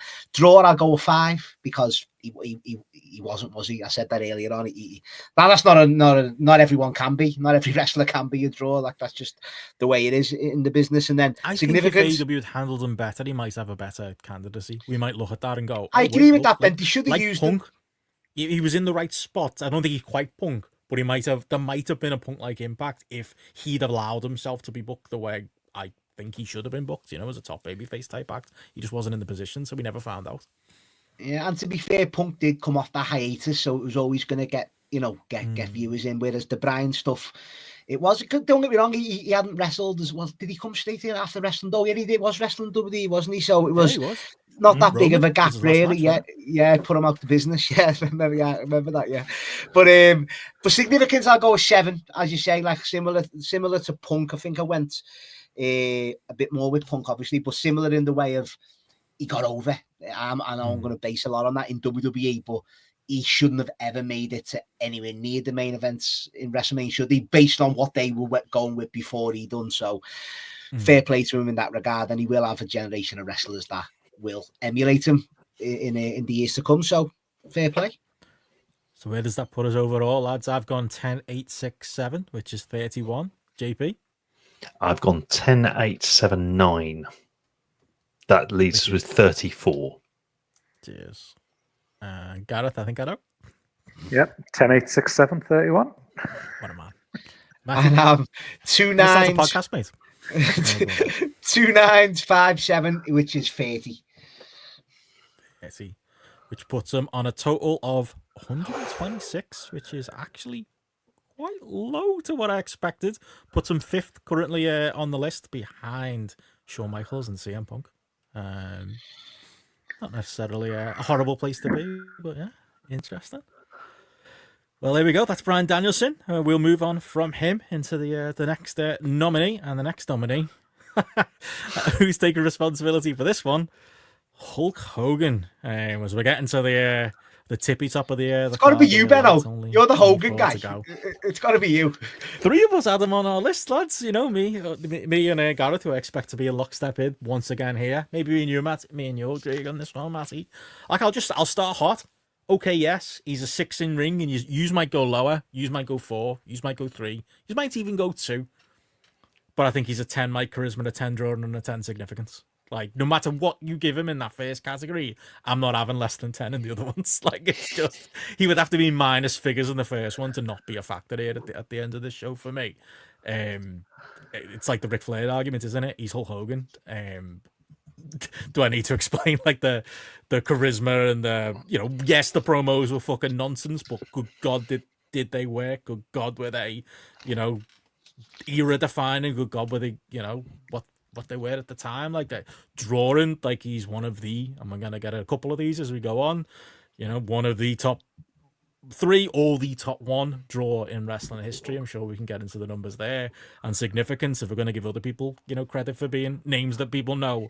Hulk Hogan, like, even, you know, everybody knows Hulk Hogan, like everybody knows Michael Jordan. Breaks the scale. He does. It does. It should get more than 10. Like, yeah, he should. But 10's the most we can go. I just can't see a world where Hogan doesn't make it here. Maybe he doesn't, but like, he's so high in those last 3 categories, it's almost dependent on where we go in the first category for me. But yeah, 6, 10, 10, and 10 for me. WH has gone 3, 8, 10, 9 in the chat there. But let's go around the horn for those who had us on the list. Gareth, are we in lockstep once again, or are we not? Oof. I'm a nudge behind you in ring. He's a 5 in ring for me rather than a 6. So we're missing there. But the other 3, 10, 10, 10. And then when I talk about like the people at the top of our list being benchmarks, Hogan was pretty much a key benchmark for it. I'm like looking at it. I'm like, if I've got 10 for him in all of those, that's what I'm drawing off with against other people. So what's Savage versus that? What's Cena versus that? What's Roman Reigns versus that? They're factors that you're looking at when you're looking at these big star things, because at the end of the day, without Hulk Hogan, we're not sat here now recording this podcast, are we? Because it's just literally the reason for WWF, taking off as it did throughout that 80s time period. There's a reason almost that, I suggested 84 as the starting point that we had for the criteria for this, Hogan pinning Iron Sheik and then onwards, because that's when we then started to get WrestleMania becoming a thing. That's when we started to have the VHSs generated that we could all watch, learn about wrestling, get into wrestling and everything that falls on the back of it, and our whole fandom kind of branches out from that into all sorts of different areas there. You can't, it's Hulk Hogan. He's got to be a 10 in all of those, and I can't see how he can't be. Matthew? Yeah, totally agree. I think we're the same, Ben. 6 in ring, but then 10s across the board. And I was tempted to go 7 in ring, but then I had to really think, and because it's the fact of, all right, he had so many years, especially that Hollywood Hogan, just lazy years in ring, but I think he's, dare to say, slightly underrated in the ring, Hogan. I think when he had his work, and I'm not just going to Japan and JP, I'm not just going there. Lariats. But he genuinely did what once he could be, and that's part of it, when he was on it, and when he was fucking, what's the word I'm looking for? Up for it kind of thing. It's just he was on, he could be in there and hang. Even his late run with in 02, he's letting Kurt Angle give him fucking suplexes all over the show, angle slams. He's got to be up for it. But and even some of the early stuff, as I keep going to this one match though on the 80s WWF, that early 84 run, against David Schultz. I've never seen a brawl like it. It's fucking brilliant. It proper opened my eyes, Gareth. You need to watch this early Hogan white trunks run, blue trunks in WWE. Yeah, honestly, he's just getting about there. But he was a face, but he's acting like a heel. He's that David Schultz is doing stuff to him. He's just doing it back to him. You wouldn't expect the face to do. It's good to see. And he did it. Some of the big matches as well. I know you're big on the Warrior one, Ben, and the Savage one as well. The iconic, great matches. On the Rock as well. I know. Matches them for me. Yeah, it's just, you can't deny it as well. And the fact of the draw in WWE, the draw in WCW, NWO. It's 2 different companies where you're doing it. It turned WCW to beat WWE. It's ridiculous, really. And I know, obviously, Hall and Nash have got part in that, but it's Hulk being the third man, isn't it? Obviously, so yeah, can't be less than 10 for any of them 3. JP, you can't, mate. No, I went 10 for all 3 of those categories. Yeah, I'm not a fucking idiot. I completely get all of those. Significant. It's the man played a major part in the recent US election, for fuck's sakes, in 2024, and everyone knew who he was. There you go. And this is a guy who has not wrestled for years. Obviously drawing charisma. It's just in ring. And I think there was the part of me that just went for the ice. I have to admit, there's enough of the Japan stuff I haven't really seen as much of. But there is a whole litany of WCW and WWF main events where I just fucking tuned out. So I went 4. So the problem was for me, it wasn't that he ranked lowly or anything else. It was just that one bit of the in-ring. And sometimes I wonder if that just comes down, if that's a purely personal preference thing. Bryan Danielson, he is not. But you can't argue charisma, drawing, significance. All of the things that you guys mentioned, yeah, they're 10s. Regardless of whatever you think of him, he had those things and he had them in spades. But his matches weren't about the wrestling for the moment, were they? They were about him as a persona and as a character and how he projected himself. I just think it's how much of that did you kind of buy into, and I think the part of the problem is it goes, in some ways for me, it goes back to childhood, and the Warrior match notwithstanding, even though I couldn't stand the fucking pair of them, like that's an incredible match, but they're very isolated, those matches. And for the most part, it is very much Hogan by numbers. So the problem was he drew with other people who got 34 on the list. And I just went, fuck it, it's Terry, he'll be fine. But I'll move him down then into that lower echelon. So that's all it is. He just got a 4 in ring, but and 10s in the others. People can't sneer at like Hogan's like formulaic matches, which is right, but it's the timing. It's the timing of the Hulk up and stuff. Though you've got to give him credit for. He knew when to throw it in, and the place come unglued. Like it's. I tell you, it's less in ring. It's more charisma. But you're right. But even in 02, there's a story Lance Storm says when it's a Hogan and Edge v Christian and Lance Storm and doing the house show runs, and Hogan's like doesn't want to put the Hulk up in, and Lance Storm's like, no, these are why the people have come to this house show. We're gonna put the Hulk up in this match. You know what I mean? It's mad. Taking the piss there, Hogan, like as if he weren't going to put it in. And I will say, as much as I'll enjoy some of them babyface Hogan matches, heel Hogan in WCW, like two's across the board, ones, back breaks and shit. He was so bad. But it evens out, There's highs for me and there's lows for me, and then there's just run-of-the-mill 80s Hogan, which lands him at a 6. So it's not hugely different, from your numbers, JP. I don't think Matty and Garrett are. I can almost guess the totals here based on all of those 10s out, but we'll do it for the sake of it. I've gone 36, which is the difference being in ring. So it's 10. It's 6, 10, 10, 10, 10, 10, 10, 10, 10, 10, 10. And you, JP? 4, 10, 10, 10. That's a 34. That's 34. Gareth? 5, 10, 10, 10. So it's 35. And Matthew? And I'm 6, 10, 10, which is 36, same as you, Ben. Oh, we agreed on something, Matty. Can you believe that? I know, very rare. Got to this late in the game, 5 hours in. And shockingly, that does take him to the top of the list with 141 points, with only Ric Flair close there, trailing him on 134 points. Randy Savage on 130. So we'll see how this goes for the last 4 men on the list, which does bring us to, like I say, we're in the heavy hitter category. Feel like I reckon, Matty, should you make the pitch for this? He was on all 4 of our lists. It's Dwayne next, the Rock. I know you're a Steve guy, but I think you could make a Rock candidacy for us. Go on, you lead off. Yeah, with Dwayne, it's like it's one of them. It's pretty similar to Terry, isn't it? Like charisma, draw, and significance. I mean, I've gone all 10s again, lads. I don't know if you guys. The only thing separating these lads now is going to be the in-ring. Is in-ring, yeah. Like, is it similar to Terry where you can't deny it? Like charisma and mic work, I mean, should be more than a 10.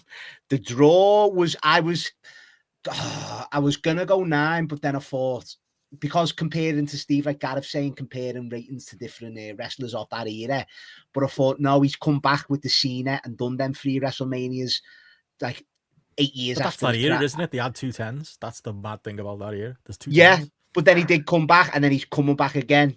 Will he come back this year, and then hopefully coming back next year to still do these big numbers? So, and that ties into significance. Obviously, one of the biggest movie, if not, I don't know if he's the biggest movie star in the world anymore, but he was for a long period of time. Not anymore. Not once this Christmas film comes out. Looks terrible. Might be out by the it? time we finish there, lads. But it looks terrible. This Friday it's out. But yeah, and I went with Rock in ring. Oh, I'm gonna go. It's between. I don't know whether I'm high here, lads. Like, it's between a 7 and an 8 for me. I think he's underrated in the ring. I always compare him to the David Beckham. Whereas Beckham, that big of a star, people forget how good he was on the pitch. With The Rock, because he's crossed over, people forget how good his matches were and how up for it he was and bouncy, and his performances were good in ring. So, you know what? I'm going to go 8 in ring for Dwayne. So I'll give him a grand total of 38, lads. Wild.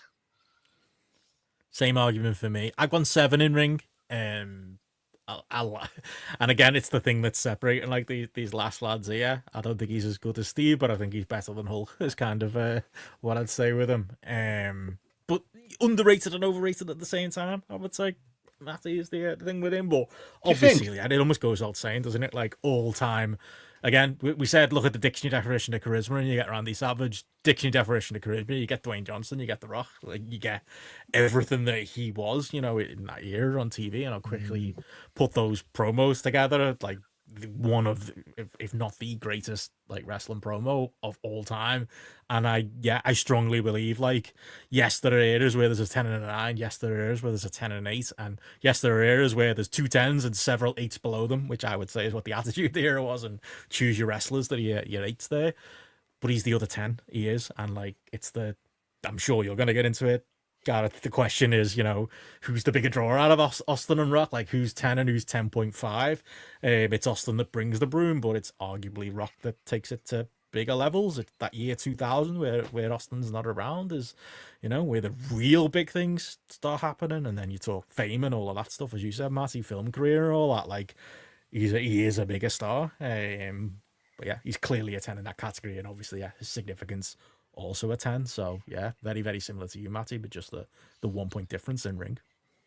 Gareth? Interesting. I've got him a 6 in ring. So he's a notch above Terry there. 100% is a 10 out of 10 for charisma, mic skills. I don't need to fucking add on to that. I've given him a 9 and a 9 for drawing and significance. And like, I don't know if I'm wrong for doing that, but like, I don't know. Maybe I've just got Steve Austin on a pedestal more than him in my mind, and I'm thinking like Steve created it, and Rock was along next to him very closely for the ride. I think, and I just still think that Steve was the draw, and like, and that's probably when I'm looking at it, I've got to have Steve higher than The Rock. I just have to. I agree with that. Like, if it was Attitude Era, but them 3 Manias, 2011, 12, and 13, tipped him to a 10. I had him down as a 9. But that was Cena, though, wasn't it? No, it wasn't. It fucking wasn't. I've done you the year 2000 with that too. Don't know if you were going to say the same, JP. Do you know, I've gone similar to Gareth on it. I've gone 6 in ring, and I've gone 10 charisma and 10 significance. But I've got 9 drawing, and I think the problem is, you kind of hit the nail on the head, Gareth. It's hot. I just link him with Steve, and I almost, like you say, that Steve created the environment in which he thrived. Like, it would be a different kettle. Like, rather like Hogan created the environment, if you want to think about it. You know, obviously, Vince McMahon, you know, pushed the character, but he kind of created the environment. I mean, it's not a slight to have him as a 9 drawing behind a couple of fucking 10s. Sorry, spoiler alert for who's going to come up in a second. But like, it's really fine margins for this. But when it comes to charisma and significance, you can't argue. Like, again, it's like Hogan. It feels like unarguable for those that they would be like sort of around that 10 mark. It's just that a lot of his drawing in terms of who he is bigger, that actually happens quite a few years after him sort of doing full-time wrestling. There's a lot of shit that, as we've covered, there's a lot of bang average films before he hits in the kind of formula, like along with the fast films and everything else. And that's not really necessarily related to The Rock. I want to say that's kind of very clever career choices as much as anything, but I don't anyway want to digress from that. So that's where I've gone with that. It's just that drawing is just down to a 9, and it's again probably just misremembering the year 2000, and it feels those 2011, 12, 13 we're in the stages of it's WrestleMania that is the big selling point, and they've managed to put a big marquee match on. They've managed to put the biggest marquee matches that they could do for it at that point in time.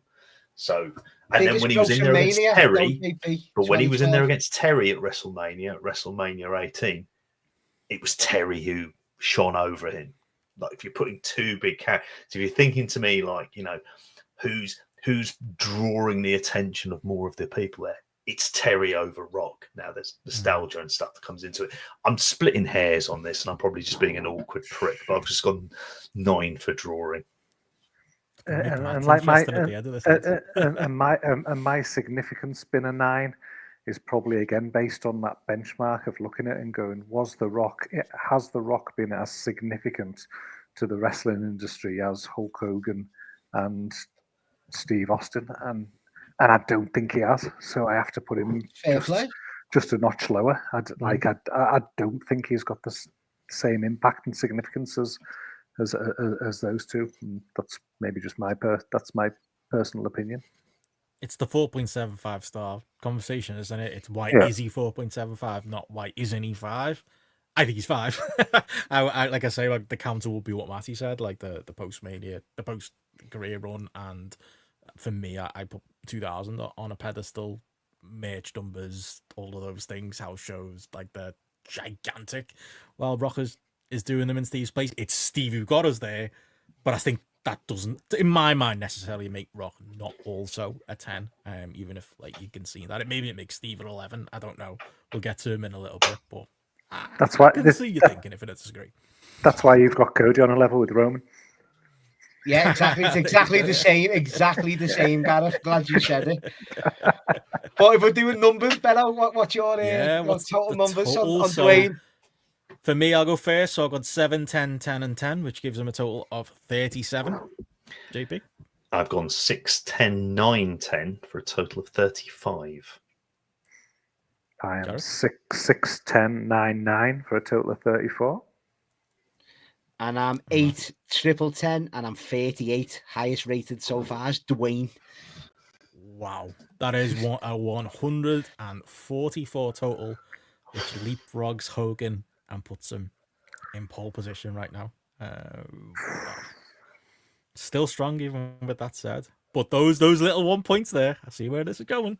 Could make a difference as we go, but we'll continue on hot. We move to Steve. Any of you can pick the argument for Steve.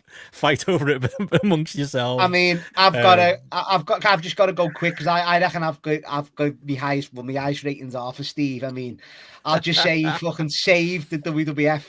He literally single-handedly saved it. Like all this, I hate it. Like the retconning of history they tell with DX, or it was this, that, and the other. It's the worst ever. That. Like Steve is the guy. I'm saying like Roman's the guy now.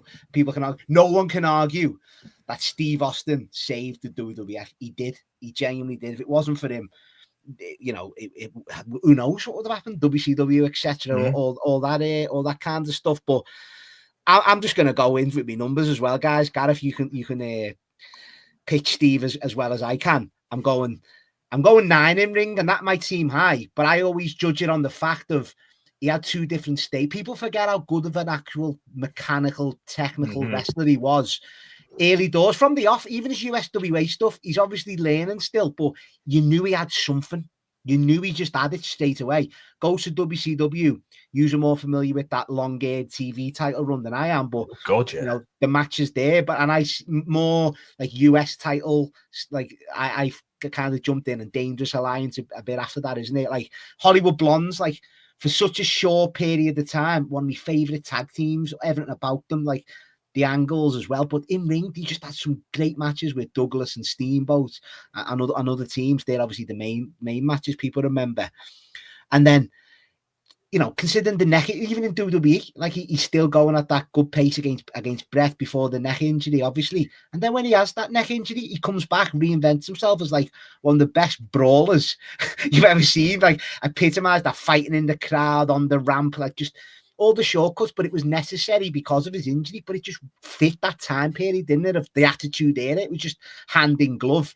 And then he, you know, when he come back after the neck surgery.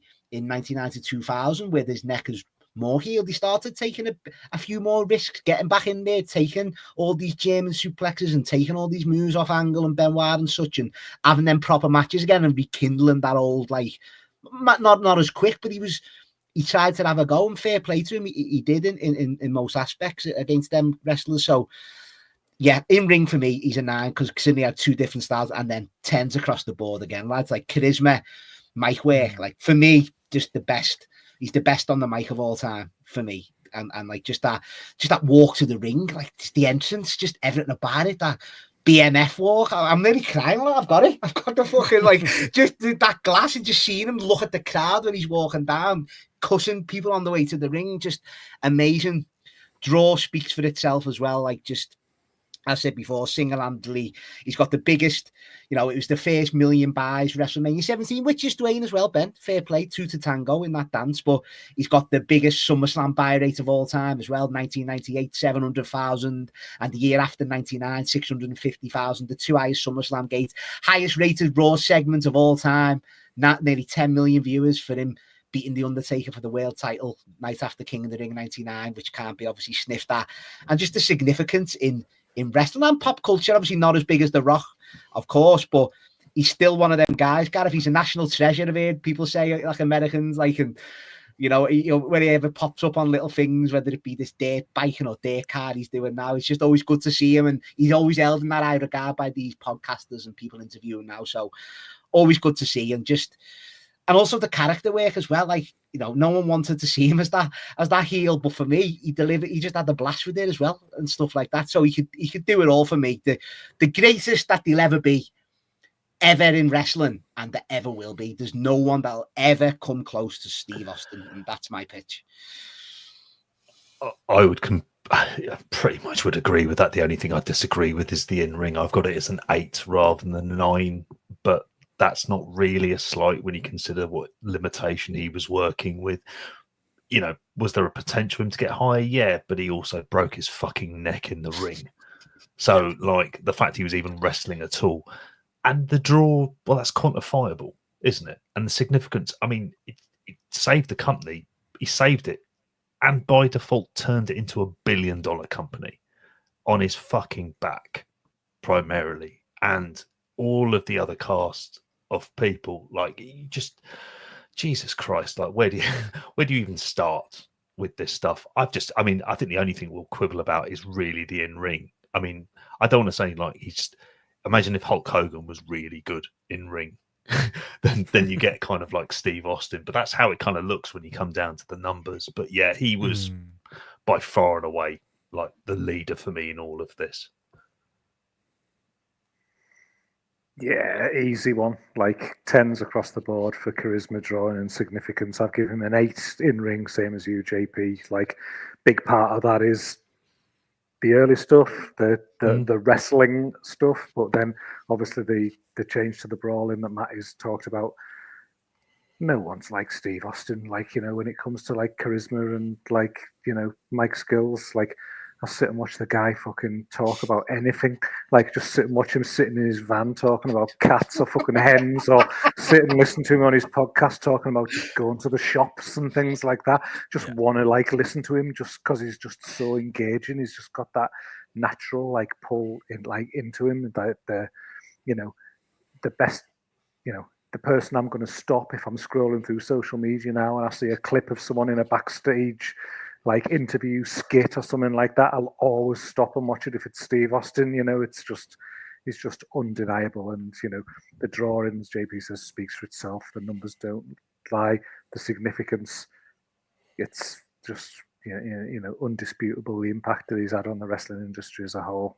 Like what more can you say? You can't. Yeah, and it's funny because I'm sitting back here because you three are the Steve guys on this podcast. Yes, spoilers, he's number 1 on my list, and it's so funny because I would not consider myself a Steve Austin guy. I just don't feel the same affinity for him that you guys did, and I joked about it when we were talking about putting this together. Like, you know, Matty, you were saying, well, he better be number 1, and I was kind of like, well, I might be the fly in the ointment that ruins that. I'm not. I'm helping the case because, unbelievably, Gareth, same as you, 8, 10, 10, 10. Like, he is. This is scary. Spent too much time talking to you. Honestly, I didn't realize we were in lockstep to this degree. But like, how could I grade him any other way? I don't feel those feelings you guys do for him. I do maybe for like the early boom in like '97 as he's kind of really getting going, and I was really into him during that period. But me, it was just me being a contrarian in '98. Once everyone came back and was watching because of him, I didn't want to be a Steve guy, so I drifted towards Rock, or I drifted towards Triple H. And then even watching it back, like stylistically, is he necessarily for me in the way all the wrestlers on this list are? Maybe not. But I've given him an 8 because like he is a great in-ring wrestler. And yeah, I probably should have predicted that I'd go this high on him. And it's that step ladder of, like, for me, in-ring, the thing that separates Rock, Hogan, and Austin is the in-ring. Hogan's 6, Rock 7, well, Steve's 8. Like, that just made sense when I was putting my numbers together. And yeah, you guys put like the case massively forward for him, and I thought I might be a contrarian here, but how can you? He is Stone Cold Steve Austin, like very clearly first ballot, and very clearly is where he belongs here. And you know what, Matty? If you think WWE's cool, nah, Steve was cool.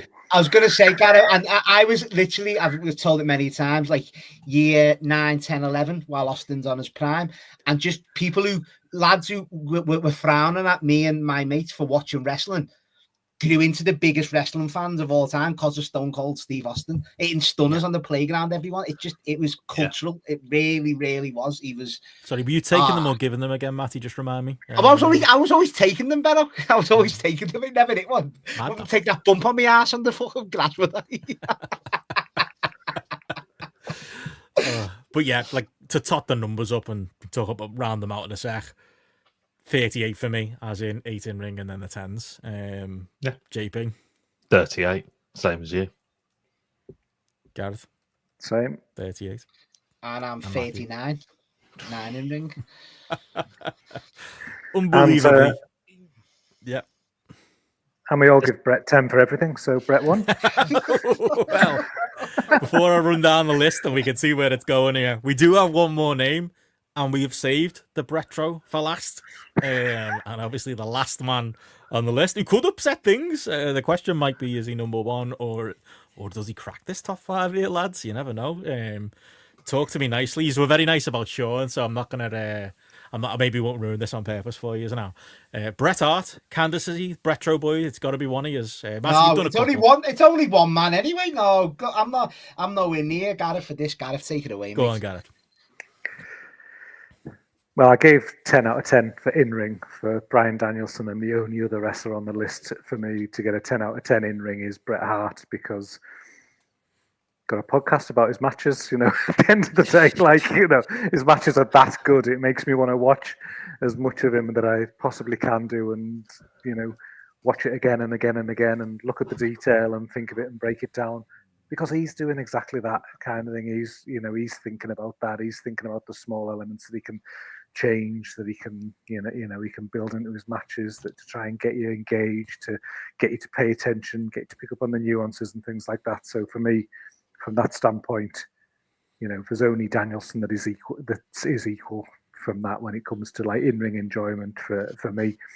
The other stuff, unfortunately, I can't give him the 10s across the board, as we obviously gave for Steve and we gave for Hogan and stuff. And I remember we were sat in Teddy's and we first started having this drunken discussion, and I was like, no, Brett's not going to win, because I just knew immediately that I can't give it, I can't give him then. He can come out on top for the in-ring, but, when it comes to the others, charisma, mic skills, people think he can't talk. They're wrong. Kind of, he definitely improved in that area. I think as a heel, he got a chance to kind of show his chops a bit more in that perspective. I think something with Brett is when he's saying something, he's saying it with purpose. He's saying it for a reason. He's not just saying shit for just to be saying shit. He's not saying regurgitating scripted lines and things like that, which that's when he works better, when he's been natural. And he just someone's just said in the chat, you believed what he was saying, the words that were coming out of his mouth, because totally. And that's all you could hope for there. I think on the flip side of that though as well is Brett just had that natural charisma that even when he was in the Hart Foundation, he was a guy who stood out on screen. He just had that something about him. He had that aura about him, to come back to that word Matty used before, even as a mid-card guy, even as somebody who's working earlier on the shows. He just stood out. He engaged with the crowd. He connected to the crowd. He had that feel of this guy's going to be a star one day, and so obviously WWF saw it as well to push that through. So I like give him an 8 overall on that, just based on that natural charisma and the believable mic skills. As a draw, got to give him a 7 for that. Overall, going back, looking at the numbers there. Naturally, he was, he had the belt at a period where things have, dropped off post Hogan and things were sort of sandwiched in that era. I think his numbers compared to other people around that time are as good as they possibly could be. But to be honest, could I sit here and say Bret Hart's a mega draw? He's not a mega draw. Yes, he helped the business by being a draw in Europe and things, as they'll always people allude to when they had to come and work over here a lot more, and he's probably a bit more popular, and that was like a big positive for WWF when they couldn't fucking draw shit and they were in basketball courts in America and things. So you got to give him that notch from a significance point of view as well. Only giving him an 8 here too, like he has. I think he has that significance on other wrestlers. I think they over the years, obviously the match quality, the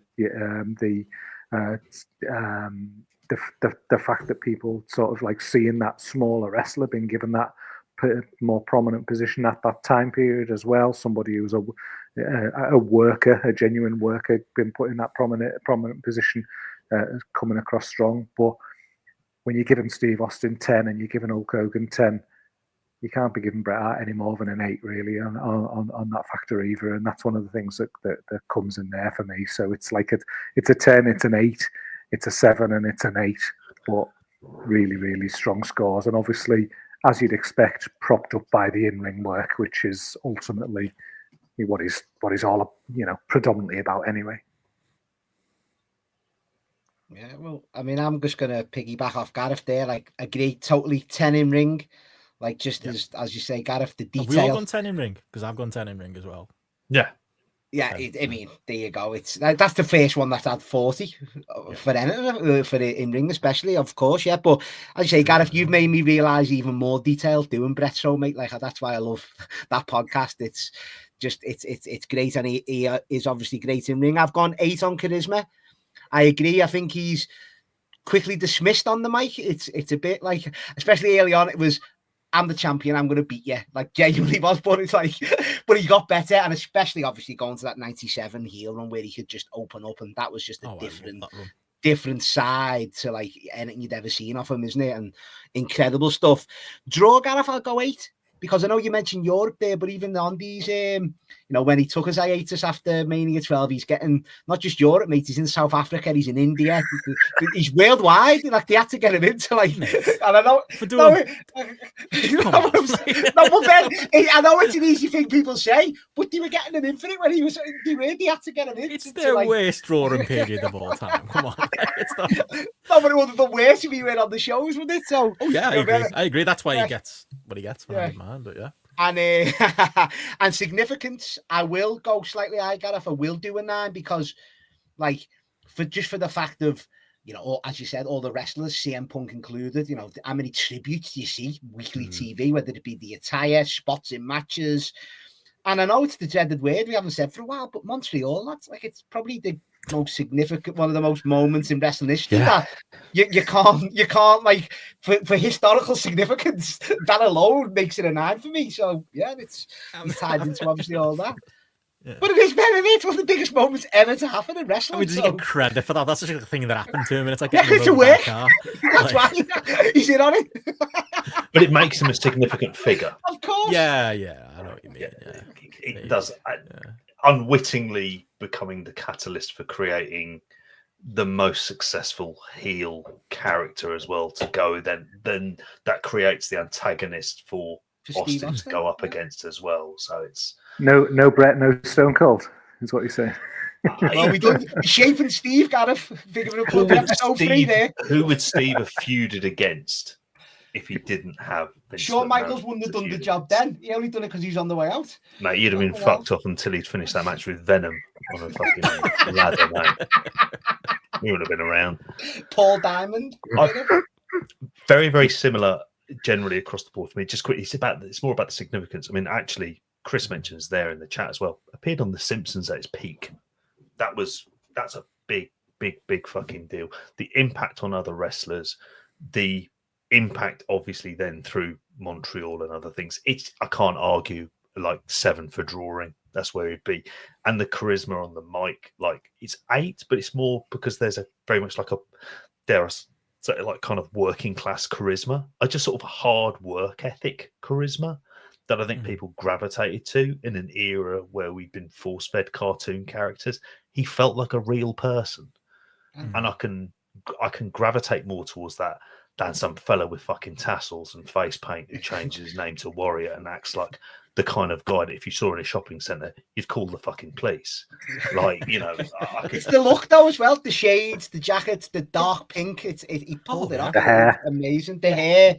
Yeah, amazing. Before I loved Sean, I loved Brett. I thought he was the cool one. I liked SummerSlam 92. Sat in my mate's house. I was cheering Brett, not Bulldog. Like, I thought Brett was the cool one and everyone should be cheering. Because I got followed that through into later life. Just because he's British doesn't mean he's great. Hello, William Regal. Like, Brett was my guy, like, during that period.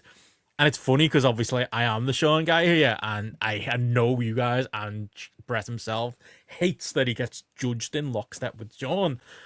But I've got to say, like, the numbers are pretty much, like, just from a bird's eye view point of view, like, they're in lockstep for me. I went 9 for Sean in ring. I went 10 for Brett. That's growth. That's getting older. That's, you know, maybe I wouldn't have said that 5 years ago, but I do think it's true because I think there's just something to be said for Brett's work aging better. Mike/charisma, it's funny that it's almost a tie because I almost think, like, Sean's more charismatic, but Brett's stuff is actually more functional. Like, Sean's charismatic and, you know, entertaining, but not necessarily to, like, the benefit of the segment or what they're trying to get over. Whereas Brett is more boots and trunks. He is more like, you know, he's going to sell you the match that's in front of you. But, you know, Sean just is naturally more charismatic. But Brett's got the Bryan Danielson charisma/Mike argument for me. It's the same thing. People write it off, and they shouldn't. He's a 7 for me, but again, a strong 7. Drawing, I'd go 7. I have put him a notch above Sean. I've gone back and forth on that. At one point, he was the same as Sean. It's like half a point between the two of them for me. I just don't think there's that much in it. I think they're both, you know, stars in a period where business is down, and that goes against them. But at the same time, you know, they are still stars, and there's a longevity point of view that ties in to significance. I think I would have him at equal significance with Sean at 8. I think that's fair, and I think that significance is mostly impact on the next generation of wrestlers and impact on what people do. And you might argue he should get that half a point more than Sean, because I might say if I was running the training school, probably just pay more attention to Brett than Sean. Probably pay more attention to what Brett did in his matches than what Sean did. Maybe his influence is actually, in a way, more positive than Sean's, but it's close, and we're talking a hair's breadth here, and he pipped Sean by 1 point in my list, and that's even with going back and forth and some of those numbers, but it's a strong, very strong case across the board. Yeah, go on. Yeah, which sums us up with him. For me, that gives him a 32 total with the 10, 7, 7, 8. JP? I've gone 10, 8, 7, 9 for a total of 34. Gareth? 10, 8, 7, 8 for 33. And I've gone 10, 8, 8, 9 for a total of 35.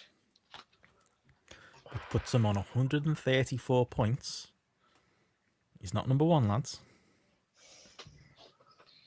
He is, in fact, drum roll, You've got to be top 5, Ben.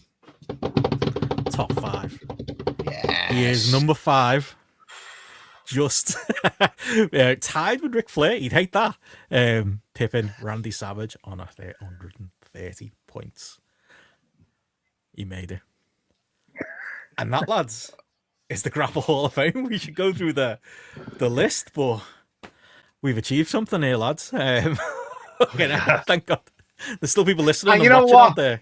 I'm incredible. I mean, yeah, them people still listening and watching. Thank you so much. But that top 5, I think, can you argue? Can after all this and all these numbers, go on. So number 1, Steve Austin on 153 points. Number 2, The Rock on 144 points. Number 3, Hulk Hogan on 141 points. Number 4, Ric Flair on 134 points. Or you could say tied with Bret Hart on 134 points. And you know what, lads?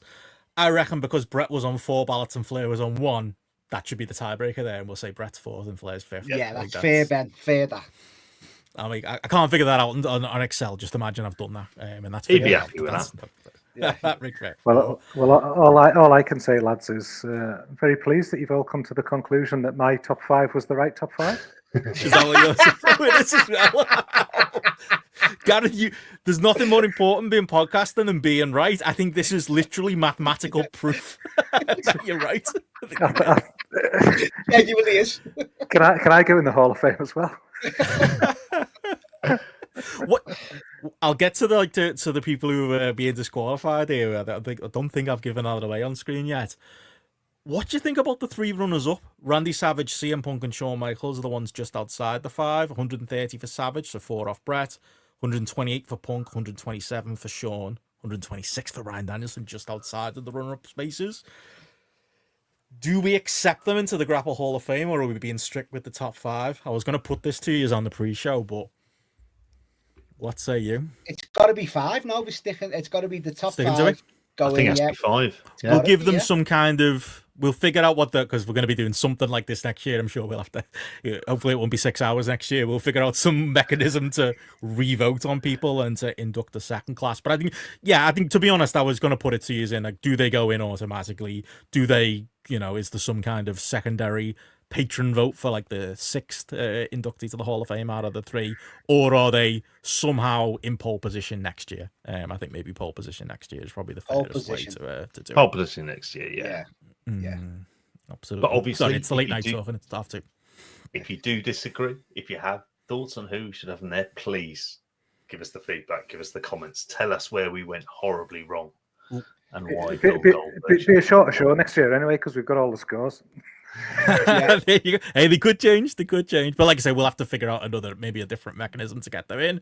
To just round that out, obviously, following on from those 3 in the runner-up spaces, we then had Tanahashi 125, Brock Lesnar 122, Sting 122, Undertaker 118, Vader 118, finished stronger than I thought. JP, Rey Mysterio also a lot of 118s here. Roman Reigns also 118, so we've got a 4-way tie between Undertaker, Vader, Rey Mysterio, and Roman Reigns. I guess Roman Reigns goes on based on that rule we just said. Matty gets to go above the other ones. John Cena on 117, that hits 1 point below Roman Reigns. Cody Rhodes 3 points below Roman Reigns. Just outside of the relegation place. 1 place above the relegation zone.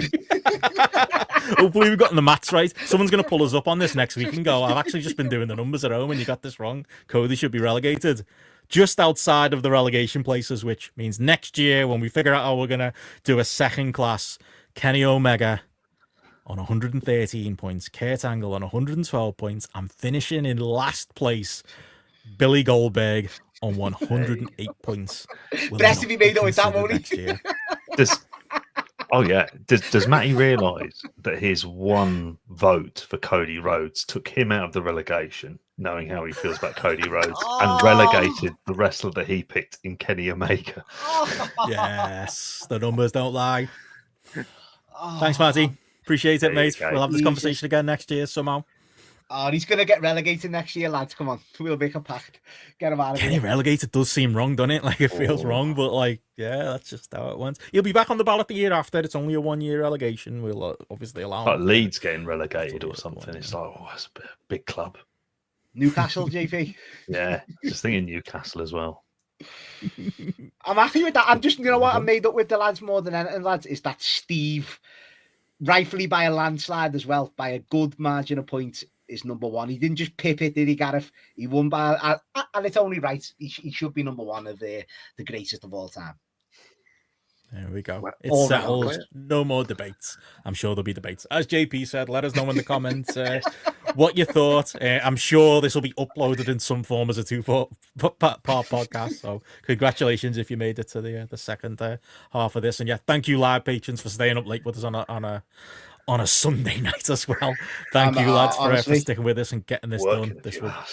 definitely be 2 Same weeks here. worth of I'll be content. flying through work tomorrow. I'll be so happy. I'm so buzzing. I'll be just great stuff. Steve all day tomorrow, Gareth. Steve won. Oh, well done to Steve. Well, there we go. On that note, thank you everybody for tuning in. Let us know if you disagree. But yeah, for me, for JP, for Gareth, for Matty, and for Steve Austin, The Rock, Hulk Hogan, Bret Hart, and Ric Flair, the GRAPPL class of 2024. We will catch you again next time. Let's go to bed, lads. Bye. Good night, all. Good night. Hell yeah. That's what we're Grappies saying. is going to be 2 nights. Guarantee that. Someone remind me.